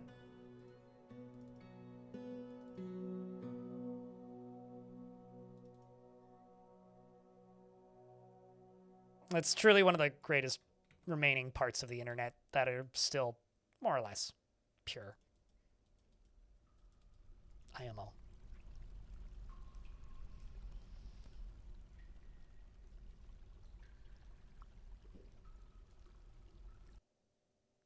Bringing the hammer down to hell. Mostly just trying to clear out areas so that clearing out these areas is safer.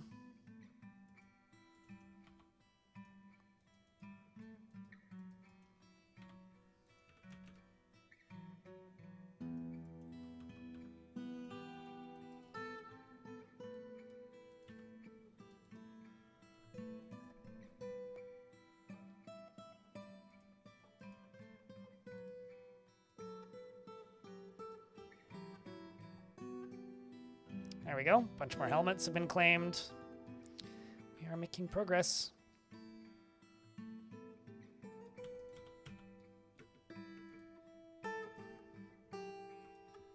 Lens heart. think my top 2 squads are completely armed. So what I'm going to do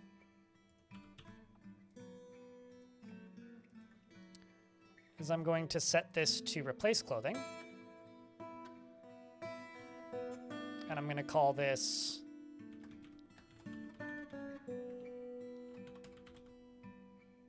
confirm and save. But then I'm going to set this whole squad to use this, except I'm going to grab you and say individual choice melee, metal, full. Confirm and save. Assign the whole squad to metal full. And then grab you, grab you, grab you, and say unique.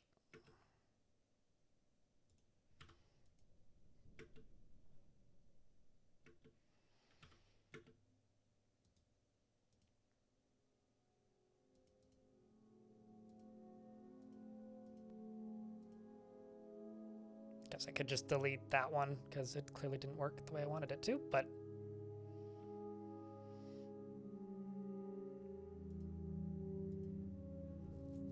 we're just in an ad break, so I will pause game until the ads are done.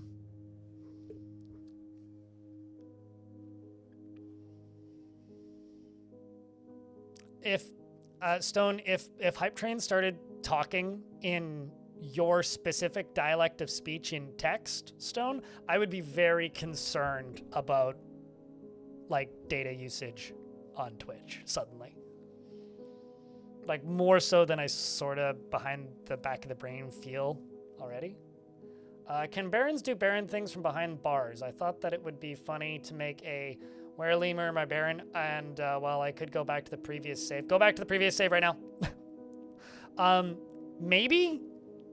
Maybe, but no. Not consistently. Don't do that. Would be my advice. Go back to the previous save. Would be my advice. If you make the area that they are chained up in their office, they might attend meetings, but they're going to lose their needs really quickly. They're going to get upset really quickly. They might not always stand in the right place for meetings to function. It's not worth it. Unless you want to like isolate them once a month, which is probably also not worth it. So, yeah. Also, they will probably topple the bars when they become a were-lemur. Oh, I was just gonna say, Stone, that if the hype trains or like Twitch suddenly started talking at you in your own dialect, I would be kind of concerned. That's all.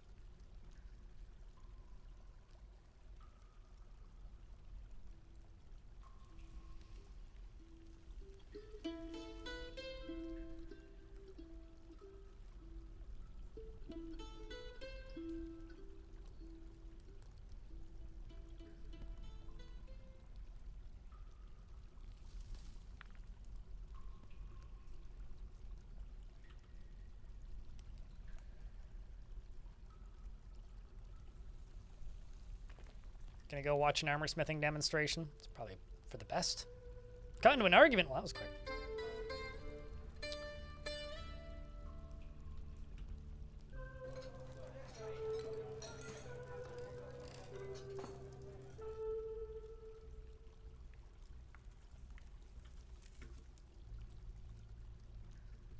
Distracted. I think I'm going to turn off all these squads. Turn off all these squads. And aside from dropping a big old rock on things, I'm actually just going to give these dwarves a big old break, I think.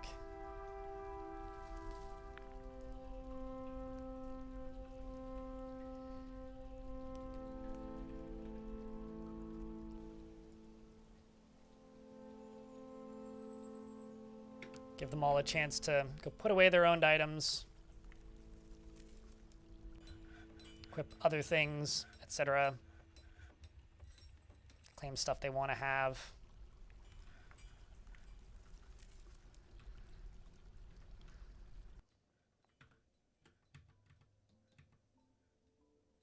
Check this.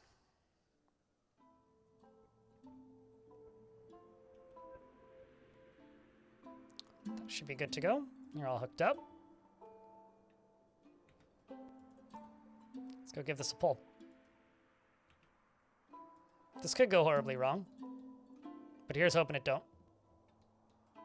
So let's wish us some luck, chat. We're going to drop some stuff down. Maybe an evil monster will come out. Maybe not. Let's hope it doesn't. Yeah, but I'd be willing to bet there are very few that type in that dialect outside of maybe writing movie scripts. Or scripts in general. And here we go. Oh, well, I screwed up somewhere. Oh, I see where I screwed up. Well, never mind. I didn't drop it. I fucked up. Because I had to either deconstruct this or get rid of that.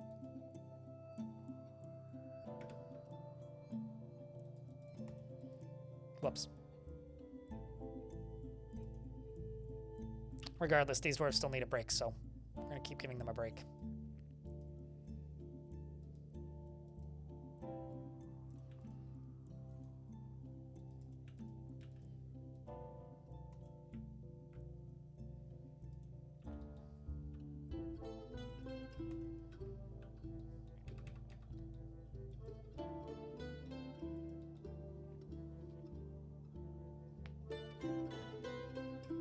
It would, in fact, be a tad unusual. I mean, certainly not impossible, but a surprise. Like, I think the closest that you'll find stuff to that would be, like... What was the... Okay. Chat, help me out. Help me remember the name of a video game. I want to say this game came out this year. It's a comedy game that's extremely British... that has kind of like an oversized cartoony look to it, where you go around in a town and complete tasks. And that's about all I got. Shit. It was like, is this seat taken maybe? No, that was a puzzle game. Not Dispatch. No, I mean like British. Like Brit. This is an indie game, small thing. Not Kingdom Come Deliverance 2. Although, based on the frequency that people say Kingdom Come Deliverance 2 when I say games that are completely unrelated to that. Oh, yeah, something you are here.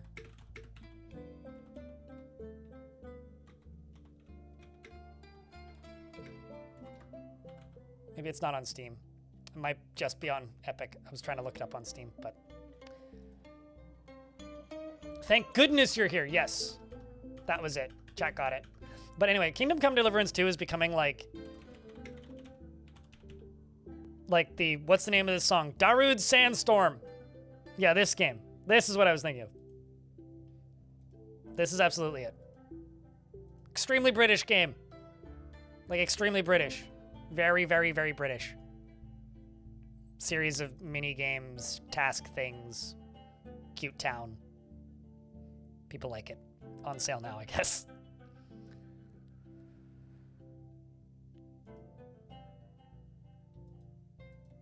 But Kingdom Come Deliverance 2, I'll finish my thought, is becoming like Darude Sandstorm, where it's like whenever like a catchy electronic song would come on, back in the day, the meme always was, well, no matter what it is, the song is called Darude Sandstorm.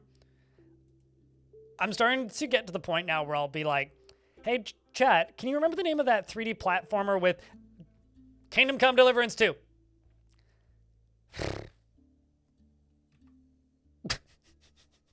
That's like where it's getting to at this point.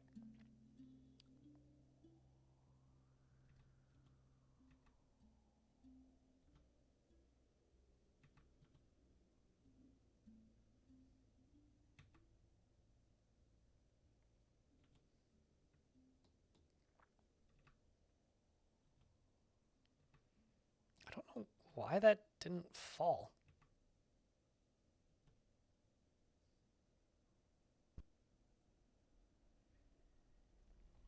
It's literally just right here. There we go. So just got to get rid of that. And then we can pull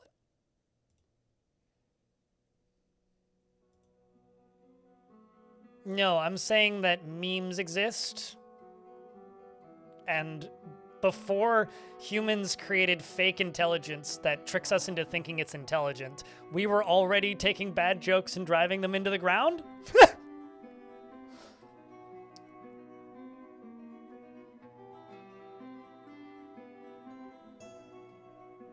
Your Twitch went down? I saw like a blip, but I don't think it was me. Made me worried for a second there. Dirty bum. The amount of humor crammed into 2 to 3 hours game is astonishing. I mean, that's the only way to do a humorous game, in my opinion. It has to be really short.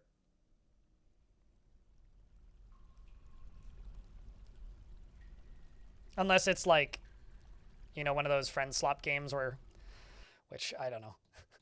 I can't decide if I like that term or not. But deep within this place, we've uncovered what must be a treasure of the gods. We check for heat. What devilry is this? ×2. Pause.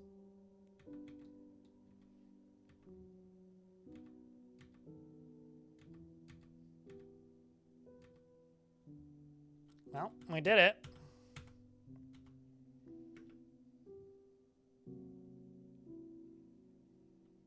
Good stuff, I think.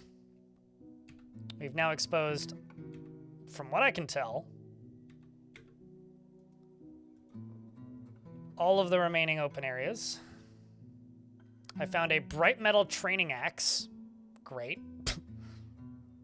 I don't know what I'm going to do with that, but I found a bright metal training axe.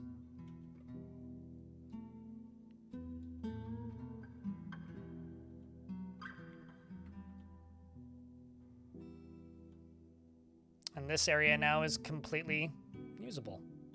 So that's good.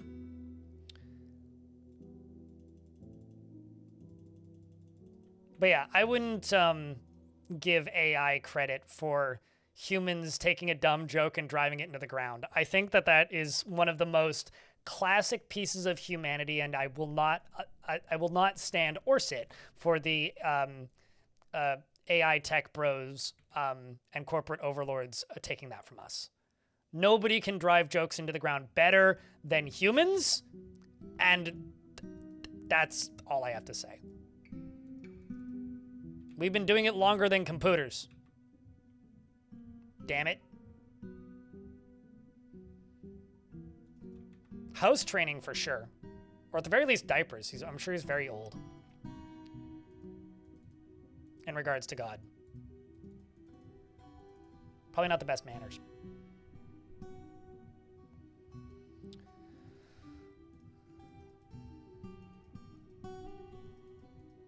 It's like, never underestimate the stupidity and creativity of humanity. It's just like, you know, a lot of the best memes could be credited to something awful because a bunch of very, very grumpy, borderline belligerent, sometimes rather angry, annoyed nerds who also happen to be very creative did a lot of good writing for a long time.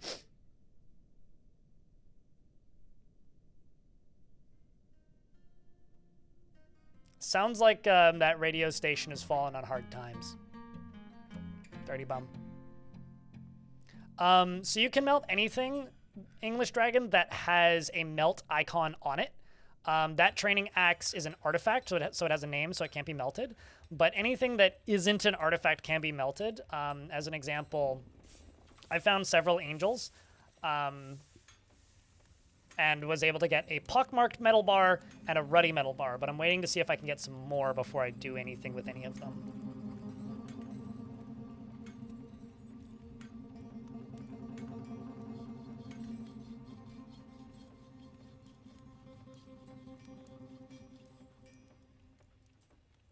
Wait, what? Why is that? Why kaleidoscope specifically? Speaking of AI that's fun to laugh at. Did you guys hear about the Claude exec who was running a Discord server?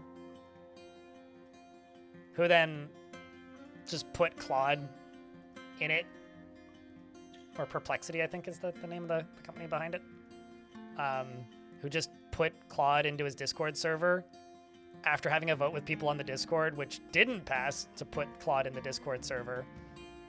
And then the Discord, like, imploded. And, like, his reasoning for not getting rid of it when the community was like, hey, why? He was just like, it has feelings, more or less. And the funny thing about the Discord server is it was specifically for gay men above the age of 30. And there's this one comment that I've seen screenshotted flying around the internet, which is, excuse me, sir, we're here to talk about video games and look at pictures of penis. Not have the deep discussions about the sentience of AI. And there's something about that line that is, like, so fucking funny to me, because it's just like, sir, this is a Wendy's. It's like, I don't know. I can't get over it. It's so fucking amusing. It's not every song, but you've noticed strongly it likes that word for some reason. Weird. What rhymes with kaleidoscope?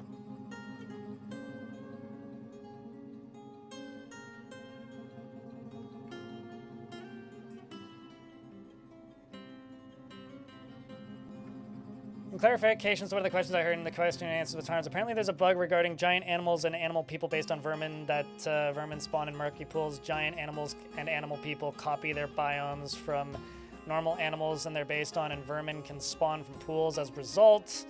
Giant pond turtles and dragonflies and damselflies and toads and animal folk versions of the same do not exist in the world without modding them to give them spawn biome. This is stuff you have to ask Tarn about directly. I can't, if Tarn doesn't know what bug you're talking about, I certainly don't. I've never heard of this bug. I didn't know that those creatures existed. I've never heard mention or tell of it before. Thanks for clarifying it, but I have zero knowledge or awareness of said bug. I believe that it exists, but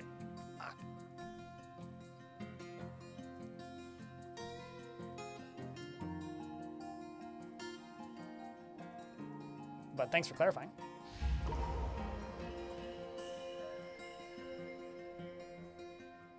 Or will they just murder everyone? I had one happen earlier and only 2 people died. So not everyone. Do not ever, under any circumstances, tell your captain of the guard or soldiers to attack your own dwarves. That'll just make things worse. The only way to, you can't stop tavern brawls, you can just minimize them. So essentially, if you have extremely upset dwarves, try and make them happy or expel them. Because those are the ones that will keep the tavern brawls going once they start.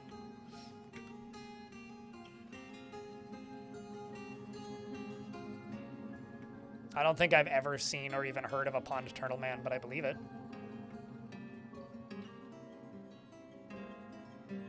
Although I'm more interested in giant pond turtles than anything.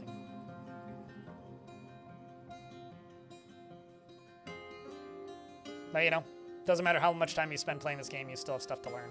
But I am a newbie who just started playing Dwarf Fortress. Welcome. Your legendary miner got slayed on our first major threat, a blind cave ogre. You're creating a blacksmith workshop using lava smelters and other lava machinery. I'm planning to set my living quarters and other stuff much lower in order to make the path shorter. I also plan on starting a militia squad. Sounds like you're well on your way to success. Dirty Bum. Can I get a flammable miner with a beard? So any miner, got it. Would you like a chromatic miner or a melodic miner? I think you had another Dirty Bum in this fort, so I'm just gonna name you Dirty Dwarf so I can remember who you are. If you want me to name you like Dirty Bum the second, I can do that too. He drops any activity at the slightest hint of difficulty or even the suggestion of effort being required. You did have one. They died. It was pretty early on, but they did die. He doesn't try to get things done perfectly. He is a friendly individual and isn't particularly ambitious.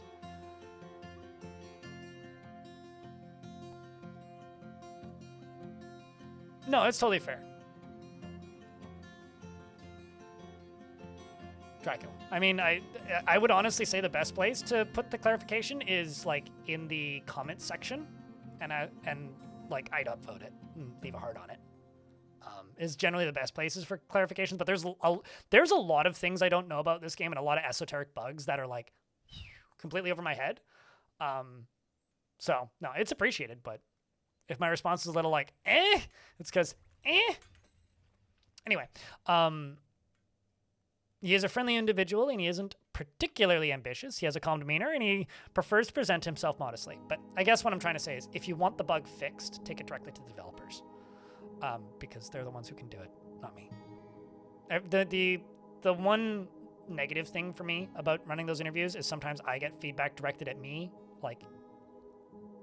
or clarifications on bugs and things directed at me. Because when asking that question, it seemed like Tarn didn't even know that that was a bug, which would imply to me that you should go report it if it is. Where was I? He is a friendly individual, and he isn't particularly ambitious. He has a calm demeanor, and he prefers to present himself modestly. He thinks that he's fairly important in the grand scheme of things, and is quick to form negative views about things. He generally finds himself to be quite hopeful about the future, and is curious and eager to learn. And he is slow to anger, and he occasionally can lose focus on the matter at hand. Needs alcohol to get through the working day. He dreams of mastering a skill and personally does not respect the law and sees war as a useful means to an end. He likes conglomerate and silver and white opal. I'm glad you think so, Dirty Bum. He likes mangrove wood and giant rhinoceros leather, reindeer antler, guppy bone, those must be tiny, and hemp fabric, as well as the color orange, crosses, and gauntlets and weapon racks, and rings and menacing spikes, and the words of the musical lark, and when possible prefers to consume herring and fisherberries and prickleberry wine. On the flip side, though, with the interviews, he also likes cranberries and hates large roaches. On the flip side, though, with the interviews, well, it can be a little bit maybe not anxiety, but frustrating to get feedback directed at me. I always learn something. There's always a couple questions that come in that bring up things that I never knew about the game. So I really need to. My microphone has slowly come unscrewed, and I need to fix that. I'm just fixing this. There we go. That's better. Is there anything to do in this game other than kind of watch the dwarves run around? Well, I mean, it's kind of a god game, so you don't really have direct control. But, I built all of this. I mean, that's kind of like asking in Minecraft, is there anything really to do other than punch blocks and dig? It's well, yeah, there's nuance to it. I guess that's a very surface level question. Is points of this game basically watching the dwarven anthill? Certainly. But there's a lot more to it than that. Right now, the dwarves are singing and having a party, it seems like. And one of my dwarves is in prison. I don't know why. The dance that they're performing, in fact, is a simulated dance of the Glittery Suitor, a participation dance originating in the magical saber. The guide forms the dancers in improvised performances, and then dances accompanied by any composition of the heliotrope embrace, which is a type of music that this faction uses. Also has some instruments to build, which I forgot about. I guess it's kind of like asking, is there anything to do in SimCity other than build a city? It's well, I mean, that is the game. So it's you kind of need that.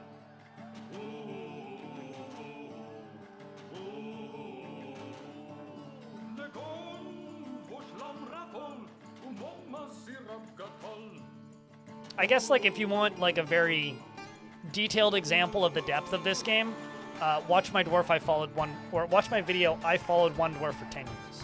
That's probably the best example of depth in this game, while also being a bit of a primer to what this game does, without talking about the gameplay too much. But that's just a video of me largely following one dwarf and pausing the game every 5 days in game and making changes to the fort as I go, watching the dwarf's mood change and personality shift, and then slowly manipulate it into something cool. Sentient, what are you up to?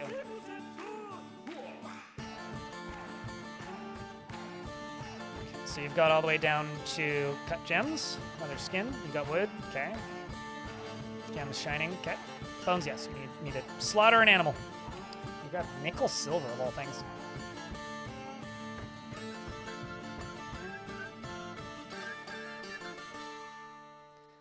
Actually, I think another really good equivalent of the question of is there anything to do in this game other than Spirit Dwarves is Like Crusader Kings, is there anything to do other than stare at a map?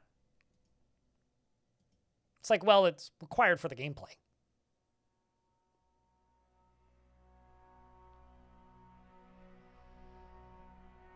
Man, that was a strange but also kind of really cool era, Shap 9. Although, I never actually played Simcopter. I did, however, play Streets of SimCity, though. Which just let you drive around in a sports car with a rocket launcher.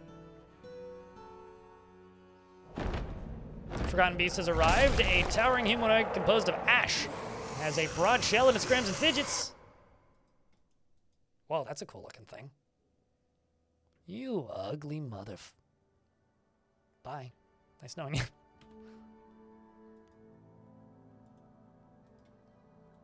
Speaking of, actually.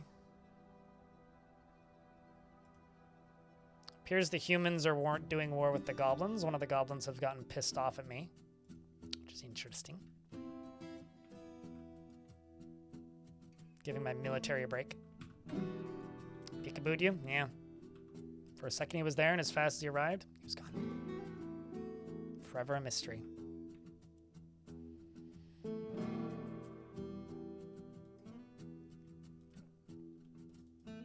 Why did I screw this up?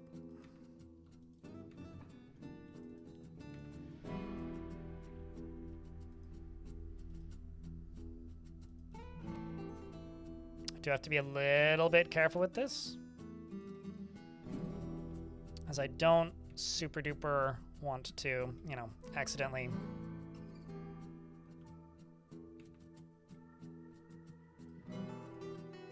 release too many of the forces of the underworld into my living room.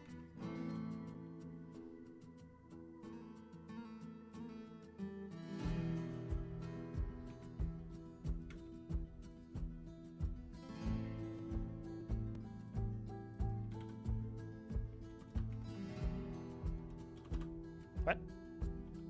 Oh, wow. I broke my way up and down.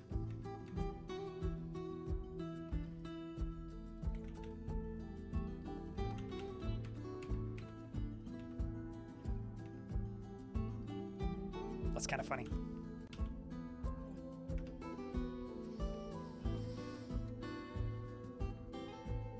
Carne asada fries. For some reason now I suddenly suspect that you live in San Diego. I associate carne asada fries with San Diego for some reason.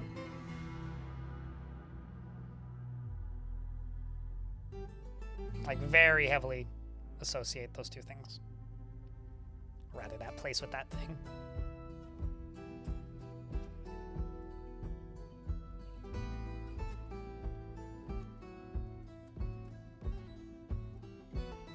Let's get all these diamonds out of here.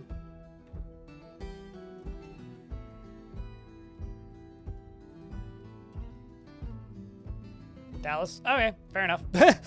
Same vibe. Although I will say the only, well, not the only good. The best carne asada I ever had was in San Diego, so that's probably why I associate the two. It's like the one thing I miss about going to California every year for work, doing this for a living, was when I used to go to California every year. I used to always get like some really good Mexican food like once a year. And it's kind of hard to get consistently good Mexican food up here in the old Canada. Got all the Japanese food I could ever want, but lots of good Korean barbecue. But kind of lacking. Hey look, it's Plump Helmet Boy. Very upset about all the dead Crundles.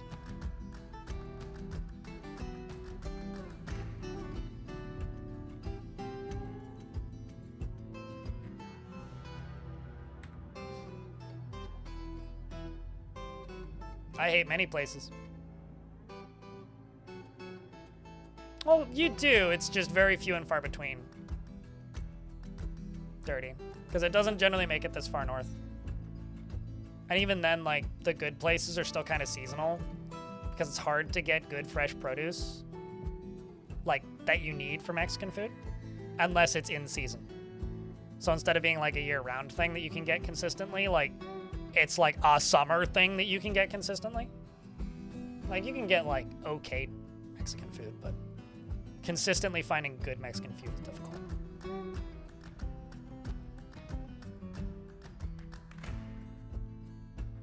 When you lived in California, you used to love the Mexican restaurants and food better. It's better than there. But yeah, no, I fucking hate most of the things about going to the States. So for whatever that's worth, I just, there was something glorious about like going to San Diego and getting a burrito the size of my arm that would feed me for a whole day for like less than the cost of a Subway sandwich. I miss that. That's about it. I don't really miss anything else about it. Mostly, the only other things I would miss about it is hanging out with friends. It's hard to get cross borders. I mean, it's easy. It's getting back that's hard. And also getting back without, like, you know, your personal data getting violated. Although, I don't need to turn this into a Greg's gonna talk shit about the US minute, but we could if you want. More or less, I have zero intention of going to the US for a while. I mean, heck, traveling for work doesn't even make any sense anymore. It used to, doesn't anymore. There's just no reason to.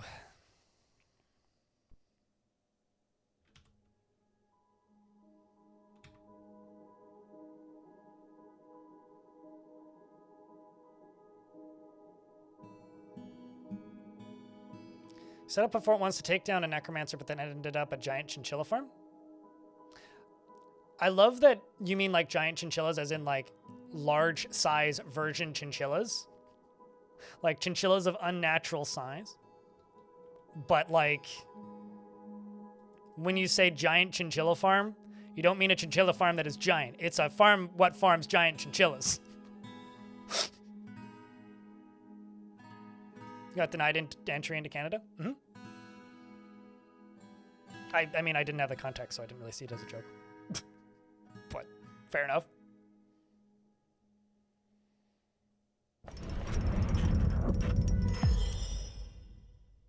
Yeah, I'm in the proper country. Bloodpool. What of it? I've never not been in Canada. For clarity, the only reason I would go to California is because that's where TwitchCon would happen. So, except the one time it happened in Vegas. Sentient Potato, the Armorer, has created Lorul Zimkal, a jagged nickel silver greaves. I'm so tired of just like jagged variations. Like every single thing has a freaking variation on it.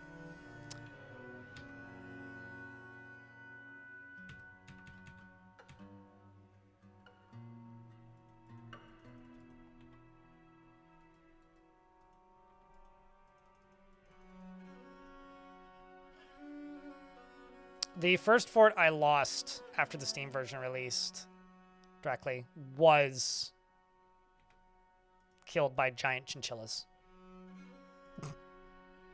So, do with that what you will.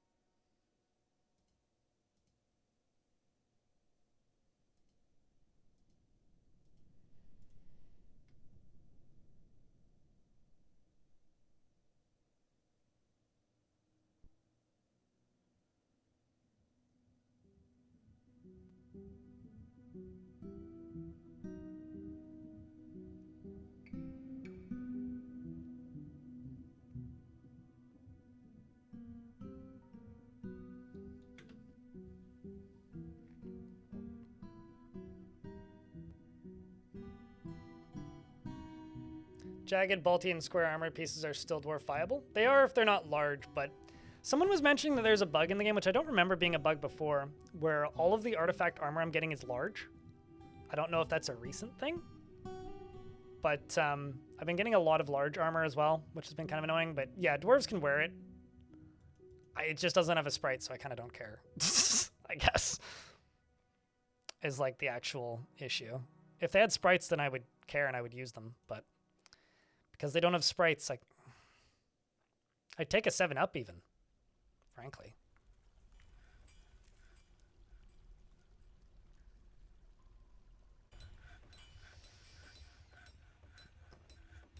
with a spear and shield posing vicariously, and now you're picturing that. So the very first version that released on Steam directly had a bug where the very first version of the game that released on Steam had a bug where fishing was counted at the same rate of absurdity.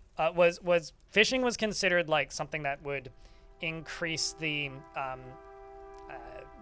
wildlife agitation, and fishing was considered to be the same level of wildlife agitation increase as chopping down a tree. So essentially, I just had a dwarf fishing ambiently in the background while I was like fiddling with things and setting up the fort. And in the time that it took for me to like get my jobs assigned and name 2 dwarves, an army of like 20 giant or whatever a herd of giant chinchillas is ran onto the map, like maybe half a dozen or whatever, or like a dozen, and killed all 7 dwarves. So I didn't even make it like 2 weeks in game. Like just everybody died.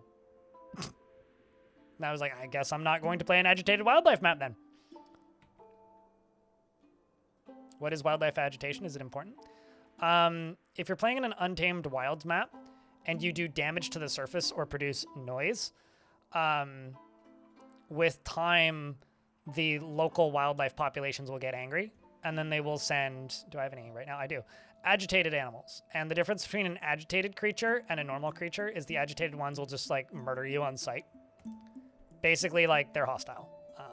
So it turns like normally neutral or like somewhat aggressive enemies that'll like creatures that'll fight with you if you're close or if you attack them, into creatures that will just attack for no reason. Basically, it's like the difference between like a black bear and a grizzly bear. Or the black bear runs away. Oh no, it was pretty hilarious. Directly.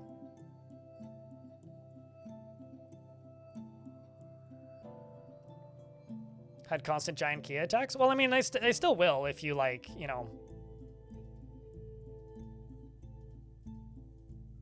are chopping down trees on the surface. Are the update going well? Like,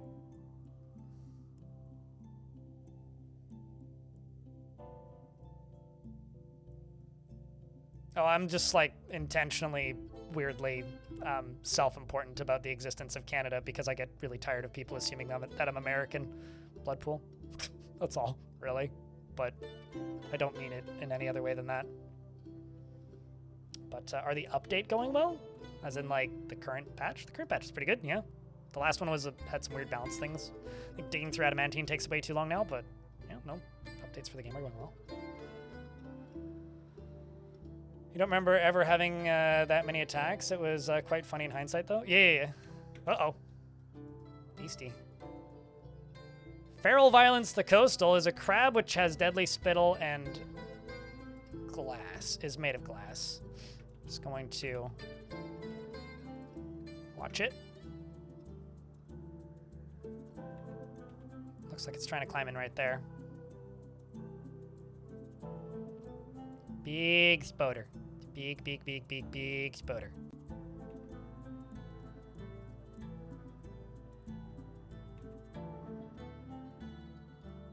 Just wait a moment for a handful more dwarves to get up here.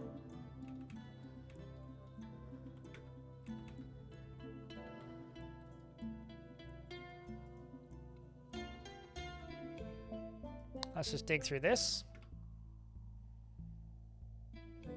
Come back, you coward! No!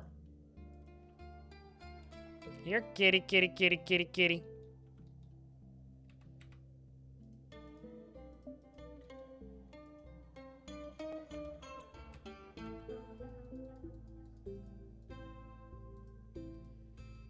Come here, monster.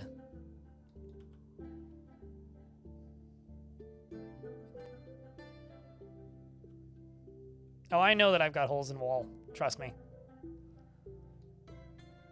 But I need one that it can actually get in through. Like, these are also a hole in the wall. But we can't actually get there at the moment.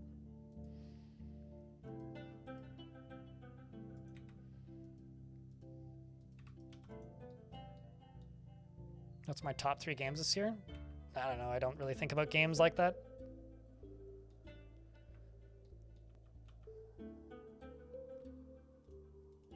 I think I've also only played like maybe 1 or 2 new games this year.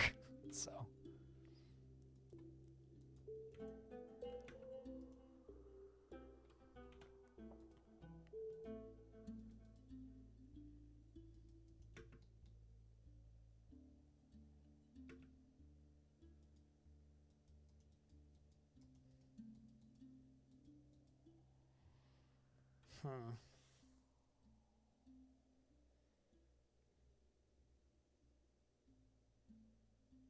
It just sped up.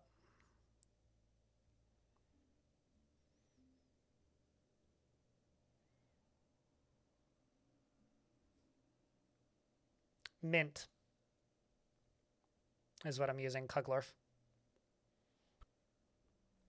And it comes and goes. Sometimes people ask me that too much, and sometimes they don't. Although, to be totally fair, it's literally a one-word answer, so it's not it's not gonna end the world. People asking me what Linux distro I use. The only time that I don't like answering Linux questions is when people make it sound like it's a fucking religion. It's like, god damn, being so obsessed. That's the only time it really bugs me. And even then, it doesn't really bug me. It's mostly just kind of silly or weird, strange kind of thing. Although it's a question I do get kind of often, which always surprises me, is when people ask like if I'm still using Linux. It's like, that would be wild if I stop at this point.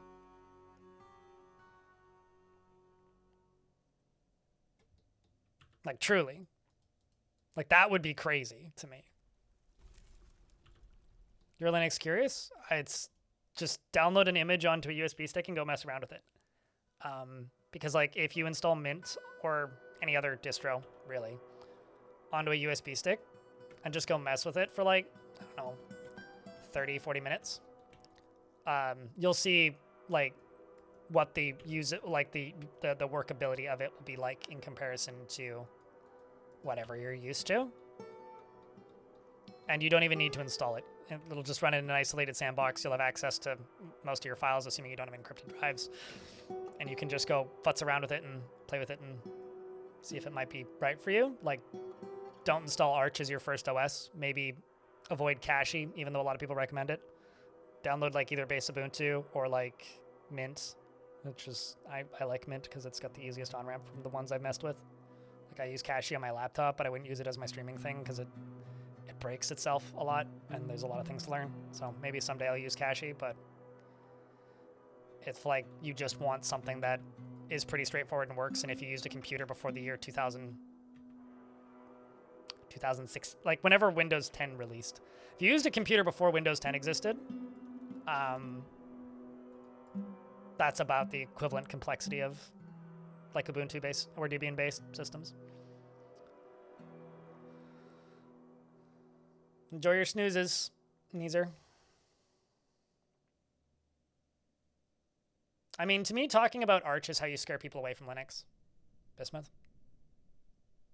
My thoughts on Jupiter Hell. I have almost 500 hours in Jupiter Hell Classic. Or, sorry, in Jupiter Hell. And in Jupiter Hell Classic, I have about 100 hours of time, mostly off stream these days. But I really like Jupiter Hell. I think that series of games are fantastic. I think Jupiter Hell Classic is fantastic, but it's also not really a new game because it's, you know, an update for a much older game.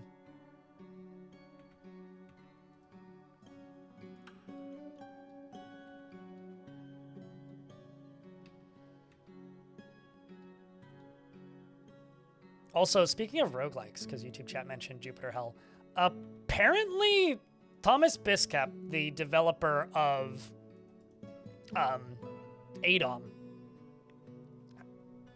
at some point lost the rights to ADOM, like the property, and has purchased the rights back to it.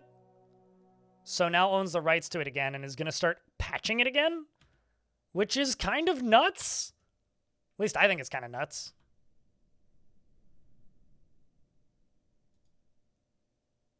Anyway.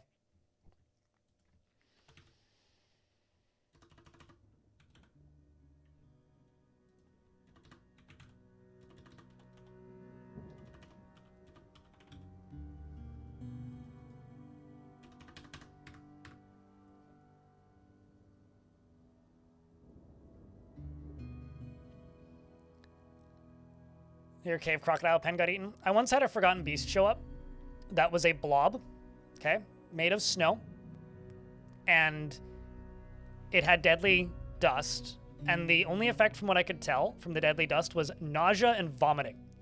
Anyway, there was a breeding pit of hungry heads near my fort. There was, I don't know, maybe 60, 70 of them in this like one small area.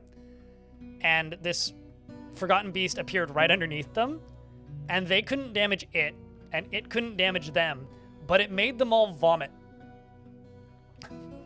It, like, almost immediately covered about half of the, like, cavern layer in puke.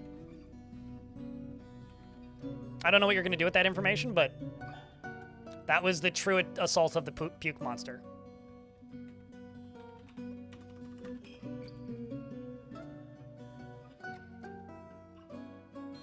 Maybe one of the grossest, but also funniest Forgotten Beast attacks I've ever seen.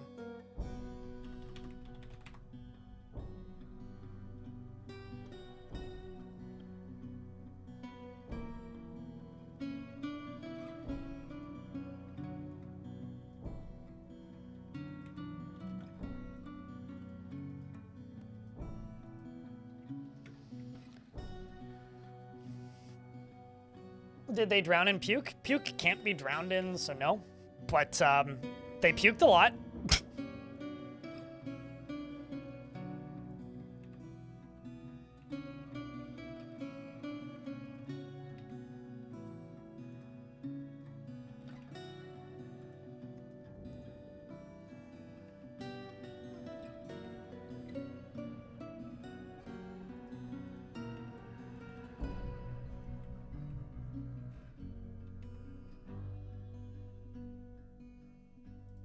So gonna go up to here.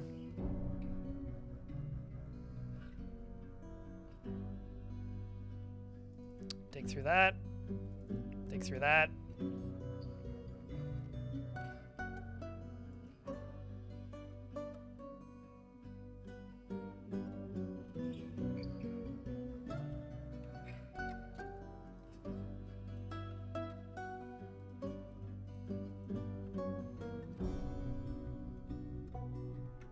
Lead table was toppled by a ghostly planter. Do I have any slabs to place? I do not.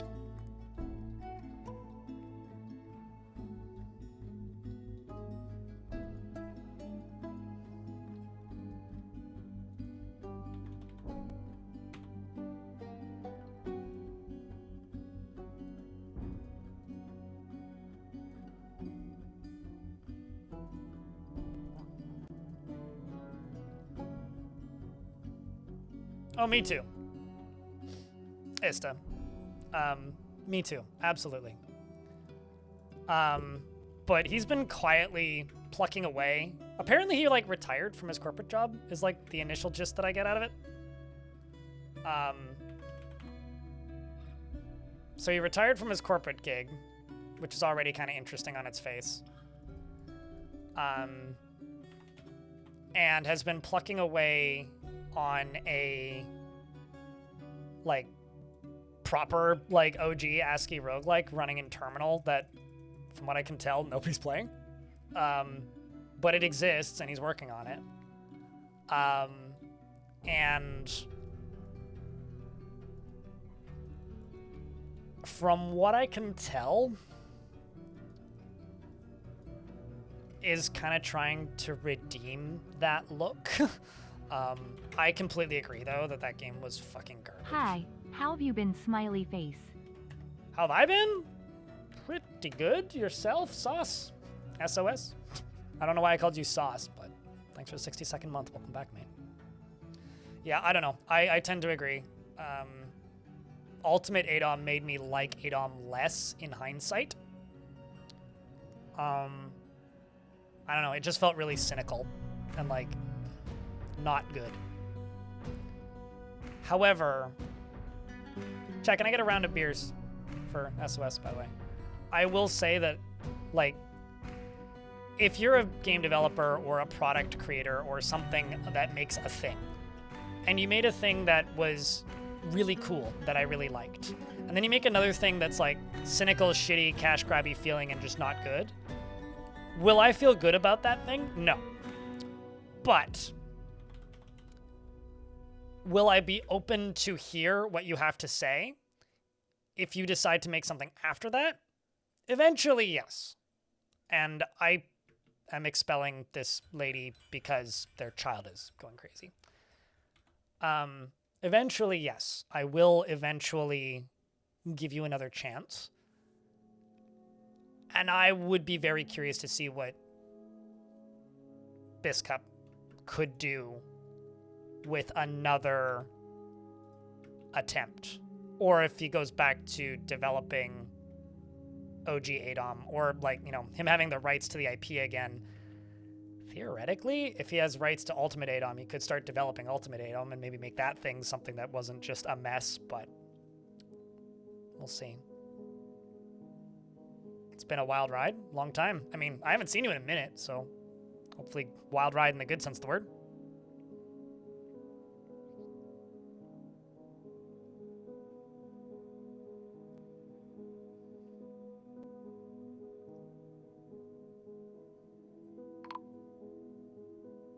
Elven Caravan has arrived.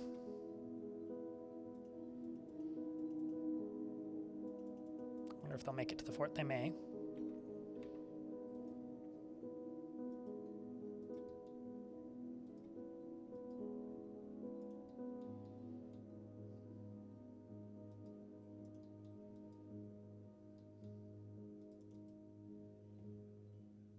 Man, that dwarf is upset.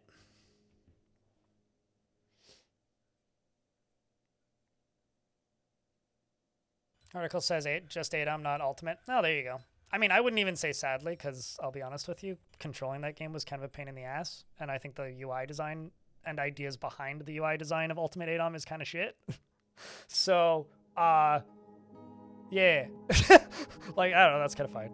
Like, no real hard loss for me on that one, to be honest with you.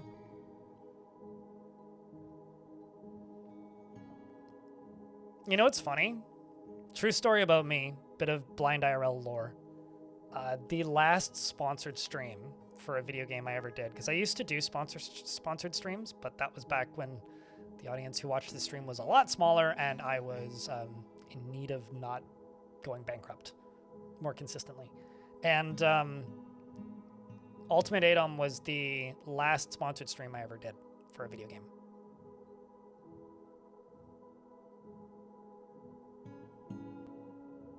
Or is YouTube old stream title? I swear I fucking updated the YouTube stream title. What? Oh, yeah, no, that is not updated. I thought that I changed that. No, it's just up on the YouTube channel. Hold on. Sorry, that's my bad. Apologies.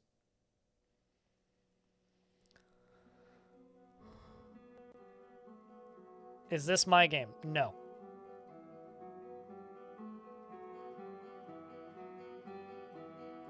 I did not make this game.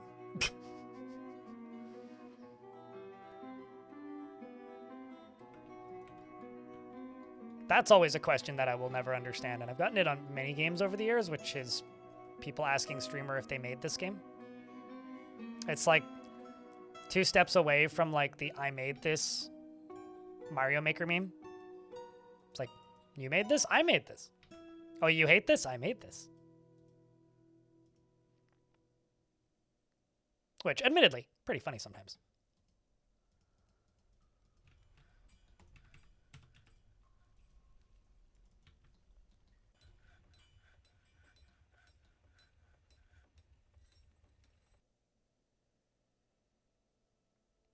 Oh, I thought you were saying that, like, Dylan White's voice sounded familiar. Rock of Fire. Yeah. Rift Wizard is a series of games that, man, I wish I could love. They're just so ridiculously overdeveloped in a direction that makes them, like, borderline hostile to my ideals of what I want from a video game. Like, those are... I love that those games exist, and they are made for an audience of people that ain't me. That's for sure.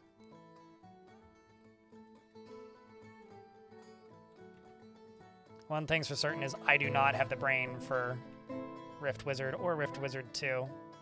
As much as I love the aesthetic and the idea of those games, I do not have the brain for it.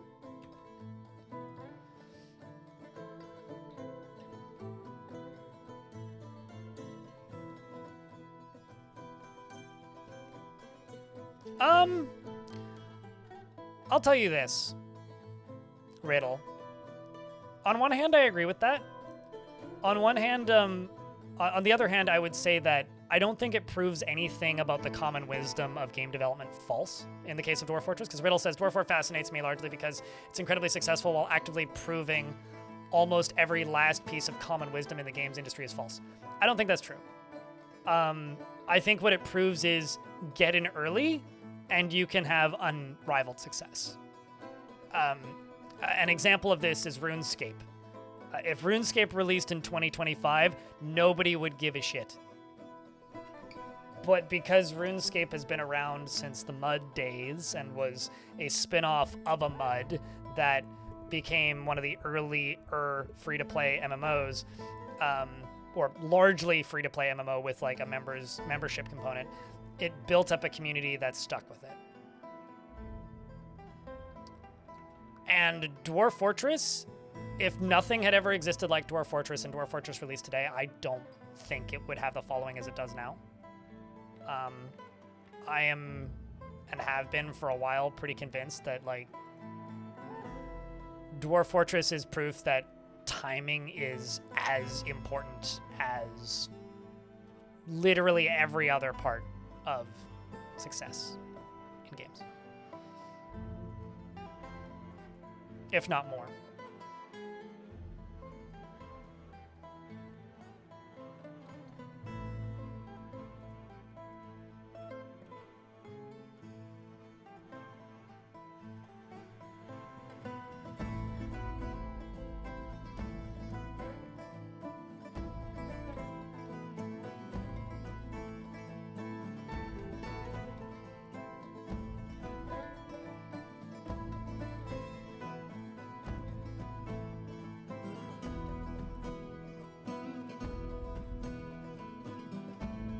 It changes where the nickname is. So I have it set to center. So like this, I clicked on a named dwarf. This dwarf, I have it set to center. Their nickname is in the center. If I set it to replace first name, then you wouldn't see Oz, it would just say Laya. That's all.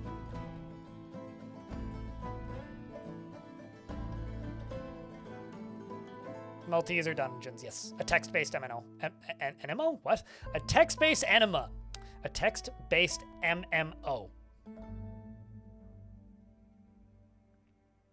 Is a mud.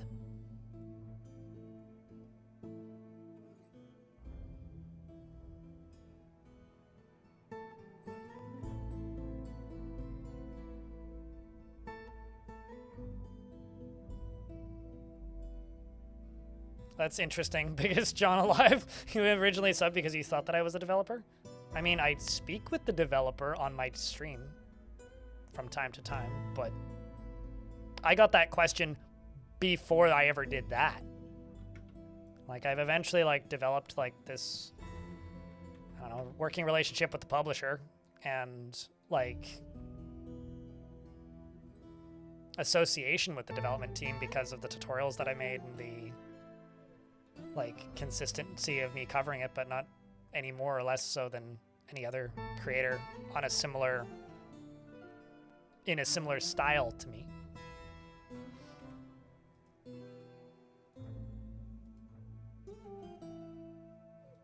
Well, hopefully you never felt misled, I guess.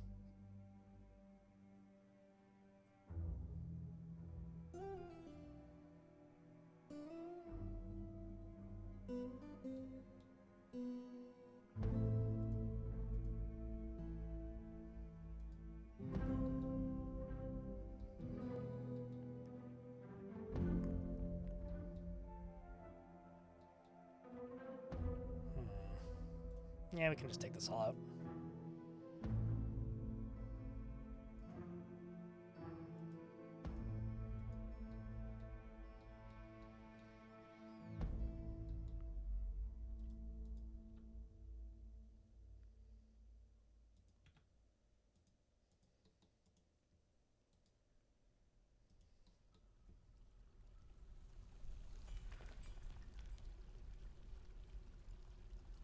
Big name fan? I mean, it depends on who you ask, really. If you ask some of the neckbeards on the forums, I'm a, like, freeloading leech that makes money off of the back of the creativity of the developers of this video game.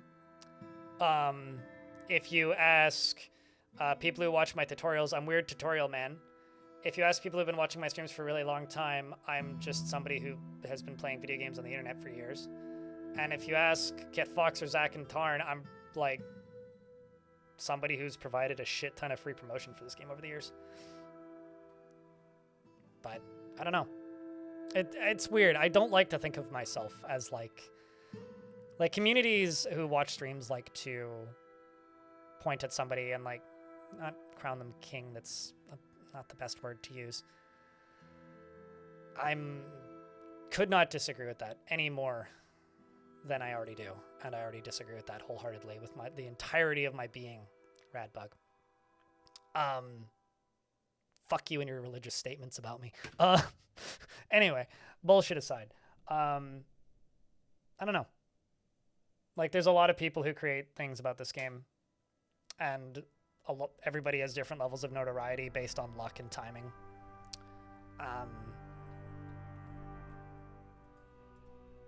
And like known body of work.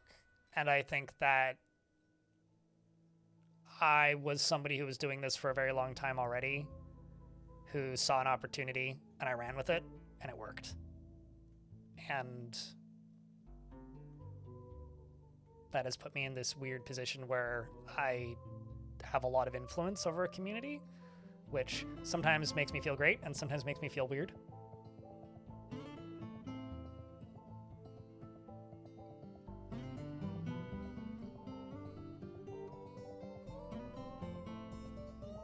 And it occurs in every community.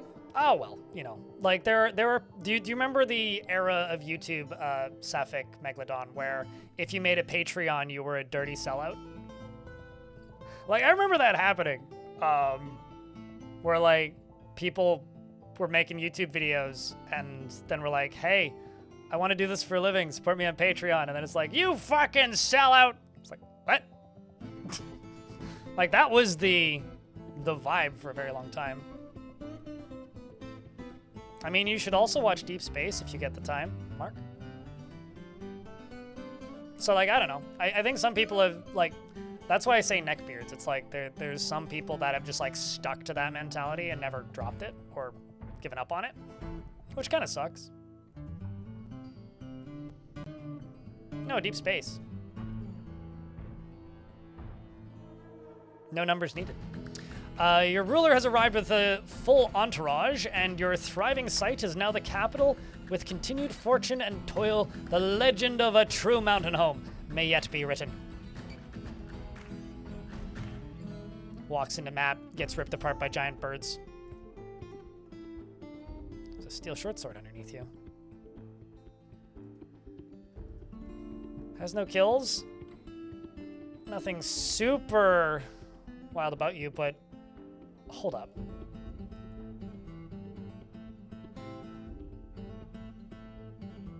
So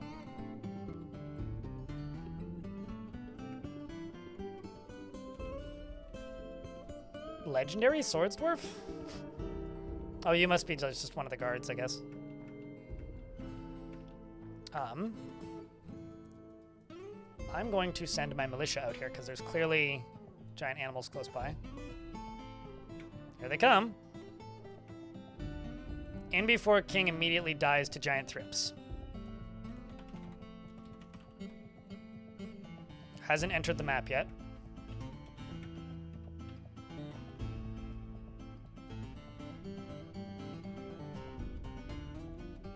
You right here, Libash. Do I have an empty spot in the squad.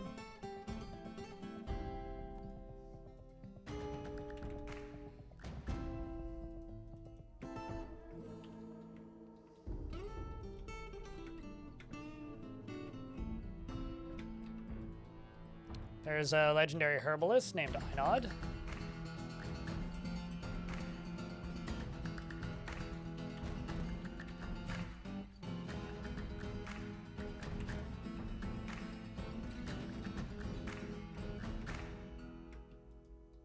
There's the outpost liaison. So this is a legendary combat dwarf. They are punching this and was able to acquire a spear from the ground. There's McQueen. There's the king consort. Any other relatives in the fort? I love your hair. It's like kind of a unique one. Oh shit! Uncle Dirty Bum! Not Uncle Dirty Bum! So Dirty Bum apparently was related to the king consort and died. I'm sorry for laughing at that, but there's something funny about Uncle Dirty Bum, just in general. And also something funny about Uncle Dirty Bum also having died.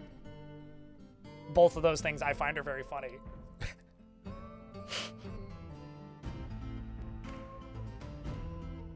Hey mods, if you're lurking, can I get a shout out for Deep Space, please? That's goddamn. That's so fucking funny, dude.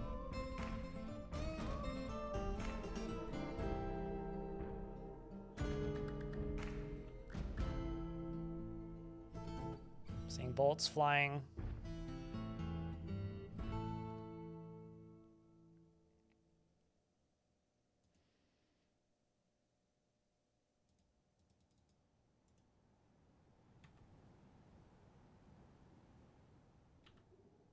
Okay.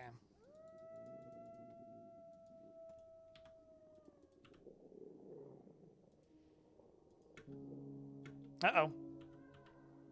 Queenie McDwarf here, getting chased away by something.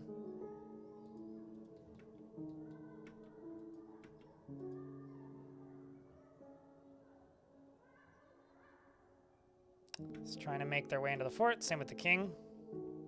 King apparently is a competent lasher. Or the king consort at the very least.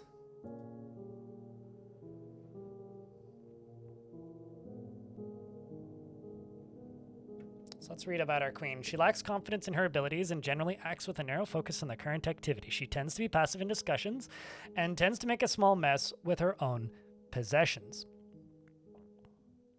She does not have a great aesthetic sensitivity and is conflicted by this. She values artwork and its creation. She tends to form only tenuous emotional bonds with others and doesn't hold on to grievances.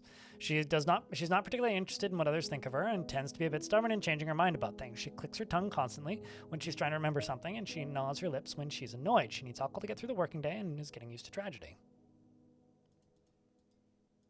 That was quick. The getting used to tragedy part. She dreams of crafting a masterwork someday and personally values eloquence and sees working hard as a foolish waste of time. She sees perseverance in the face of adversity, bullheaded and foolish, and has a negative view of those who exercise power over others.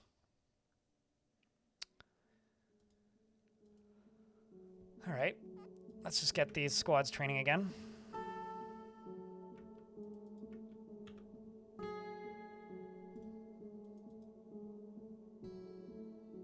Well. Random dwarf.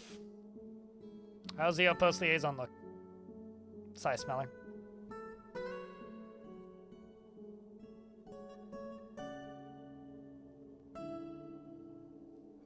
I guess we're unsupervised.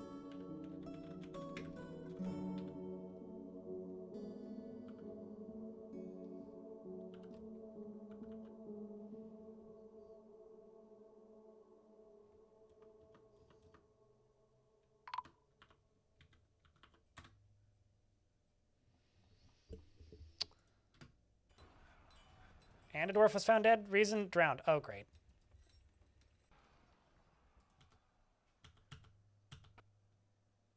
Happens to the best of us. For a second there, I thought that was caused by an agitated bunny rabbit, and I was about to laugh really fucking hard.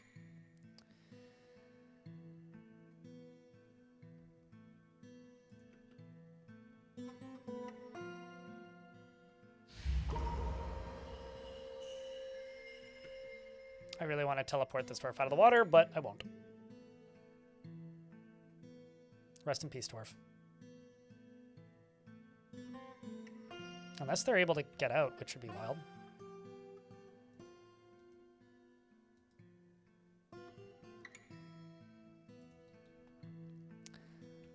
Although...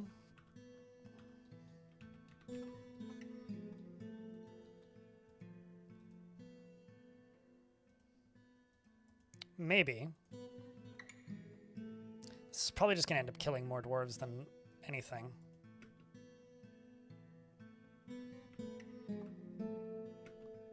But there's a non-zero chance. Oh, never mind, you drowned. I was going to say, there's a non-zero chance I could rescue that dwarf.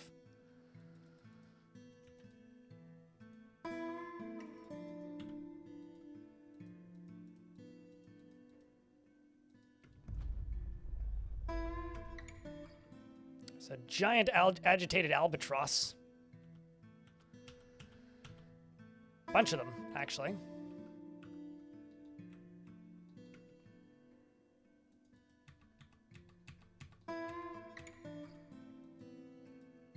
Just gonna close this.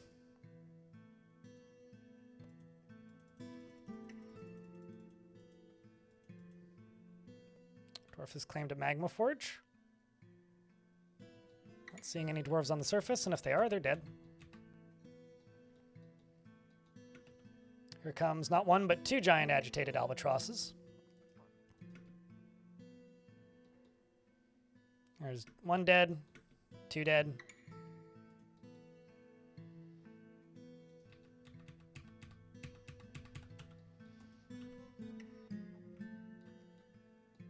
Because I think it's time to drain the ocean.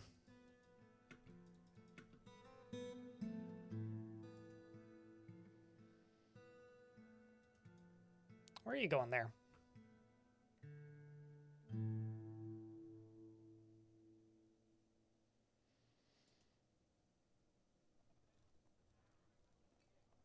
Actually, you know what? I'm not going to bother draining the ocean, but I'm going to leave that gate shut. So we're just in mid-spring.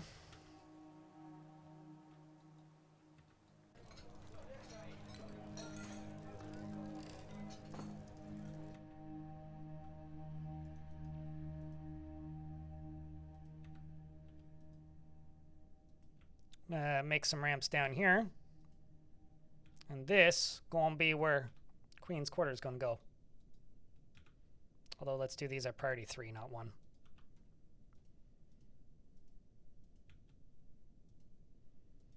So they'll get to it, but they'll stop.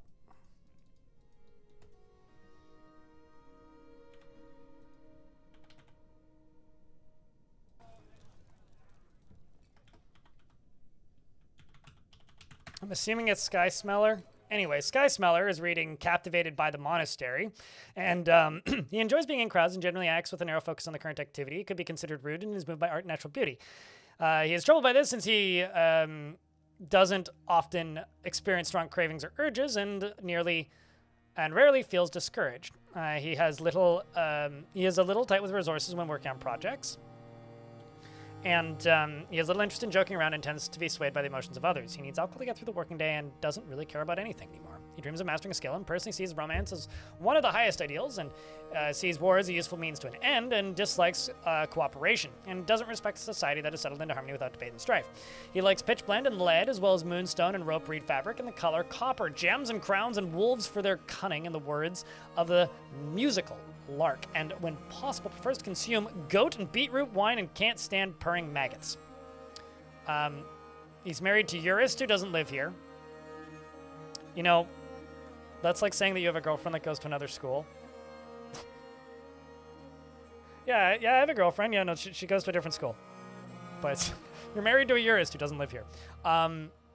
You've got actually a pretty big family, including your younger half-brother who lives here, who's a peasant.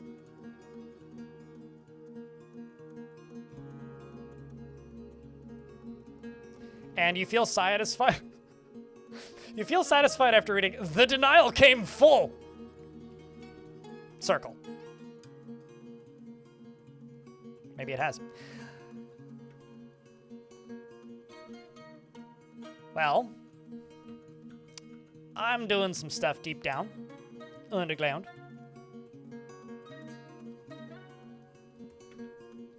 And let's see what's going on with that strange mood.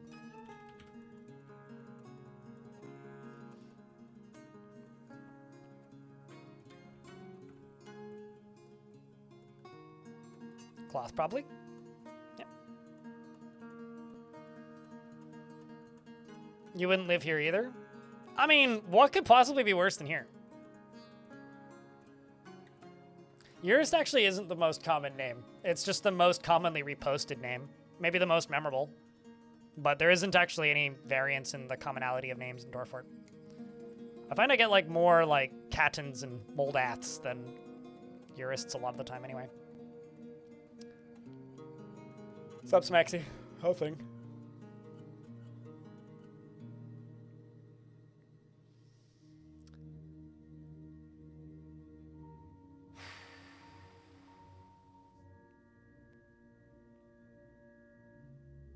Does 2026 feel real yet for anybody? I always have like this moment around the time 2020, or around the time that of the year hits, where like it's like, you know, week and a bit away from the new year, and I just have like this realization, it's like, man, 2025 is almost over. Also, we're halfway through the decade, and a quarter of the way through the century. Jeez.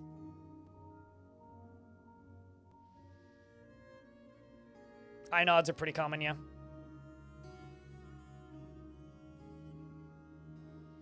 Because I keep seeing things where it's like, we're now a queendom. This is true.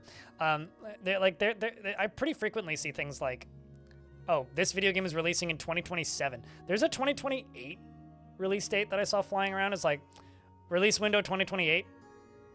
It's like, ah. Also, speaking of release dates for video games, so there's a new Knights of the Old Republic, air quotes, right? Which is like the fate of the Old Republic, I think. Spiritual successor. I have a question. Is it going to be turn-based?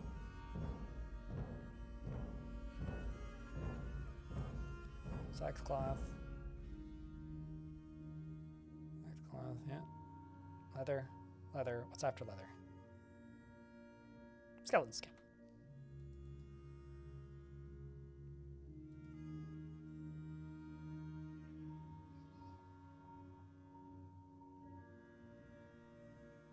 Well, he has made games that are turn-based historically. Like, he was on those teams that made those first two. Well, on the team that made the first one, I guess.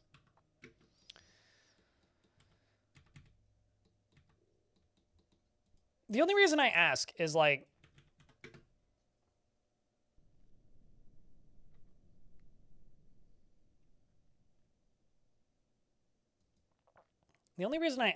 this is from what I can tell, maybe the best time to release a game like that. Purely based on the fact that, like, Baldur's Gate was a very normal RPG. No.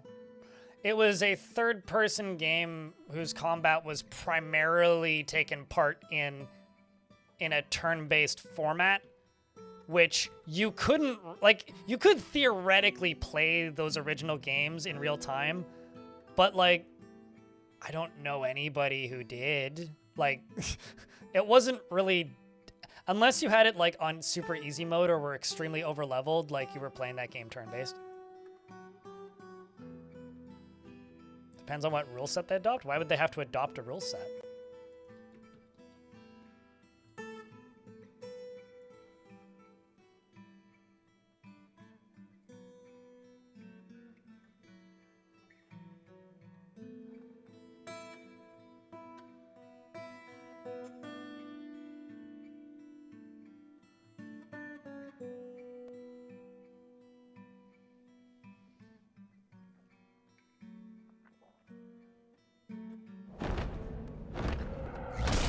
I didn't actually know that. That's interesting. But yeah, the original KOTOR was a turn-based game. But the MMO wasn't, obviously. The Forgotten Beast, Ebra, has come. An enormous hairy tortoise. It has a curling trunk, weird tortoise, and it squirms and fidgets, normal tortoise. Its hair is patchy. Beware, it's poison sting. Weird tortoise. I wonder if there's probably a turtle out there that has a stinger. Okay, you've got funny eyes there. Look at this guy's eyes. They're kind of adorable, actually.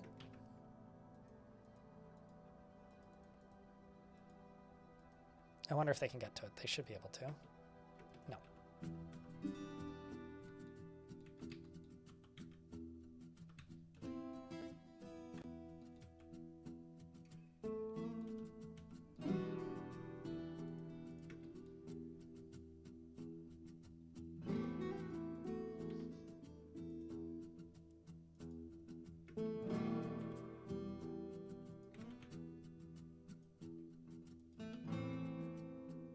No kills, eh?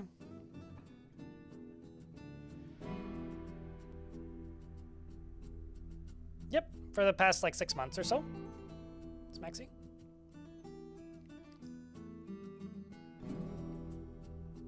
Yeah, I don't know. I think like on paper, I'm not interested at all in a new Knights of the Old Republic RPG.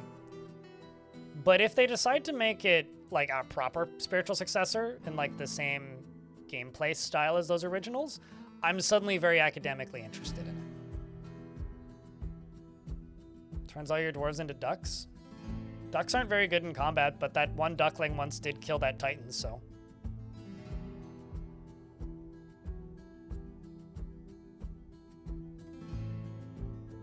I mean, so in adventure mode, there's polymorph, where if you get cursed with polymorph, you could just randomly become a duck and probably just die immediately. That sucks. Well, if you die, I won't actually be all that upset. We'll see how this goes. Oh, there goes a leg or an arm or something. It's actually a hand. Saigon loses a hand almost immediately, and Survesh, the Spearmaster, begins fighting with the beast. I don't mind if this dwarf dies because they keep tantruming and going to prison. But maybe they'll die a hero. Keeps getting punched in the head. Or it keeps punching in the head, rather. The dwarf keeps punching the beast in the head. You may still bleed to death, but we'll see. Creature has fallen, as expected, pretty quickly. Dwarf has ceased bleeding and is now missing a hand. Well, at least you won't be able to hurt as many people as easily whilst in combat situations, so that's good.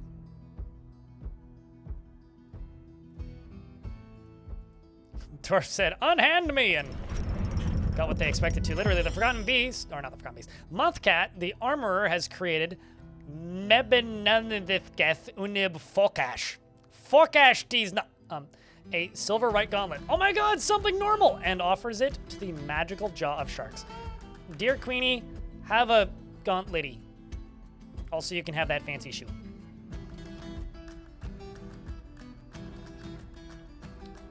And I will assign as well a few items to the Monarch.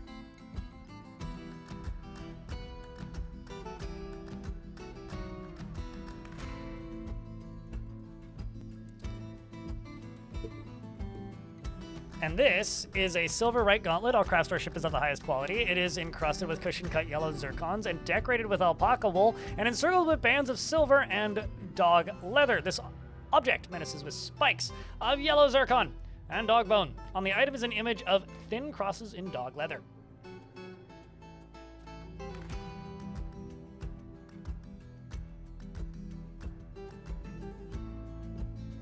Why don't I actually give that to the Duchy, who doesn't have enough items assigned to them.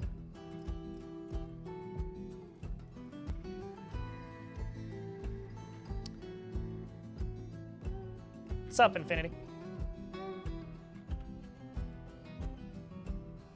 Certainly. but they've had multiple colors before. They just now have the possibility of more variation in colors. At least that's all I've been aware of, unless there's something else in there too.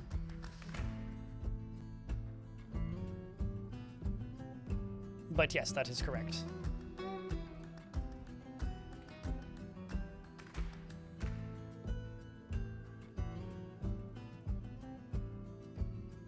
Just realized I screwed this up, I think, because... Oh, I see.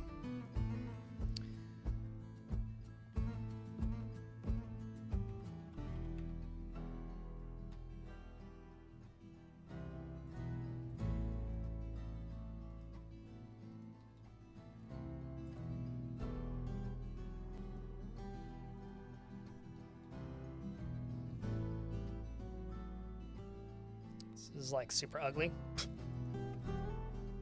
It's gonna take some rebuilding for me to not hate it anymore, but we'll do what I can.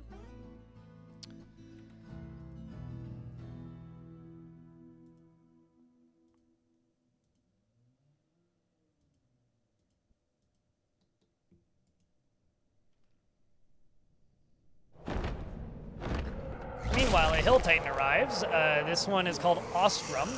It's a huge feathered theropod. It has a pair of knobby antennae, and it emanates an aura of giving and kindness. Its accrue feathers are patchy. Beware its, I don't know, murderous desires?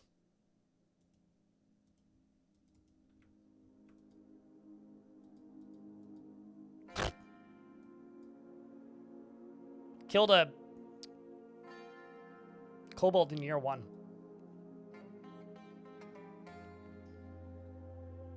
I just have to say, whoever named their Dark Goblin Fortress Grand Poison got what's coming to them.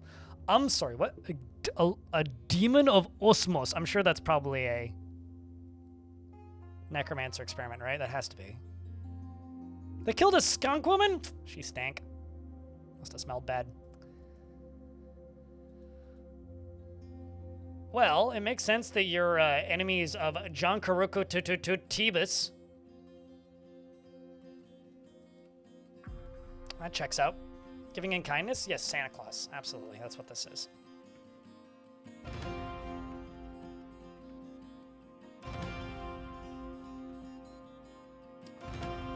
So do you...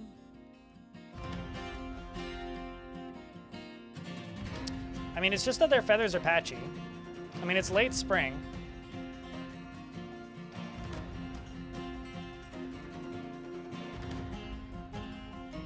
I'm just kind of hoping it'll clean the surface for me.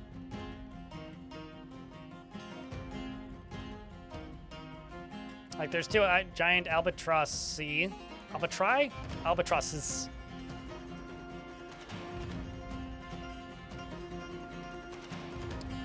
It gives off an aura of giving and kindness. We shall kill it.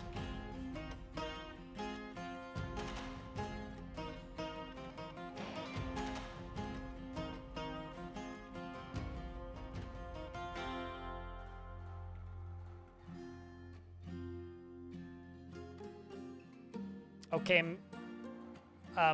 Sir Hope Dusk, where are you going?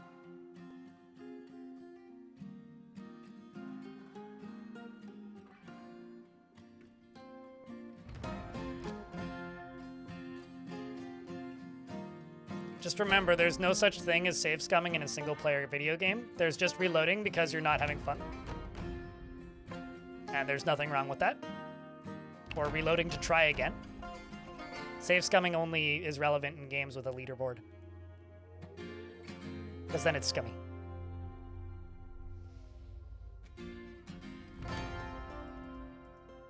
I say that yet at the same time I'm also guilty of using the term save scum, so here we are.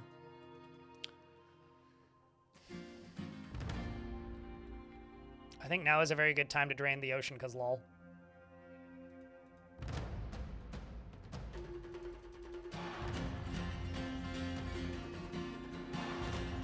Oh, I screwed up.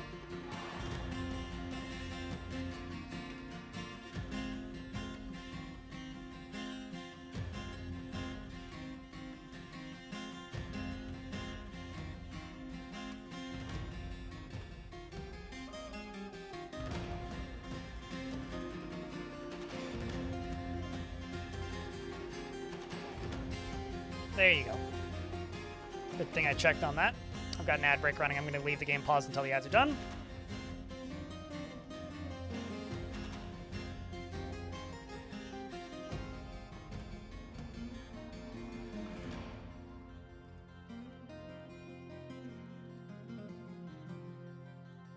Why do I have forbidden unclaimed bedrooms? Weird. Welcome back, Alf. We have a queen and a king consort here. And unfortunately, the king's dear uncle, Dirty Bum, is no longer with us. And there's just something about reading Uncle Dirty Bum is dead. That's very funny to me, and I feel bad. It's just funny names, okay?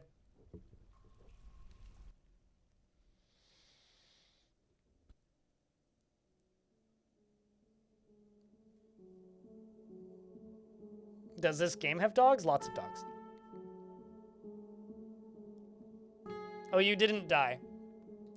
There's a reason I gave you a second dwarf named Dirty Dwarf. Dirty Bum was a separate dwarf.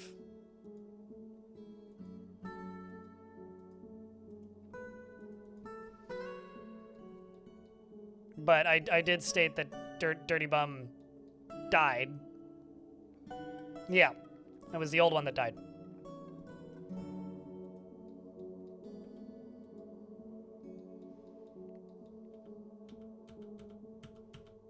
The first iteration of Dirty Bum.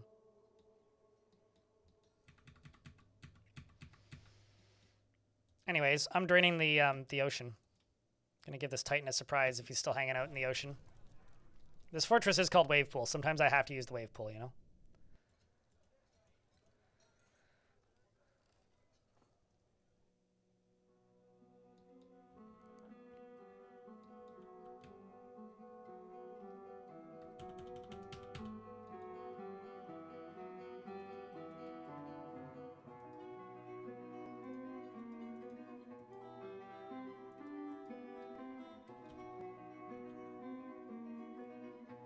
And if anybody or pet cat ends up drowning in these caverns, that's on them.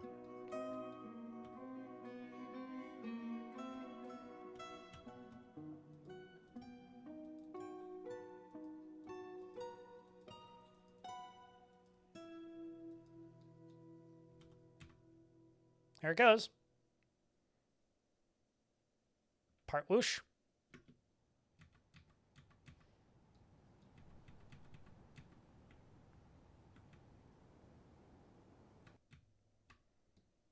Okay, now that I've done that, I can open this.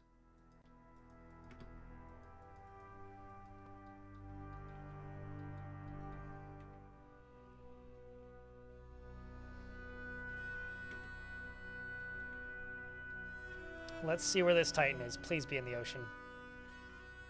Yes, it's still in the ocean.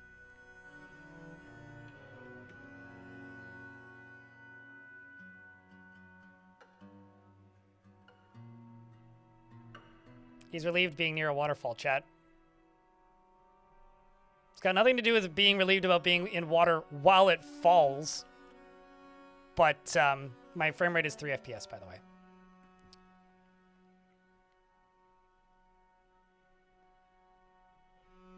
2 FPS, actually. 5 FPS. Oh, it's going up.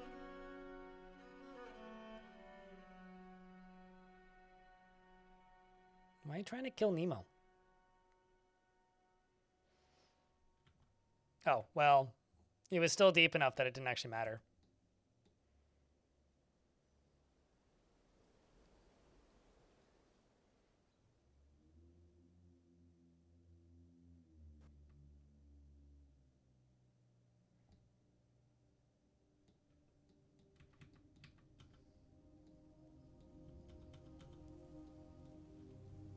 Okay, so now that I've done that, and now that all the dwarves are locked in here, open this.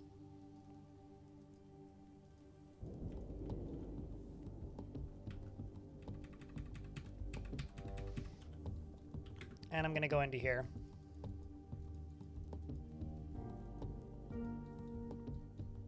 And send all the squads right there. All right, chat.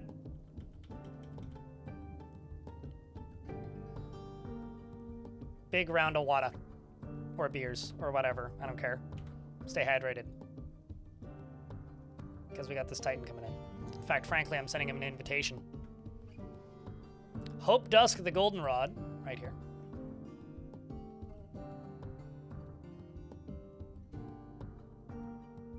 You don't know how subs will work? Well, subs mean you're giving me money once a month. Following for a year is a big milestone, though.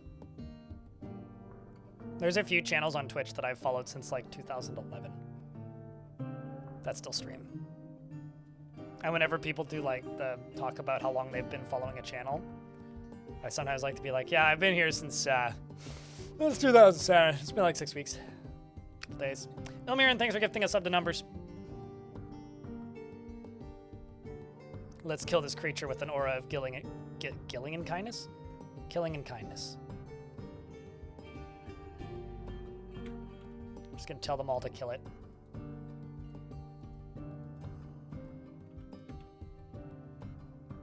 And the bolts begin to fly.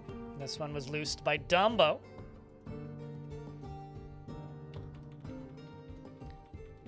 And it immediately hits the creature.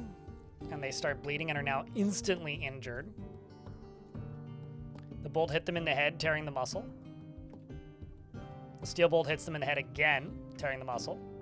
Hill Titan misses a Spearmaster by firing a glob of something or another. 2 more bolts, both hit.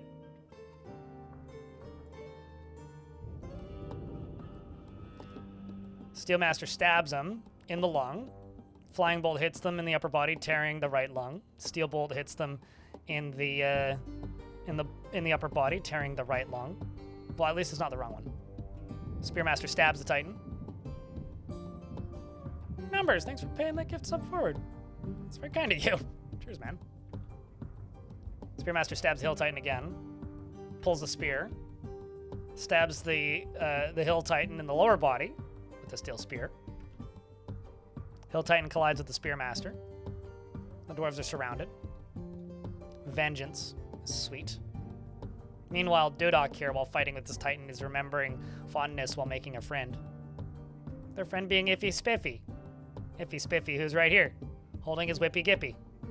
His very fancy Whippy, which is made of singing metal.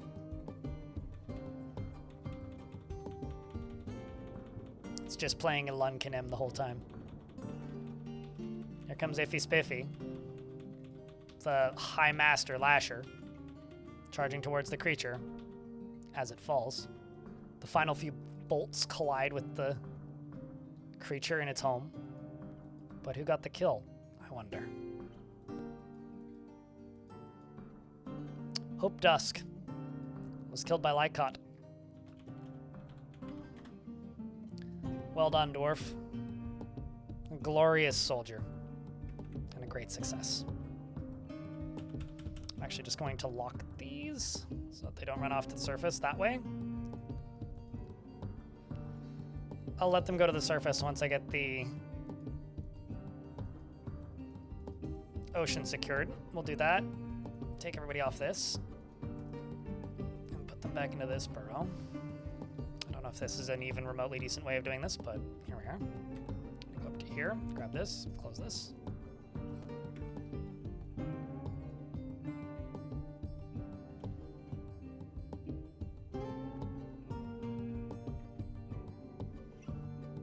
Take his power. No, it's more like take his name, remind Blind that you did something cool once.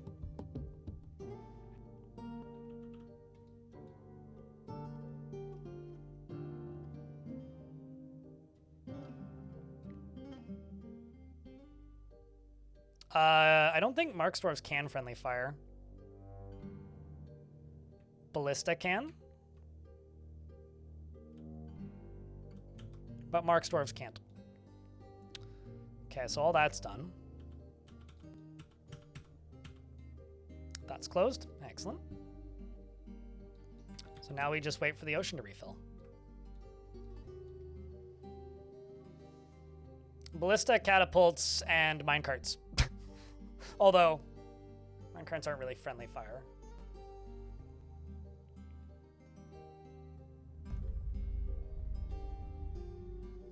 So my duchy is already named. That's Alf. I could give you the king or the queen consort. I could give you the captain of the guard. But yeah, no, the duchy's already named, sorry. Because I have no friends? True, they're friendless, Fire. Speaking of queen, she wants totems.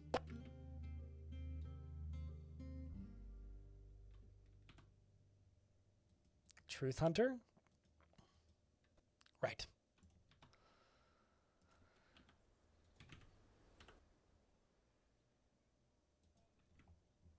I'm 63 years old.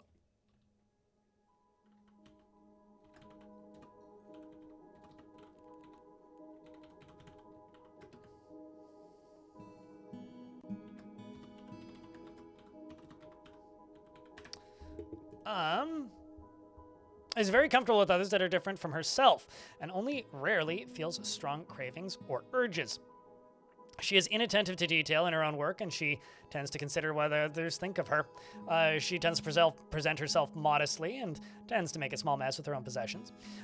She is rarely discouraged and doesn't handle stress well. She isn't particularly ambitious and finds helping others emotionally rewarding, though she wishes this were not the case, as she considers altruism to be foolish. She likes to brawl, and she tends to avoid crowds and needs alcohol to get through the working day, and doesn't really care about anything anymore.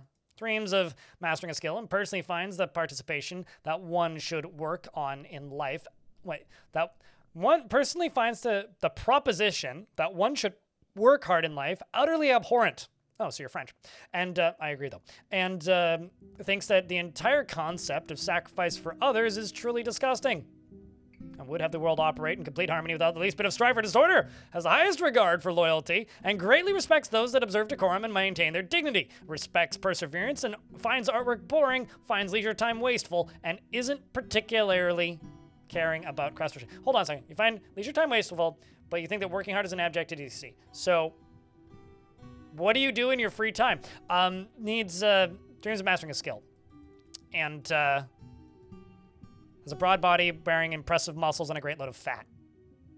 Has a bunch of friends, somehow, and is close friends with Timmy. Welcome to the fort.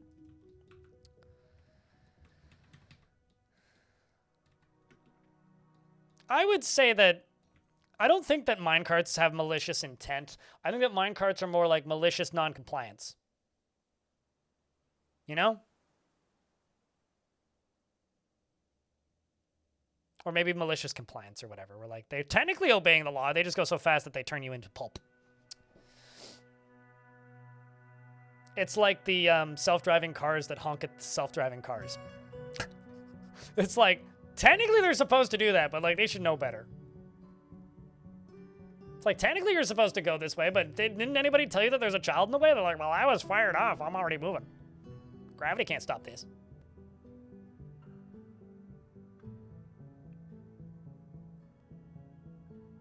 Although, there is one element of the UI that I wish would return from the older versions of the game, which was you could see the kill counts on everything, which was kind of buggy, admittedly. Like, it was a bad design, but, like, there was something kind of beautiful about clicking on a minecart and seeing that it had 25 kills, or, like, randomly clicking on a pair of socks and seeing that it had a kill associated with it and being like, what the fuck?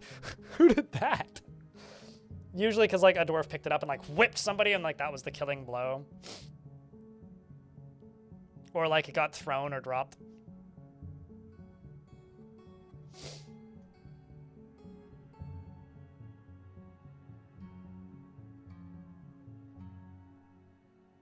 It truly is. And in case anybody wants to see this in ASCII, there it is in ASCII.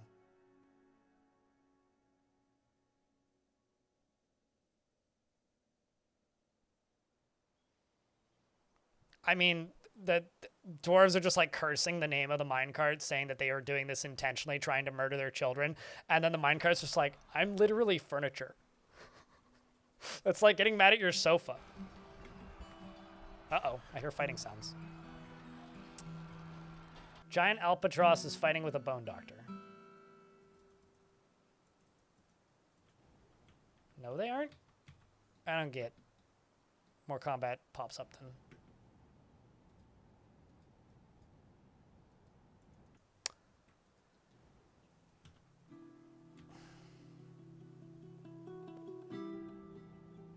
All right, well, I've got a dwarf that's drowning because I fucked up. So let me see if I can open this quick enough to undrown them.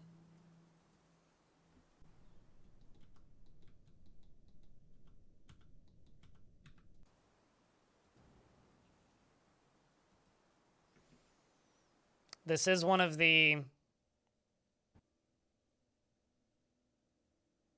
recent additions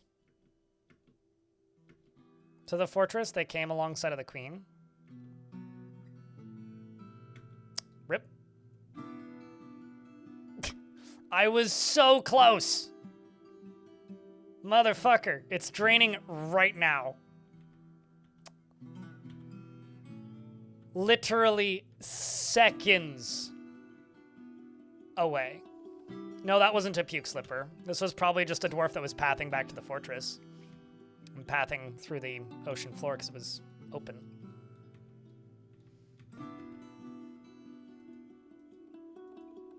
Also, all the ways in and out of the fortress are closed right now. So that dwarf's been outside for a while.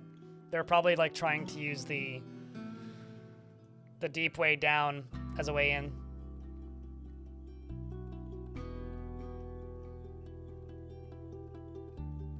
How does the ocean drowning work? I pull the lever and it opens a drawbridge, which releases the ocean. If you want to watch me do that, I think that's in VOD number 2. But the short version, if you don't understand this, I'm not going to explain it further, is I dug up to right below the ocean right here, and then built a structure all the way out to right above it, and then caved it in on top of it. And then this hole goes all the way down here into the caverns down here, which then drain into the caverns and flood down into here and down into here and fills this whole area up, and then that flows off the map. But I didn't drop a boulder, I dropped like a floor piece. If you would like some, I'm trying to think which video has like those kinds of diagrams and cave-ins in them. The scariest thing in Dwarf Fortress. It's like 30 minutes long. It's got the big all caps fear in the title, and has a picture of a bunch of water and like a dwarf sweating. Watch that. That will walk you through how I do quite literally this. Basically, I flood my fortress on accident trying to do something unrelated, and then instead of like pumping the water out like a normal person, I drain the ocean. It's a pretty fun fort.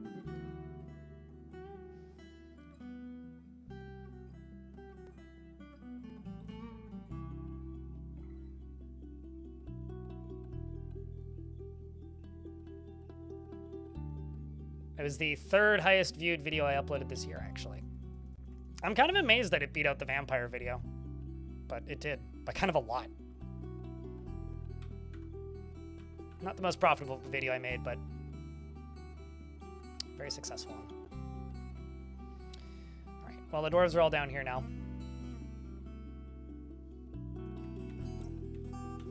Let's see how this is doing. Nice. You're all linked up to a lever. Good, good, good.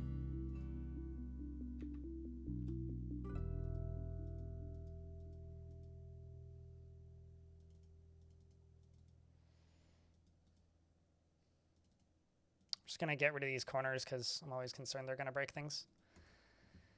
Once all of this is deconstructed, we're going to collapse it.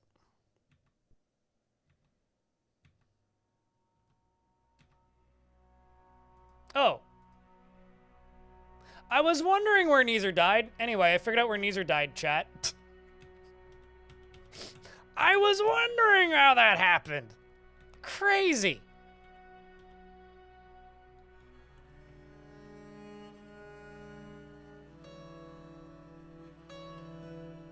Someone could link it in chat if they want to grab it quicker, but I'm gonna have to do that again at some point, which was like for the vampire video and the water video, I literally just like took a week off and then 2 weeks later took another week off just off of streaming and did nothing but sit in my room and edit. I will probably do that again, maybe even in January. We'll see. Get like another video and a half done. Seems to be maybe the more sustainable way to make bigger videos, is just every now and again just kind of allot some time, budget for it, and then just take it off. There goes that dwarf.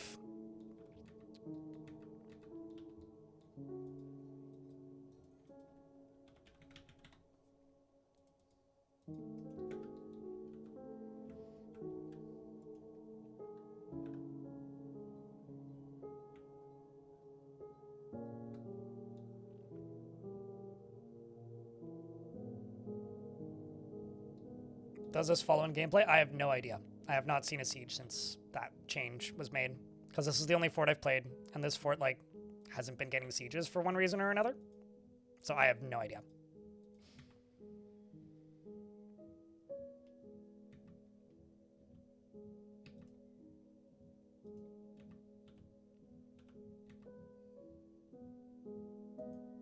Like, genuinely, I do not have an answer for you.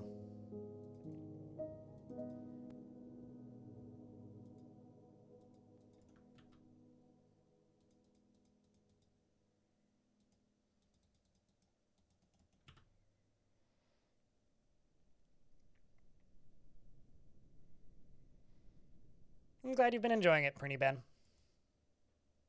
I feel like you've been watching the stream longer than that, but yeah, you've been following me since 2021.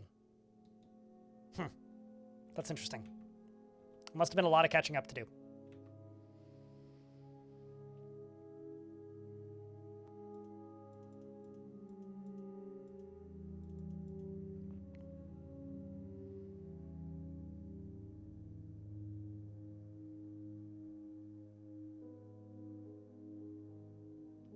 Oh, I see. You played the old versions, but you never got the new versions. Gotcha, gotcha. Yeah, it's always impossible to say, like, who plays what version as well. Because it is the same game, but it's not the same game. But it is the same game, but it's not the same game. You know what I mean?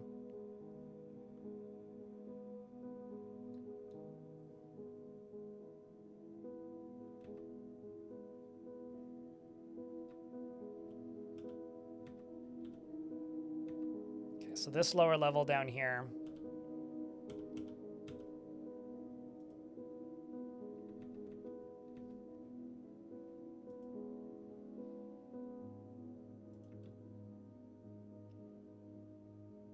So sapphire cluster right there. It's going to go to priority number 1. I will sacrifice those sapphires for the safety of my dwarfs. There it goes.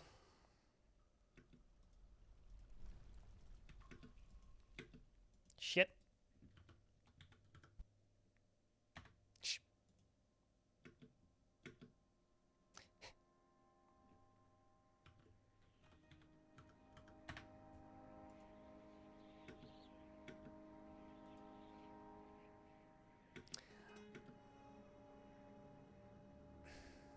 Let's see what I can do. I'm like trying to cheat this, but let's see what I can do.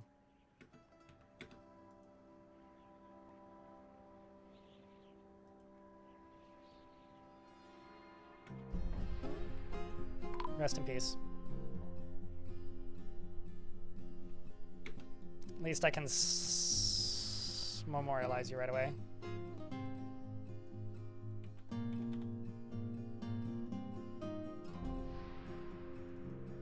Big sad.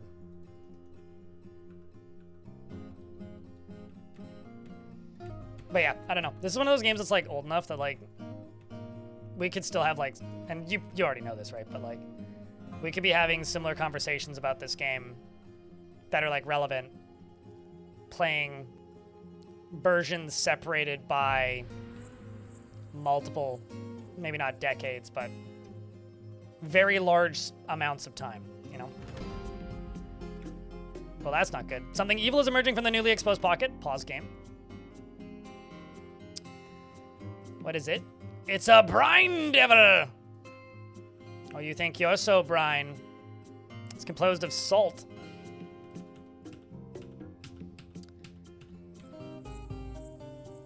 Only going to turn on the first few here.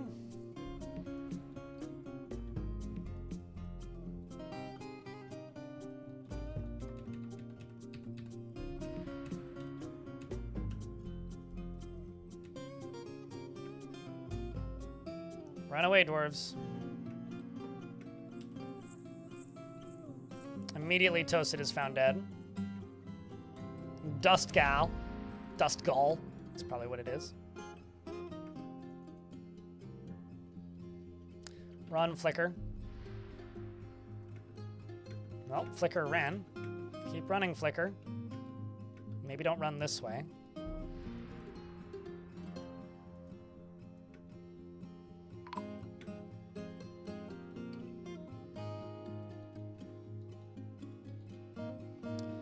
Losing another miner. I knew what I was getting into when I took this area on. There's one dwarf dead. There's two dwarf dead. Gotta trim the population somehow, I suppose.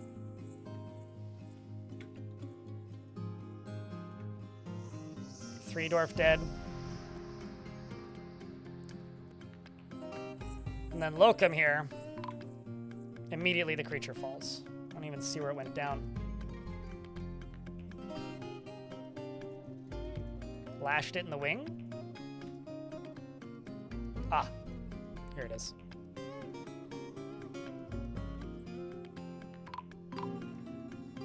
Two more dwarves are found dead. 1, 2, 3, 4, 5.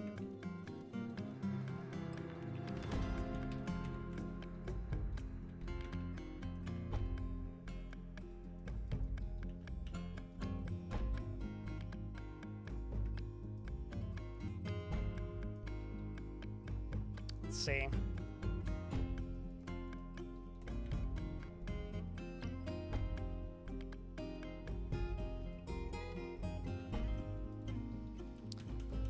Let's also move up a few levels, go over to here, throw a couple back here. Acceptable casualties. I don't know if there's such a thing, but I hear you. Certainly could have been worse.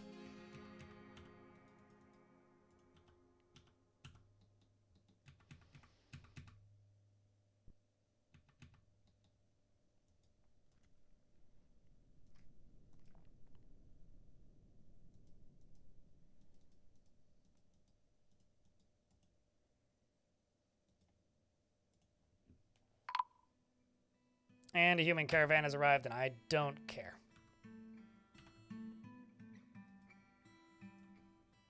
In other news, back to digging. I mean, I didn't need my queen to do that. I already am this guy.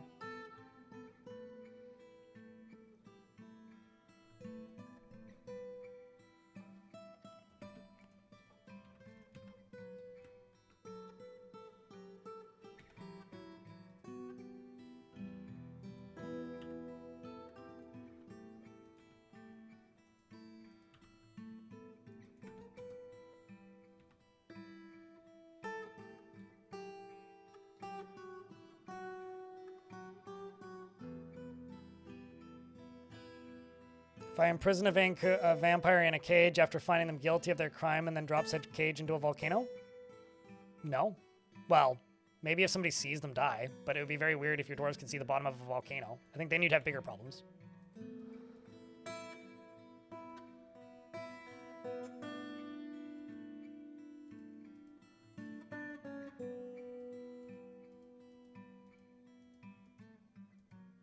But as long as you convict them, then probably not.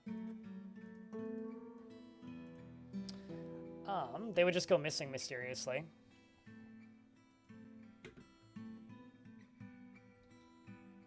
I'm actually going to use DF hack for a second.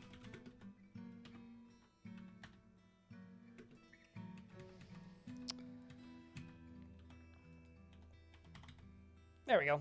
That's what I want to see.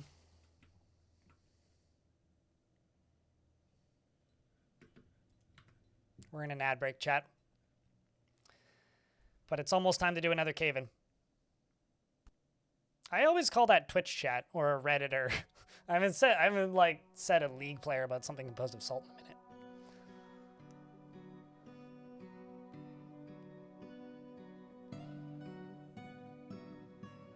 Careful of the brine arisen. What game are you referencing, Zeal? Because that sounds very familiar, but I'm not sure which one. I have not had a single siege on this map, no. Which I've been like kind of amazed by, because I'm actually really close to goblins. So I'm just kind of curious to see if they'll attack me on their own, which is why I've just been like going after adamantine amongst other things. I will, like, assuming Chad isn't super bored of this fort after I'm done invading hell, and the fort doesn't fall, I will attack things after that, but I don't know. Because that new patch has come out, I might also just generate a new world after invading hell and call this the experiment of, like, digging too deep or whatever.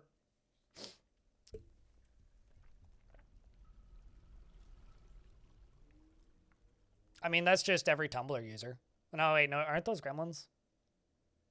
I actually don't know. I feel like Goblin mode came from Tumblr, but I could be wrong.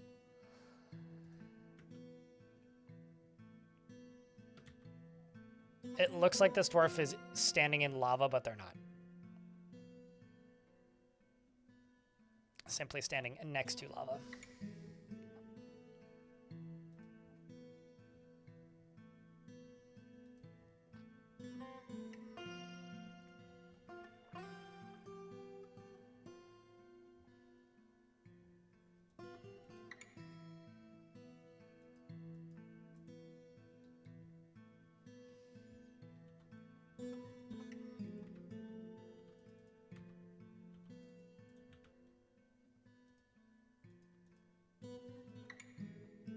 Nope, that's a water source. I want you to be a pit pond.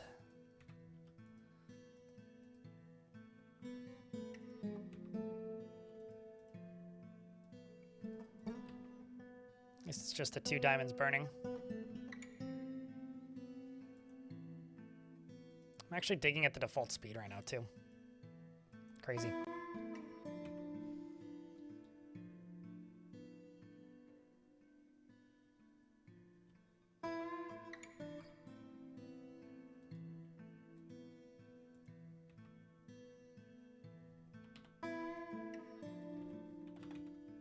Two more dwarves getting placed in tombs,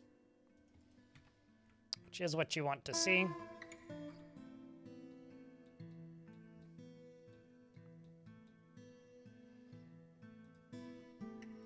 Let's take through all this. And that.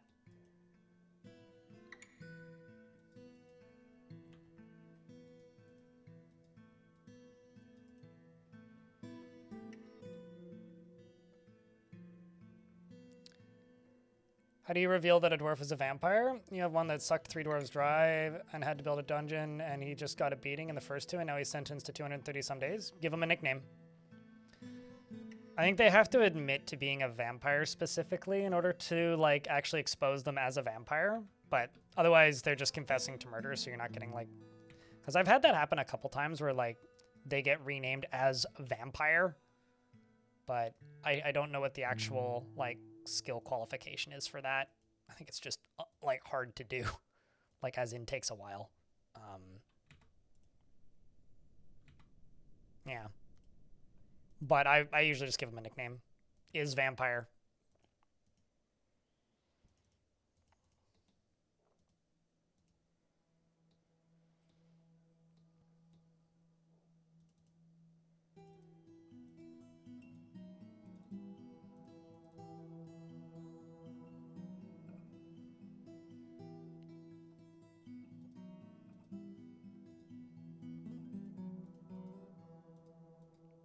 But if they become a vampire in your fortress, then they, like, their name is red.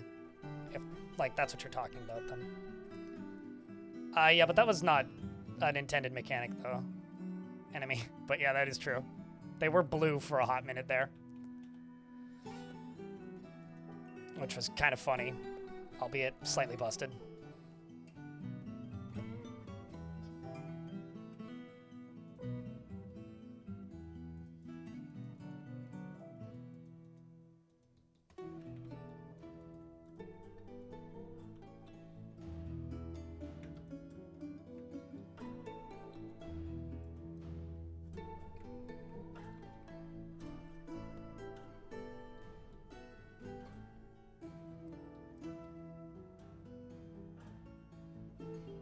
I mean, I don't understand how, like, doing an investigation is any different to just, you know, what I do, which is just I question people until I find somebody who confesses to the crime. But, I mean, the cheesy, easy way to do it is, like, knock down all the walls and lock everybody in one room that's a big dormitory, wait until somebody falls asleep. First person to turn into a vampire is the vampire! It really feels like, depends on how much time I feel like putting into it, though.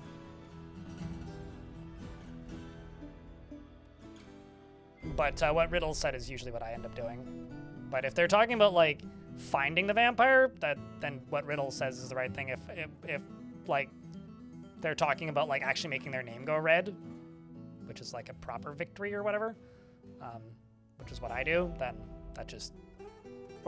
which is what I don't know what the qualifications for, and it's hard to do. That just takes time. But regardless, you do have to do what Riddle said, which is just question them.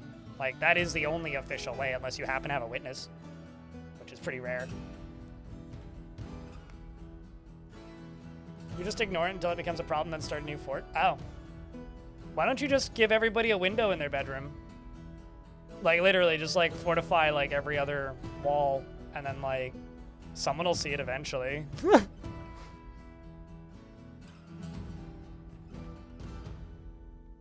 What are you? I'm assuming my interrogator is Irish. No, I mean, like, if they have, like, a high level of intimidation, then they'll get it, like, the first time. They'll be like, I was cursed by so-and-so in the year blah, blah, blah, blah, blah, blah, blah, blah. And then you have a red name, fully formed vampire.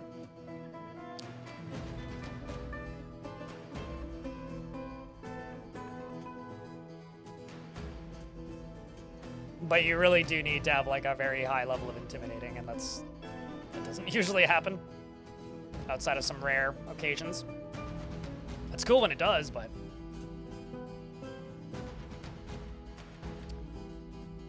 Oh, looky. Big beastie.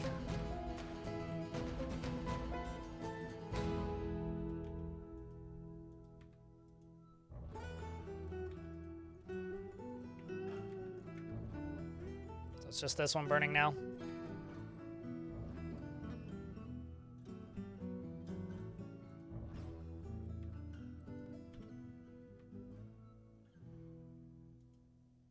Well, let's hope there's no more monsters in the walls. There very well might be. But let's hope. Because all my legendary miners are dead, and I don't really need any more legendary miners to die.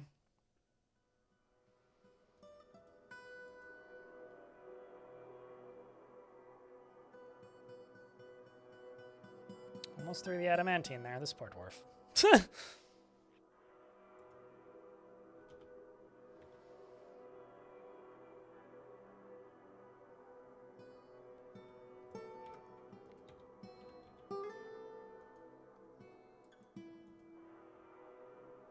Of course, a dwarf with only one leg is doing the fill pond task. Go figure.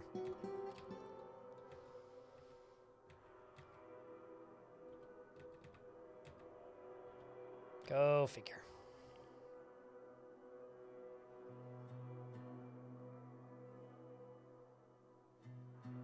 It's literally not possible. In regards to the volcano with flux. Unless you happen, and then, like, to the one person who's like, I had a volcano with flux, or I had that, you need to remember that most likely you just settled on a big enough map that there was flux on the next tile over. So you need to settle on a multi-tile area, but you'll still have less than you would normally. Same with aquifers. Aquifers don't share the same tile as a volcano, but sometimes you'll end up on a map that has a, like, aquifer and a volcano. But the map itself with the volcano on it, it is extremely rare for the aquifer to go right up to the edge of the volcano.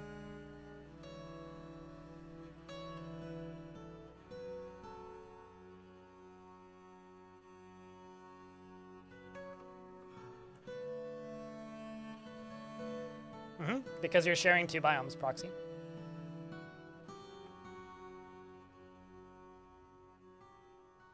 And while possible, is an extremely rare occurrence.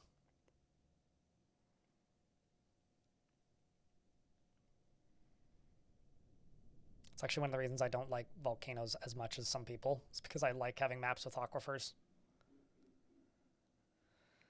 I find them to be less of a pain in the ass.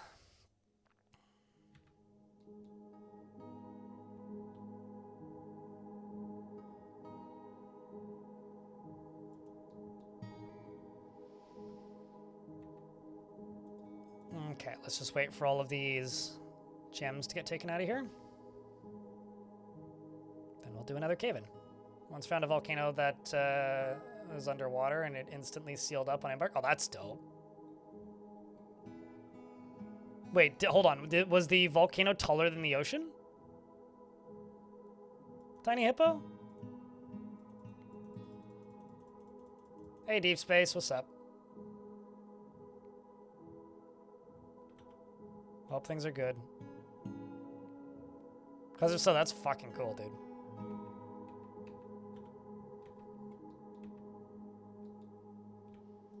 And certainly one of the cooler things I've seen.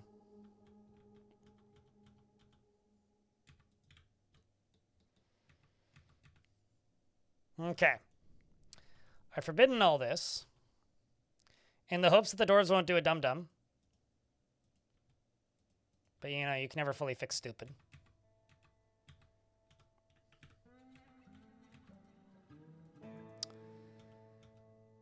And now, I think it's time for me to go to places, set everything to fire, wait for some dwarves to arrive down here, and set this sucker up for combat. Well, not for super crazy combat or anything, but it's time to quick save. Let's do another cave-in, shall we?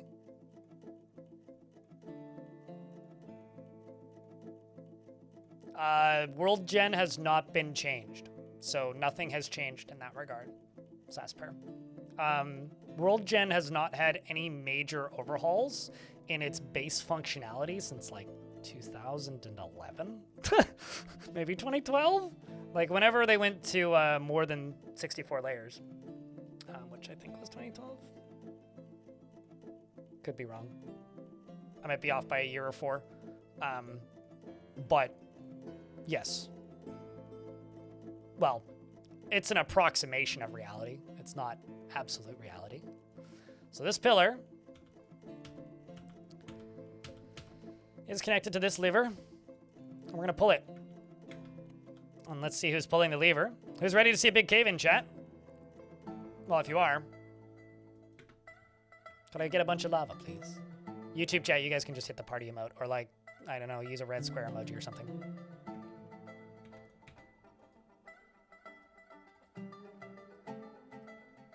He says as, like, he goes over here to place a bunch of these. Okay.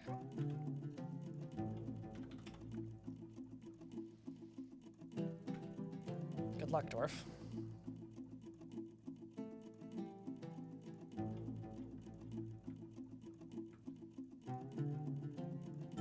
Always love seeing a fire speed. Megalodon. Always love seeing a fire speed.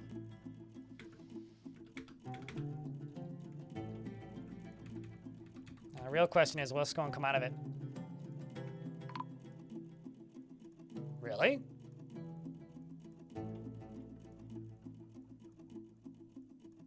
That's kind of crazy, actually. That nothing new was exposed. That's actually pretty nuts.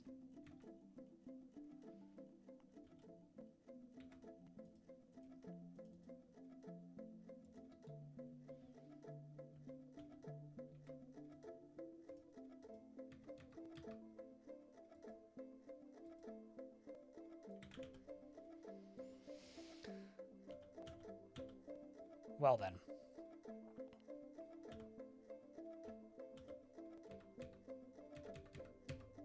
Well, everything beneath here should be safe to dig through, aside from the obvious lava layers.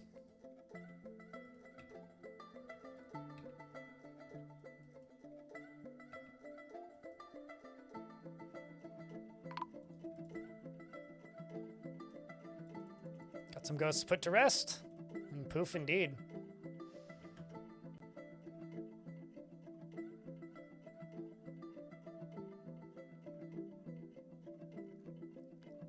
There is no specific answer to that question because it depends on the faction relation that you are playing with that faction that you are insulting, Riddle. So if you repeatedly insult them forever, eventually they'll get tired of it and eventually they'll invade you, but you might be allied with them. So, like, that might be, like, I'm trying to think of a real world example that isn't extremely dark.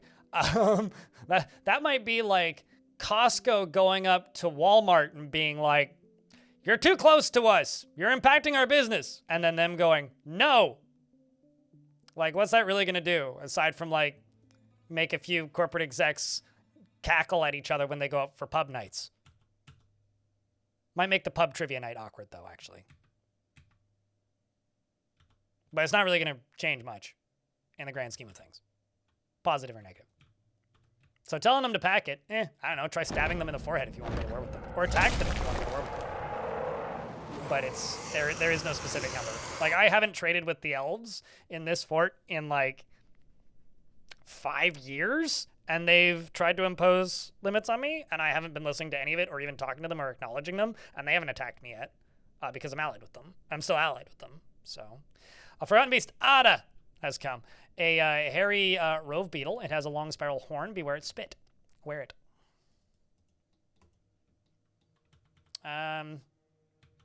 It is in the lair where it can get to me, but the door is shut. So good luck for the moment.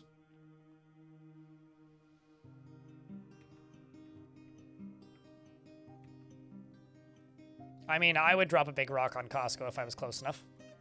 Indoor fort.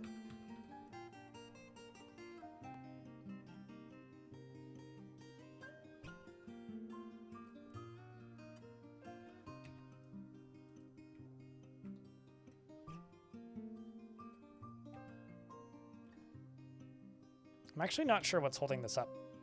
It's those stairs? Yeah, I guess literally just those stairs.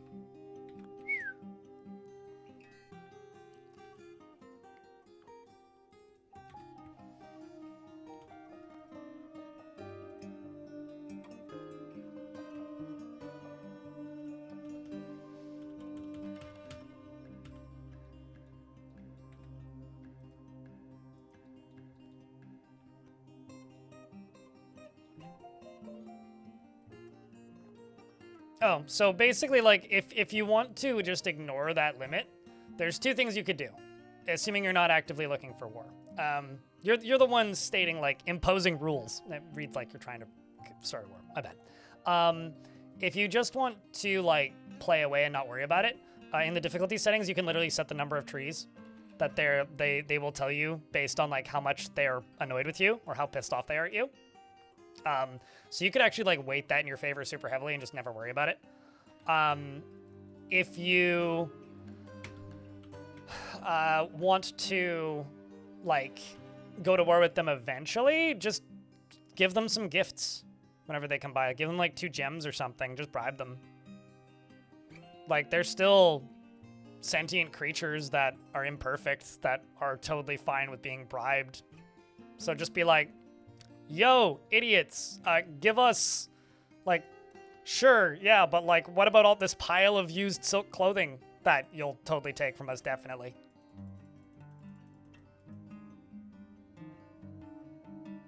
It's hilariously petty, but, like, it's kind of real.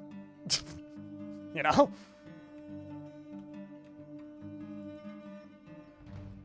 Like, honestly, it kind of is.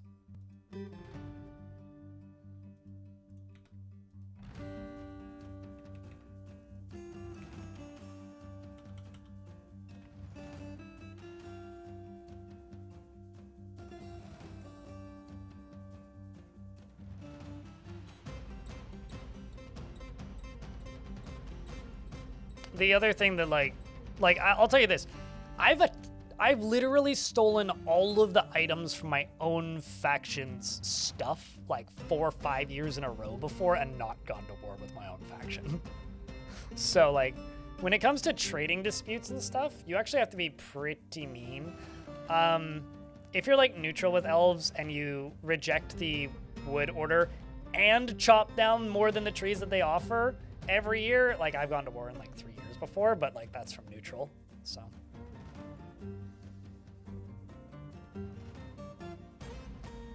Sure, but saying no isn't actually going to send them to war with you, especially if you then trade with them.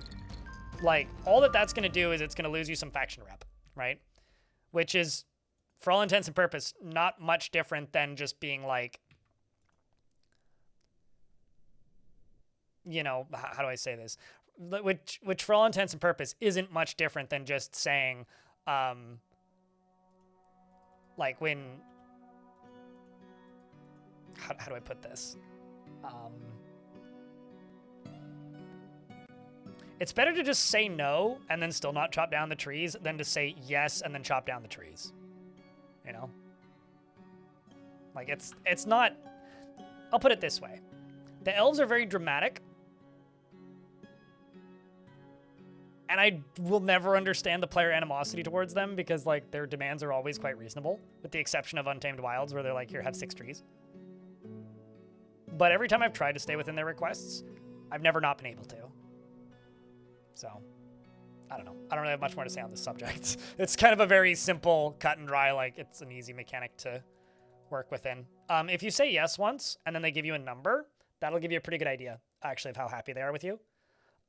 Because if they show up and they're like, we can only chop down, like, 7 trees, right? They'll always give you a different number if you agree.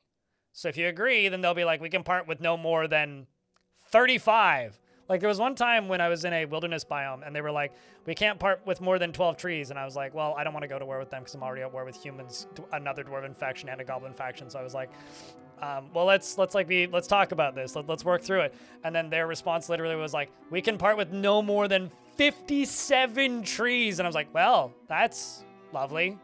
Thank you. Sure, don't mind if I do. I'll chop down like 30 and be good. So...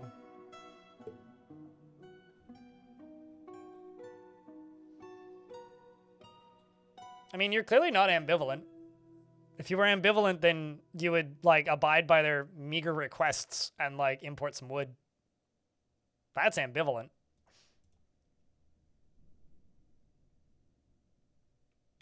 After all, you're the dirty colonialist who's invaded their natural forests. They were here before the dwarves. It's their rightful land, after all.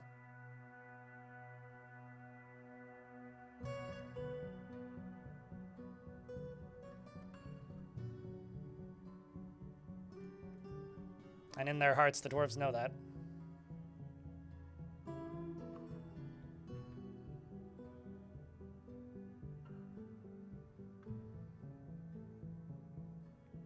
What's really funny, Rock of Fire, is like the numbers for those difficulty thingies were based on when you would get 1 log per tree chopped down. And considering the fact that, like, most of the time when you chop down a tree now in Dwarf Fortress, you don't get 1 log, you get like a dozen. Usually more.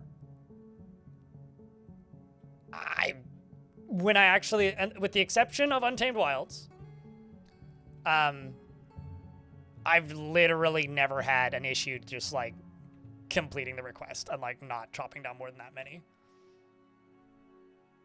Considering most of the fuel for my forts comes from, like, lava anyway, like, it's such a non-issue for me. It's like, I find it kind of funny, actually. It's like, how ineffective are you with your charcoal that, like, you can't simply chop down within what they request? The elves' biggest problem is that, like, they're incapable of simply asking nicely. You know? Like, they would get so much further in life if they could just be like, hey, like, you know, that tree was my friend. Like, I knew his mom. Like, I took those seeds directly from her branches, and like we used to play like Counter-Strike together before you got weird and had kids. You had a pet bird at one point that made nests in his branches. Like, we were good friends, man. Why'd you have to kill him? Xcool. Thank you very much for the Prime subscription. And the follow. Means a lot, mate.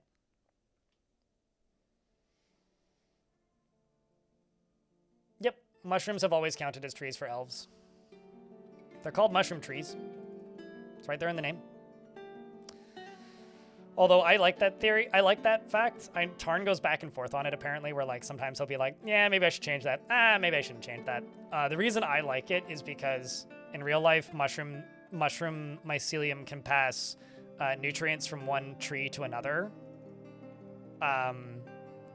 And trees do kind of use it as a way to like feed each other and talk to each other. So my dumb headcanon, and that's all that this is headcanon, is that they are like chopping down the mushroom trees down below is like the Dwarf Fortress equivalent of like cutting the phone line.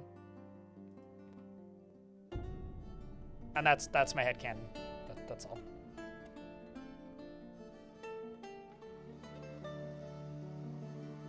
Yeah, no, like the dwarf just makes like the elves make this really compelling argument, Clino, about how this tree was my friend. Like, how dare you slaughter them and their entire family? And then the dwarves are like, well, anyways, back to the lumberyard.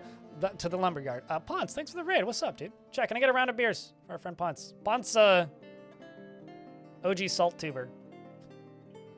Good friend of the channel. What's up, man? How was stream? What were you up to?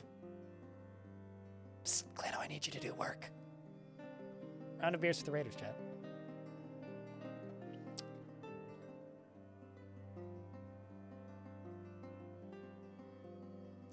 And Salikon the Metalsmith has been taken by a Fame Boot. Wandered back into Warframe. Oh. I mean, they do have my favorite grumpy German grandpa either doing marketing or playing a character or both. I don't know, actually. I think just doing marketing, but still my favorite grumpy German grandpa.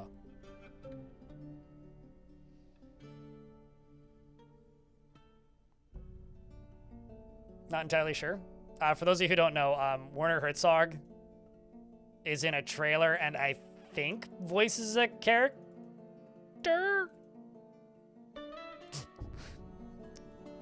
Obviously the anti-David Attenborough.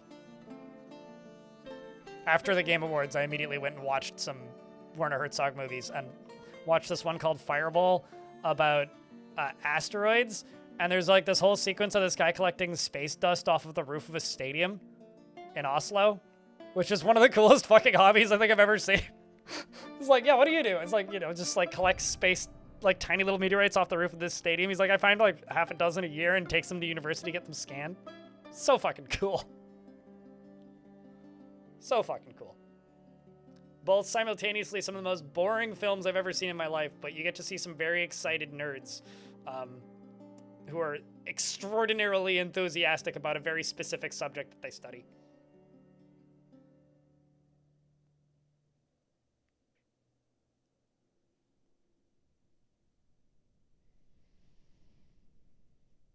Hold on a second.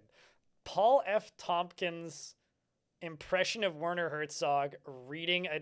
Wait, okay, so are you implying that Werner Herzog read a Trader Joe's review? Or is that just what it would be if he was reading a Trader Joe's review? Or did he review Trader Joe's? I have questions. Yeah, I mean, you went all the way down almost to the lowest levels of the fortress, specifically to acquire some andesite.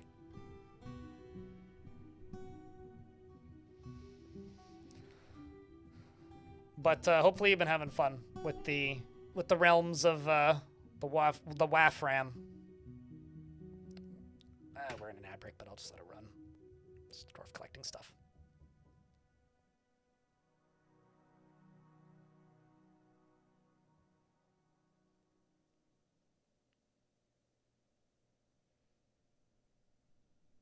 Yeah, sure.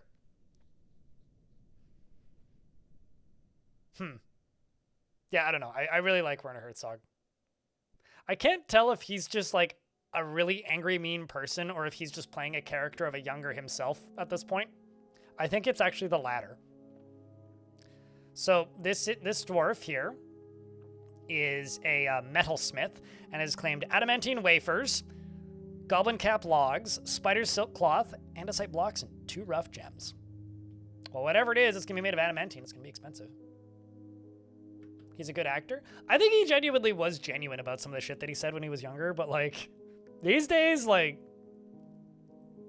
I'm not going to lie, it kind of feels forced. Like, the Fireball documentary that I watched, there is literally a point where he comments on the fact that he had to get out from behind the camera and comment on something that had been said. And they were talking about a specific type of, like, rock formation, and he literally, like, steps forward and makes a pun.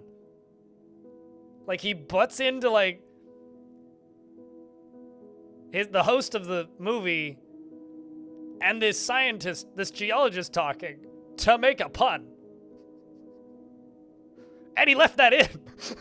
Like, okay, sure.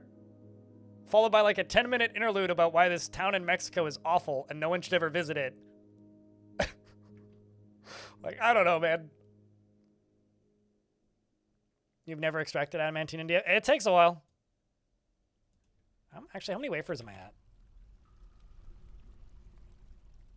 Got 5 sitting around.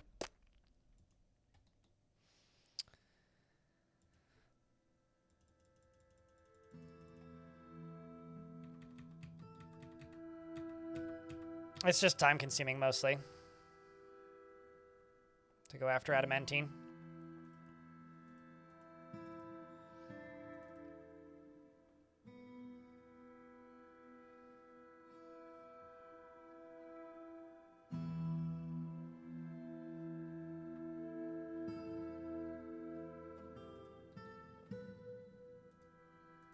And up here.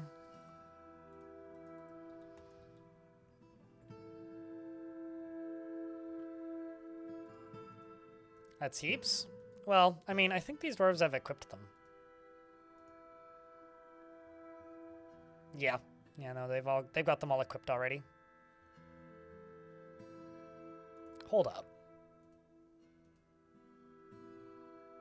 Huh.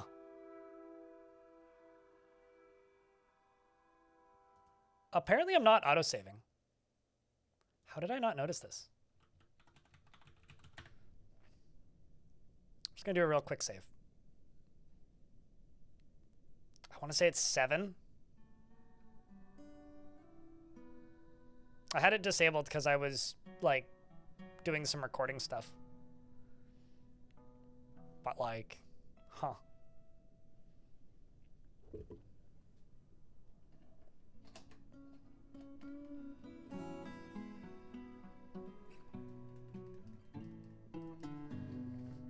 Oopsies. Bumps his camera.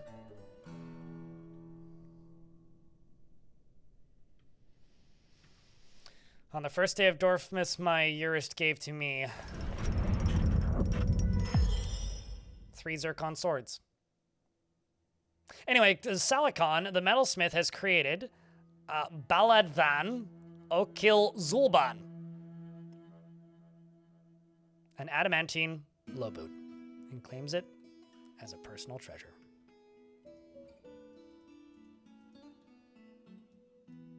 I was really hoping you'd make like a table or a door, but this is a $100,000 shoe, which means it's approximately half the price of your average Jordans these days. All craft store ship is of the highest quality. It is encrusted with rectangular andesite cabochons and marquee cut brown zircons and studded with adamantine and decorated with cave spider silk. On the item is an image of a rectangular cabochon. In goblin cap, on the item is an image of a neglisho, meat ticked, the human, and Utes Hull Black, the goblin in brown zircon. Hull Black is striking down the goblin. The artwork relates to the killing of the human, or the human by the goblin Hull Black in the water of Apexes in the early winter of 250 during Coxsnostrop, the assault of Clouting.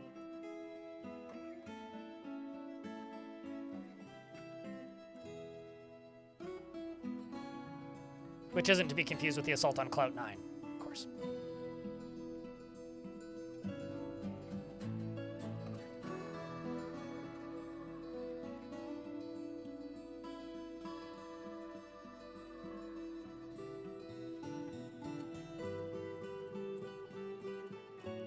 Please tell me that put out the fire. It did! Okay, well, it's still burning. But at least... Oh! They put it out. Good news. Now there's just 2 more diamonds that could start burning here. And they're now encased in obsidian, so good news. All but this one tile is now clear.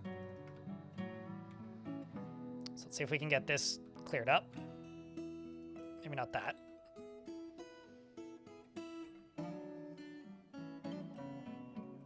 Because I would like to get this removed of all of this god-awful burning.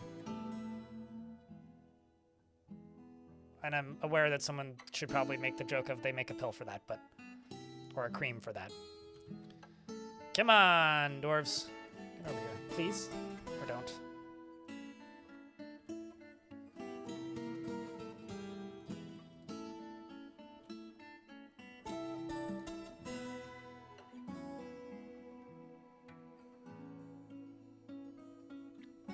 Is that a pair now? I think that's a pair now.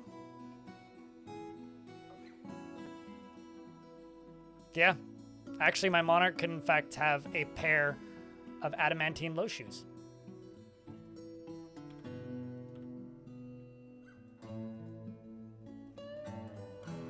The question is she wearing them?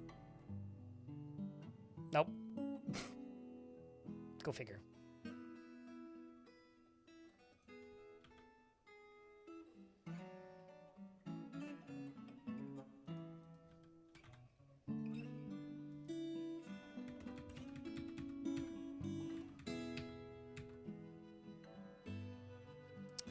Well,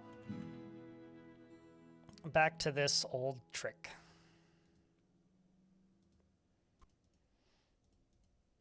To put out that lava. So now's where I just be really ballsy and confident and assume that I'm correct.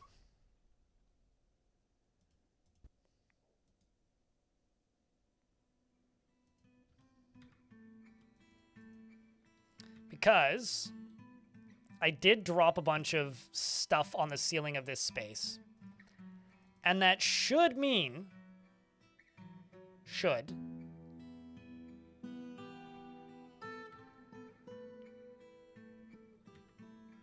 that there isn't anything that will murder me underneath this stuff. And we should have visual access to all of the dangerous things around. Meaning, we should just be able to cleave through this. Notice how I haven't turned the difficulty of the lava or the digging back up yet?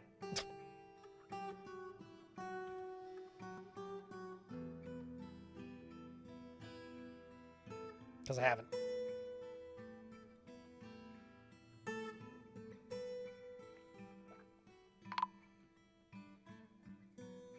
To host a sorcerer knowing the secrets of water? I don't know the answer to that question because we don't yet know what that's going to look like. So all I can actually say is maybe shrug, because I have no idea what that's going to be like in a gameplay sense. So not knowing what that's going to be like for the game itself, it is very difficult to say whether or not knowing the secret of this or that or the other is going to actually be scary or concerning or something that you should be worried about, or if it's just going to be like, oh yeah, that's just Steve.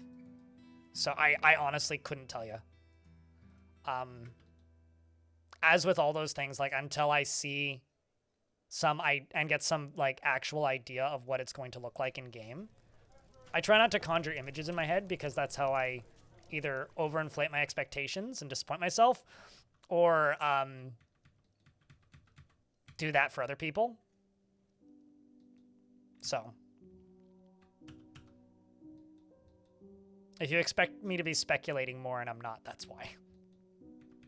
because I really don't want to overinflate my own or others' expectations, because that's how you set yourself up for disappointment.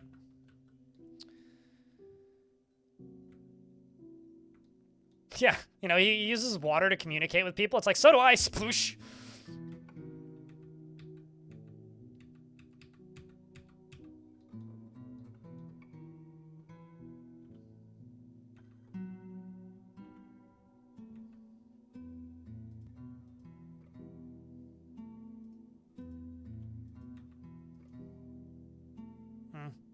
Oh well.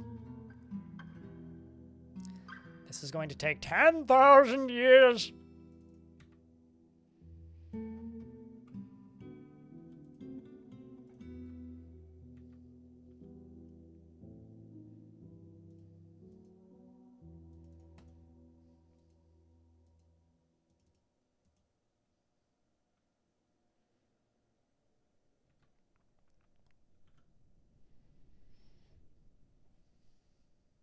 At least it's not Tim. Oh yeah, nobody likes Tim. Don't be like Tim.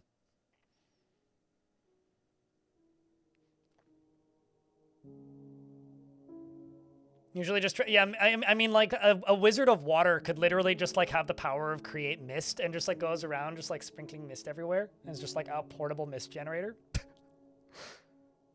Like, I don't know, that'd be totally fine. I'd be game for that. What's wrong with Tim? That's a long story.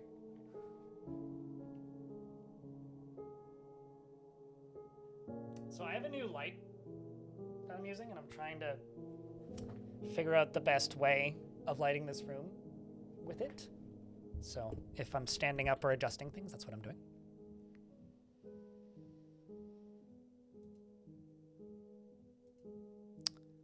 Check the space for heat. What devilry is this?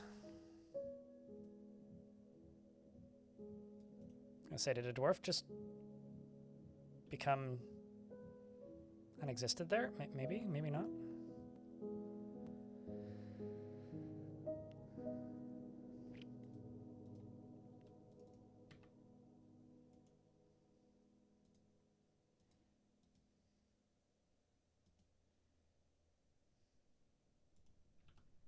I just want that to get done.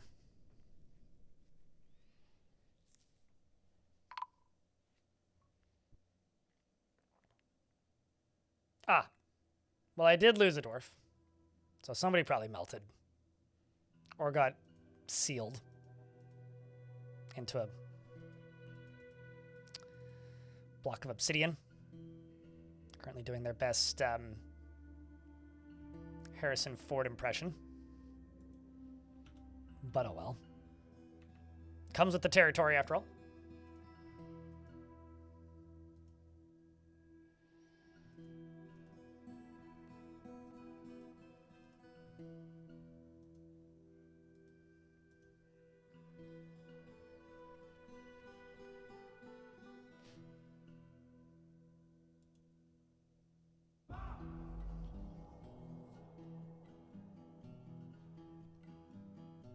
One of your dwarves learned after the secrets of migratory patterns in birds yesterday. It's funny to think if that could do something for a wizard.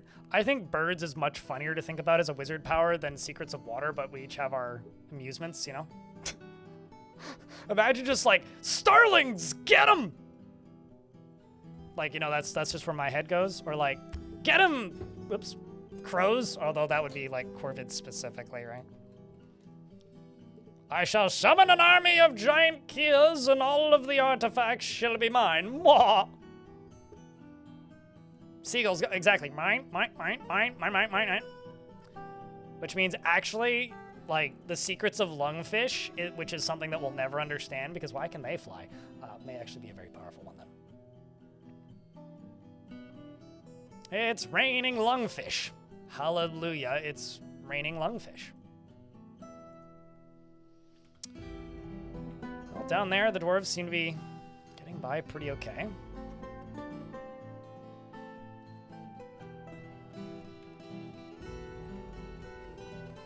And I'm going to make a bedroom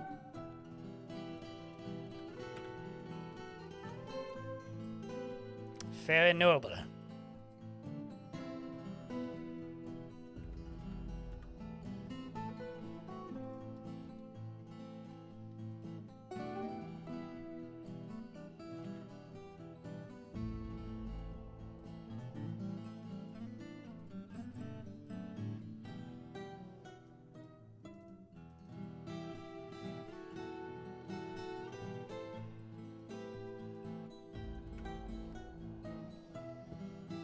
Which the dwarves should take those stairs right there up to here.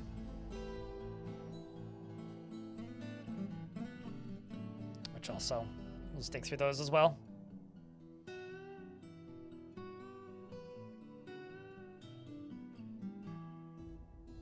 Mostly just bird law.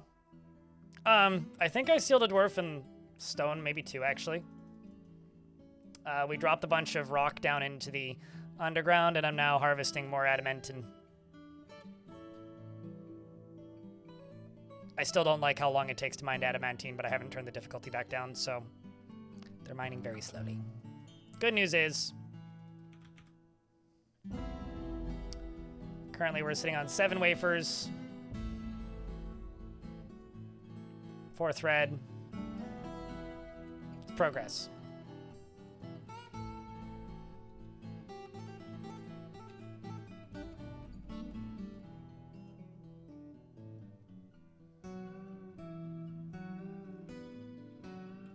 And somehow the booze crisis was solved. You know, they must have freed up some barrels. I'm kind of amazed that the game didn't pause itself, actually.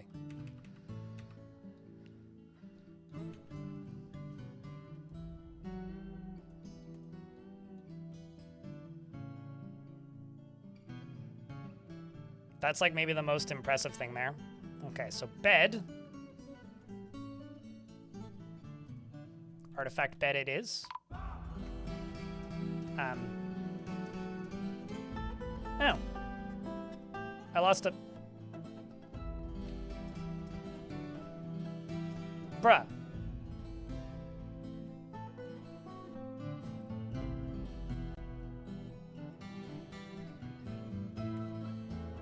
Ezem was found dead. There's blood everywhere.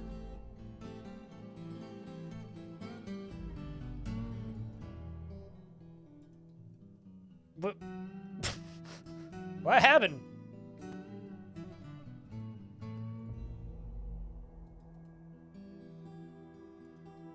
Wild. Damn kids. I mean, there's no combat log though.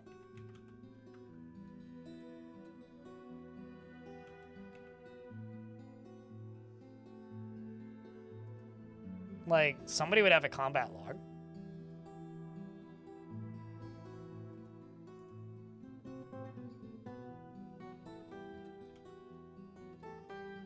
Weird. Had to be one of the youngins. None of them tantrum, though.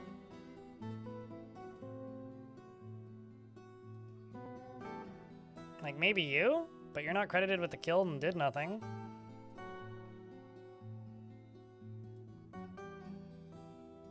Like, couldn't have been you. Too depressed.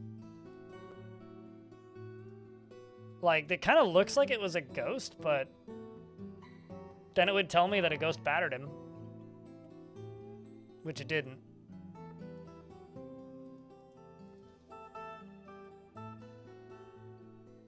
Wild. Yeah, that's kind of my thinking. Is maybe they put on a piece of clothing or something that had dust on it? Actually, I would like to know. I'm going to cheat. I'm going to find out.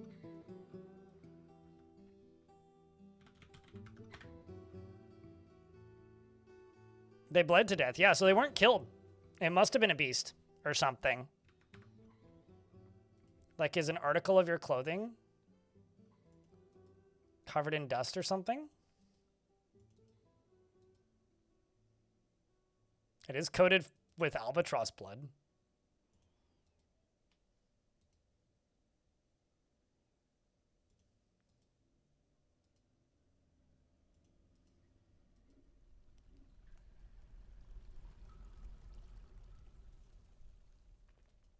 It's coated with sand. Yeah, weird.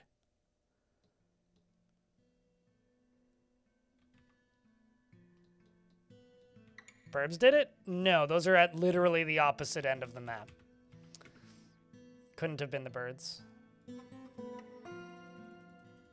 Weird. Unless you want to say the suburbs did it, in which case I always want to blame the suburbs for something. So, yes, the suburbs did it. I don't know what else could have possibly been more at fault than the suburbs.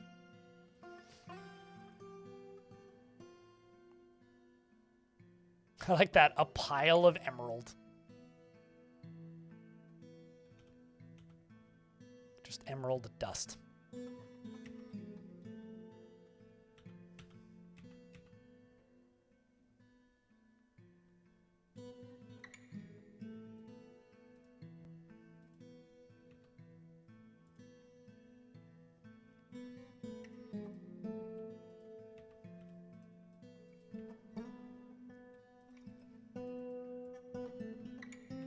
Just gonna channel down into here.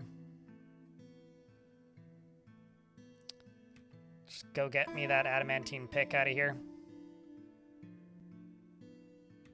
Because I would like that adamantine pick. Very much so. And also Neezer's body. That would also be nice.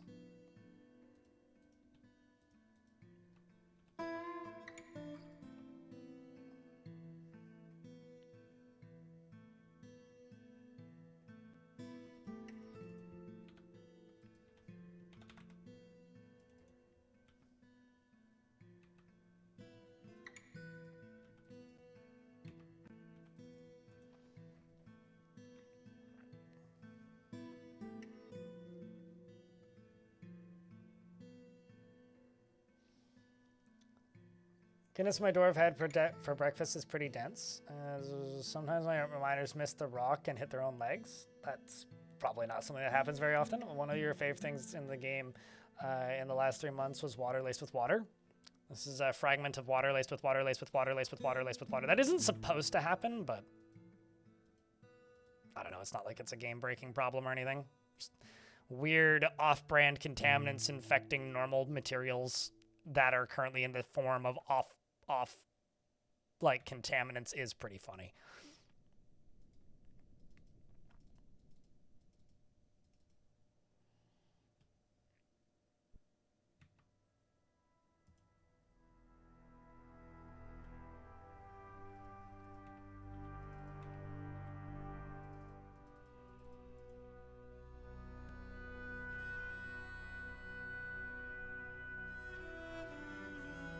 I feel like these should be getting dug out already. But they're not.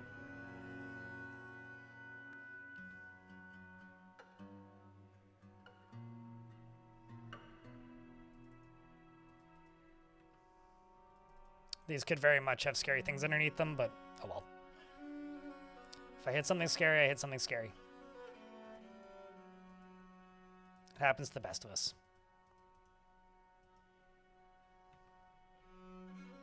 I just want to get that adamantine pick, damn it.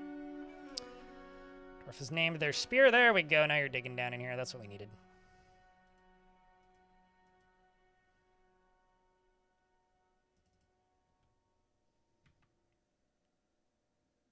Except digging through this has brought in more water, making it more or less pointless again. Check the heat for stone. What devil is this? It's clearly Dwarf Fortress video game.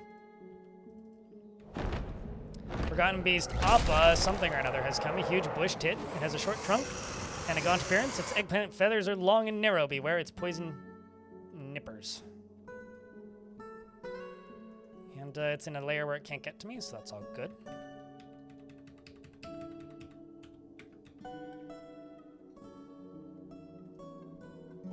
There we go. Neezer's body's getting moved to be put in a tomb. I should expect nothing less of such a great dwarf.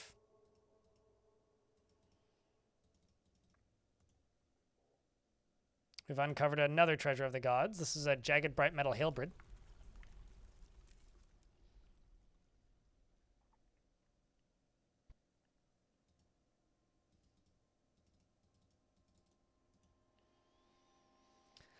This past month was when Eurist had an intellectual conversation with a friend and vomits 42 times. Eurist feels much better? Wait, Eurist feels much better? I don't think I've ever seen a dwarf feel better after vomiting. I really like it when dwarves are embarrassed after watching a performance.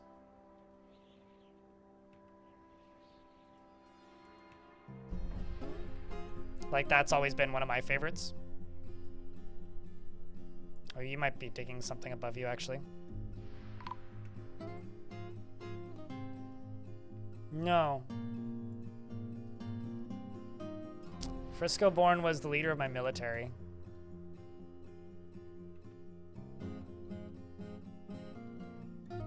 Okay, so that's kind of crazy.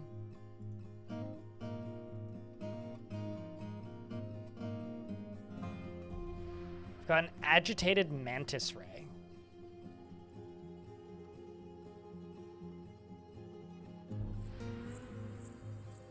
The ocean is finally attacking us. I was kind of just presuming that they would be in here somewhere, but...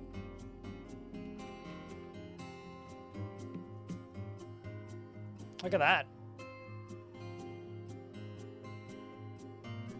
Manta rays. I've never seen a normal blue whale in Dwarfort. Or sperm whale, rather. I don't. There isn't blue whales in Dwarfort.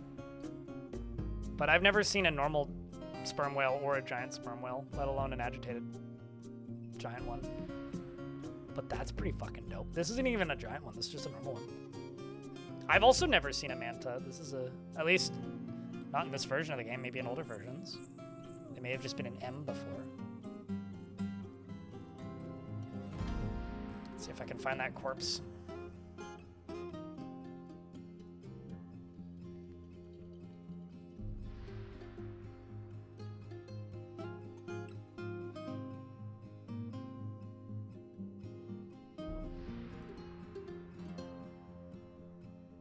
I mean, like, there's a non-zero chance that they just got sealed in stone, but, like, that'd be very odd.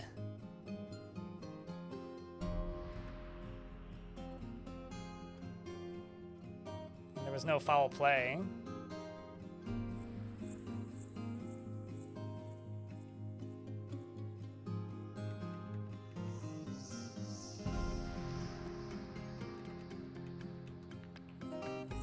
After old mistakes, I will forever be trained that whenever a dwarf goes missing, check the bottom of the well.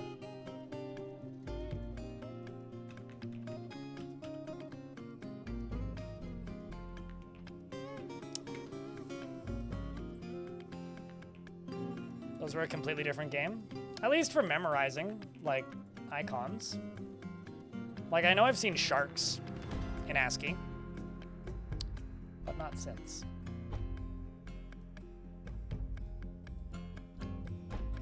Can you be named? Oh, I completely missed a dwarf.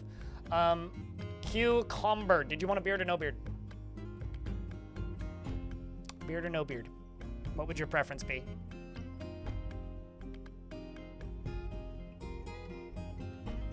No, they shouldn't, Riddle.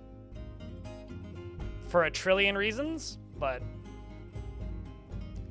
mostly for the same reason that no wildlife right now can batter down walls. Also, go to my YouTube channel and type in Dwarves Zombie Giant Sperm Whale. I literally had 150 legendary dwarves fully kitted out in steel, and they still lost.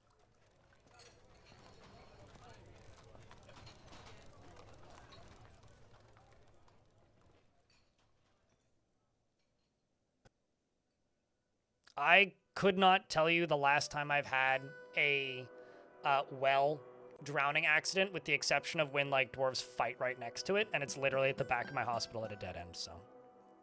But, yeah, I mean, I guess. I don't think that would really impact it. You just don't want to have it in a high traffic area. It doesn't necessarily need to be at a dead end, but. Any metalsmith dwarf. Do you want to beard or no, or is it just metalsmith dwarf? Because those are my metalsmiths.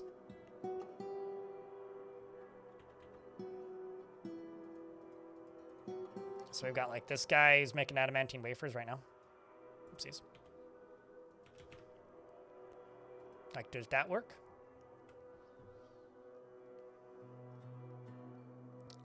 So there is a Dwarf redemption request, which OK Comber redeemed. It has a 25-minute cooldown, and it costs like 500 channel points. Can you request? Sure, but I will ignore you.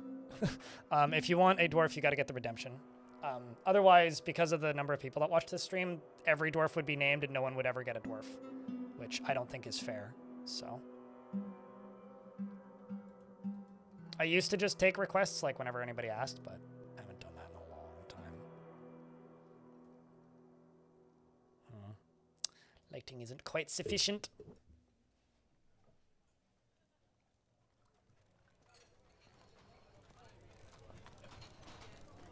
That's a bit better. Not perfect, but it's a work in progress.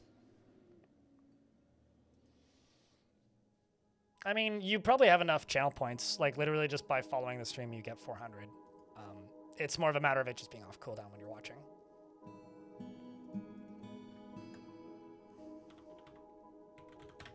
Cucumber, oops. Presupposes success in any venture requiring his skills. He could be considered with what could be considered blind overconfidence.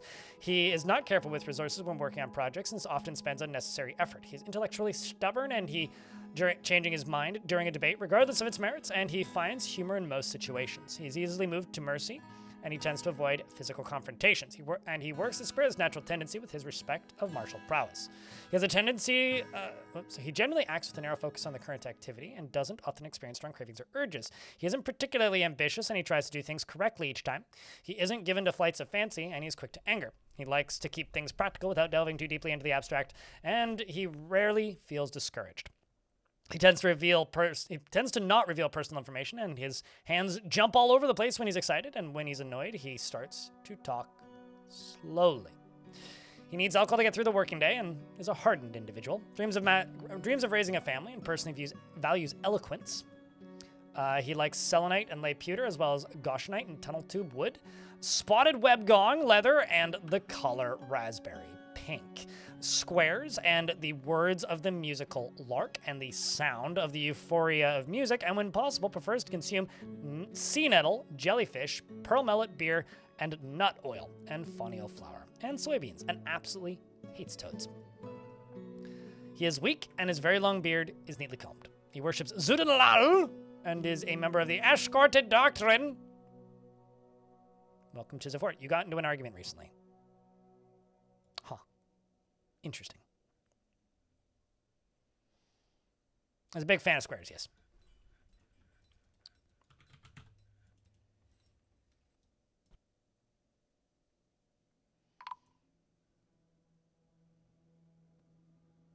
Also, an administrator's been missing for a week. This is, like, perplexing. I must have, like...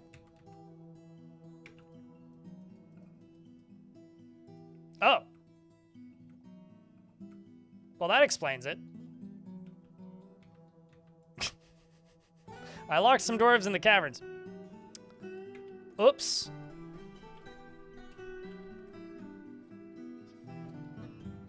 Well, now I feel dumb.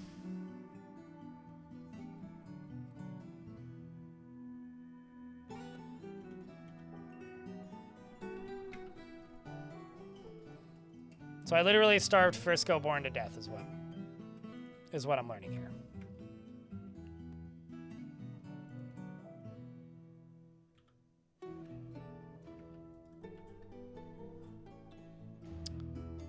Awkward. Forced to eat vermin to survive. Yeah, about that. So that one dwarf that likes eating rats, now's your time to shine.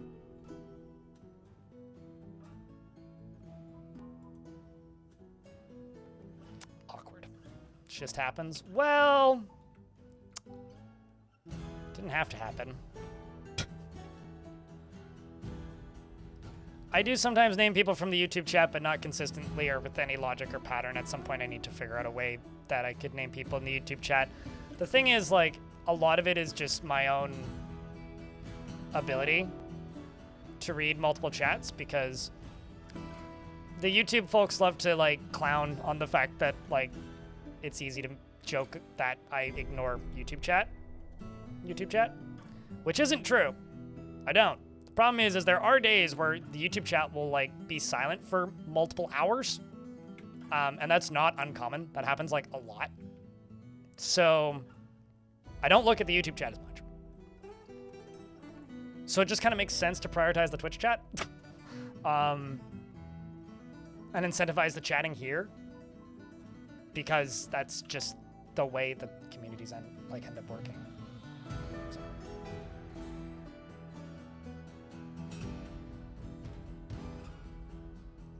What can you do with silver? You can make warhammers. They make awesome bolts. Forgotten beast named Niglok Kudrist has come, a skinless warthog. It has 3 long straight tails and a gaunt appearance. And it is on a layer where it can get... Oh my gosh. Why do they sometimes have glowy eyes?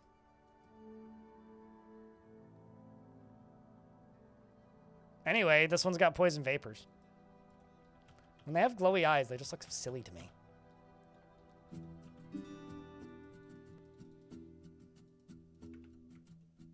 It's a bug? Really? I love it. Great bug. A+. They should keep it in as a feature. Well, I mean, because sometimes it says their eyes glow, right? So I've just kind of been under the impression that these are their eyes glowing.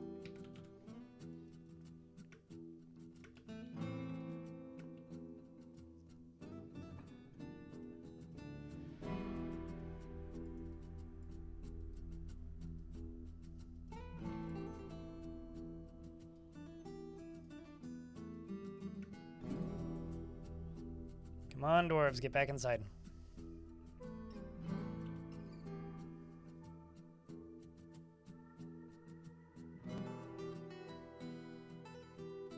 Oh, like literally it's a bug?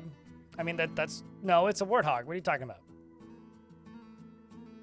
When he was a young warthog. Last I checked, warthogs aren't bugs. Speaking of warthogs, Dirty Dwarf, you're dead. You're probably in the caverns somewhere. So you did die. You're a wart beetle. It says warthog. Skinless warthog. Hog.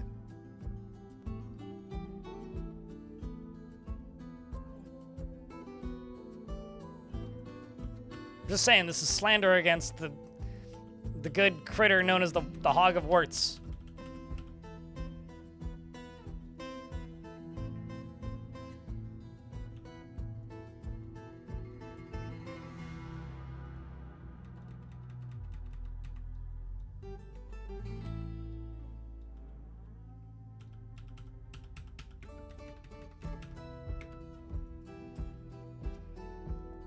Alrighty, you ugly motherfucker. Where are you headed? Ring around the rosy, I guess? Trying to drink your own spit? You probably just refuse to eat bugs.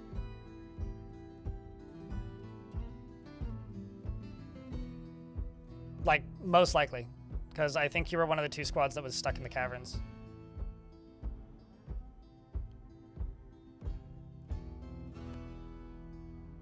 All I'm saying is that your survival tendencies are, like, terrible if that's the case. Although the funny thing about eating bugs in Dwarf Fort is, like, it's not actually enough to fully satisfy.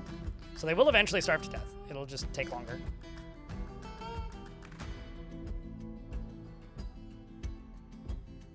That or, like, quick to give up, I would assume. Like, if a dwarf is quick to give up, then they'd be, like, more likely to be like, you know what? I'm not gonna eat these purring maggots, thanks.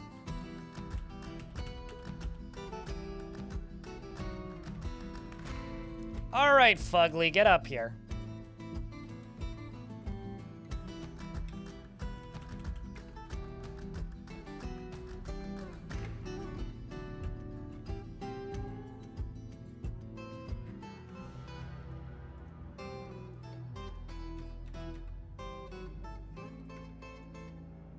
Need you to go back to the middle and get turned into a bolt cushion.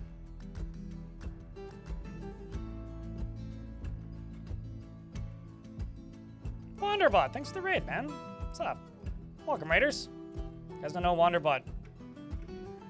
Lovely individual. Streams sometimes. Does YouTube stuff a lot. Plays indie games. What were you guys playing today? Also, if there's any mods in the chat, can I get a shout out for Wander? That'd be lovely. Otherwise, I'll do it in a sec.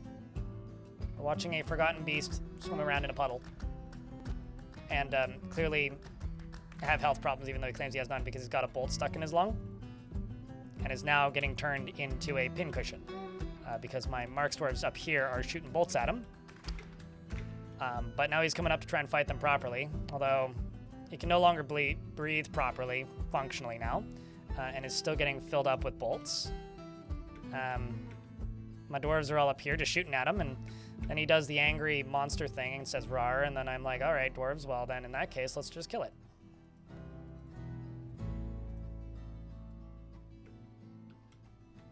And the rest of my squads pile on top of him, and there he goes.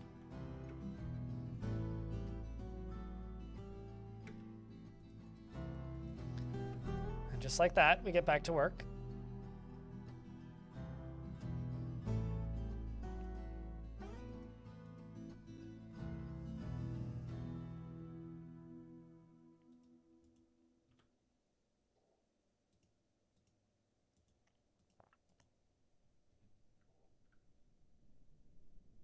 It's an MMO with Dungeon Crawl's Rage without the actual MMO. Huh.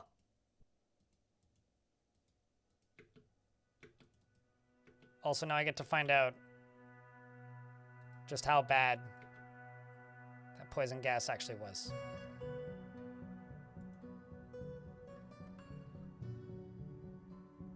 Because one of my Mark Dwarves was just found dead.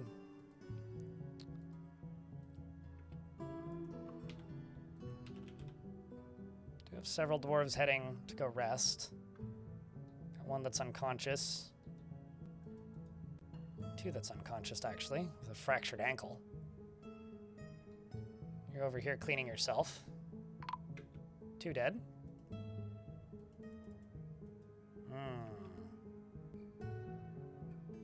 Poison, hey?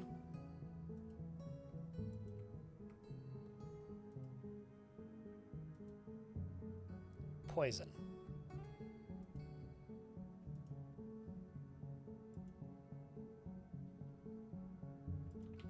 Still getting tombs filled. Two of them.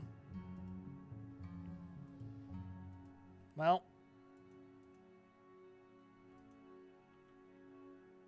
Why did my frame rate just cut itself in half? My frame rate just went from 60 down to 30.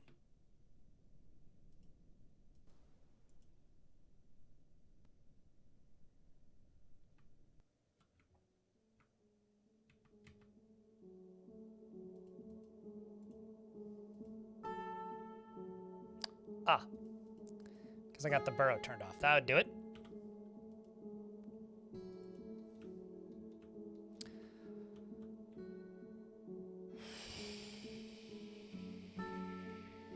Well, I do very much appreciate the raid from Wander, but I've been on for 8 hours, and I'm getting hungry. And I got a few things I gotta do to get ready for the holiday. So I'm just gonna drop you a shout out and say, please go give Wanderbots a follow. Thank you very much for the raid, but I think we're gonna pass on to somebody else. I think I'm gonna call it for the day, because I've got a problem here that I need to fix, and that's gonna take some doing. Yeah. That's going to take some doing.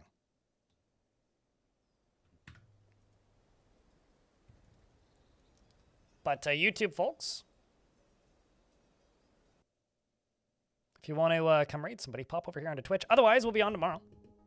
Normal time. Well, maybe about an hour late, actually. I will be later than normal. I'm going to set it for an hour later than normal because I got something I got to pick up in the morning, which I have to pick up at 9, and I start my stream at 9 normally. So I will be on tomorrow, but I will be on slightly later, which means I'll probably run slightly later, so. That's about the only real difference there. Aside from that, yeah, that's basically all of the TLDRs I've got for the holidays. But if you're here on Twitch and you're interested in raiding someone, stick around and we'll go shout at somebody playing some cool games.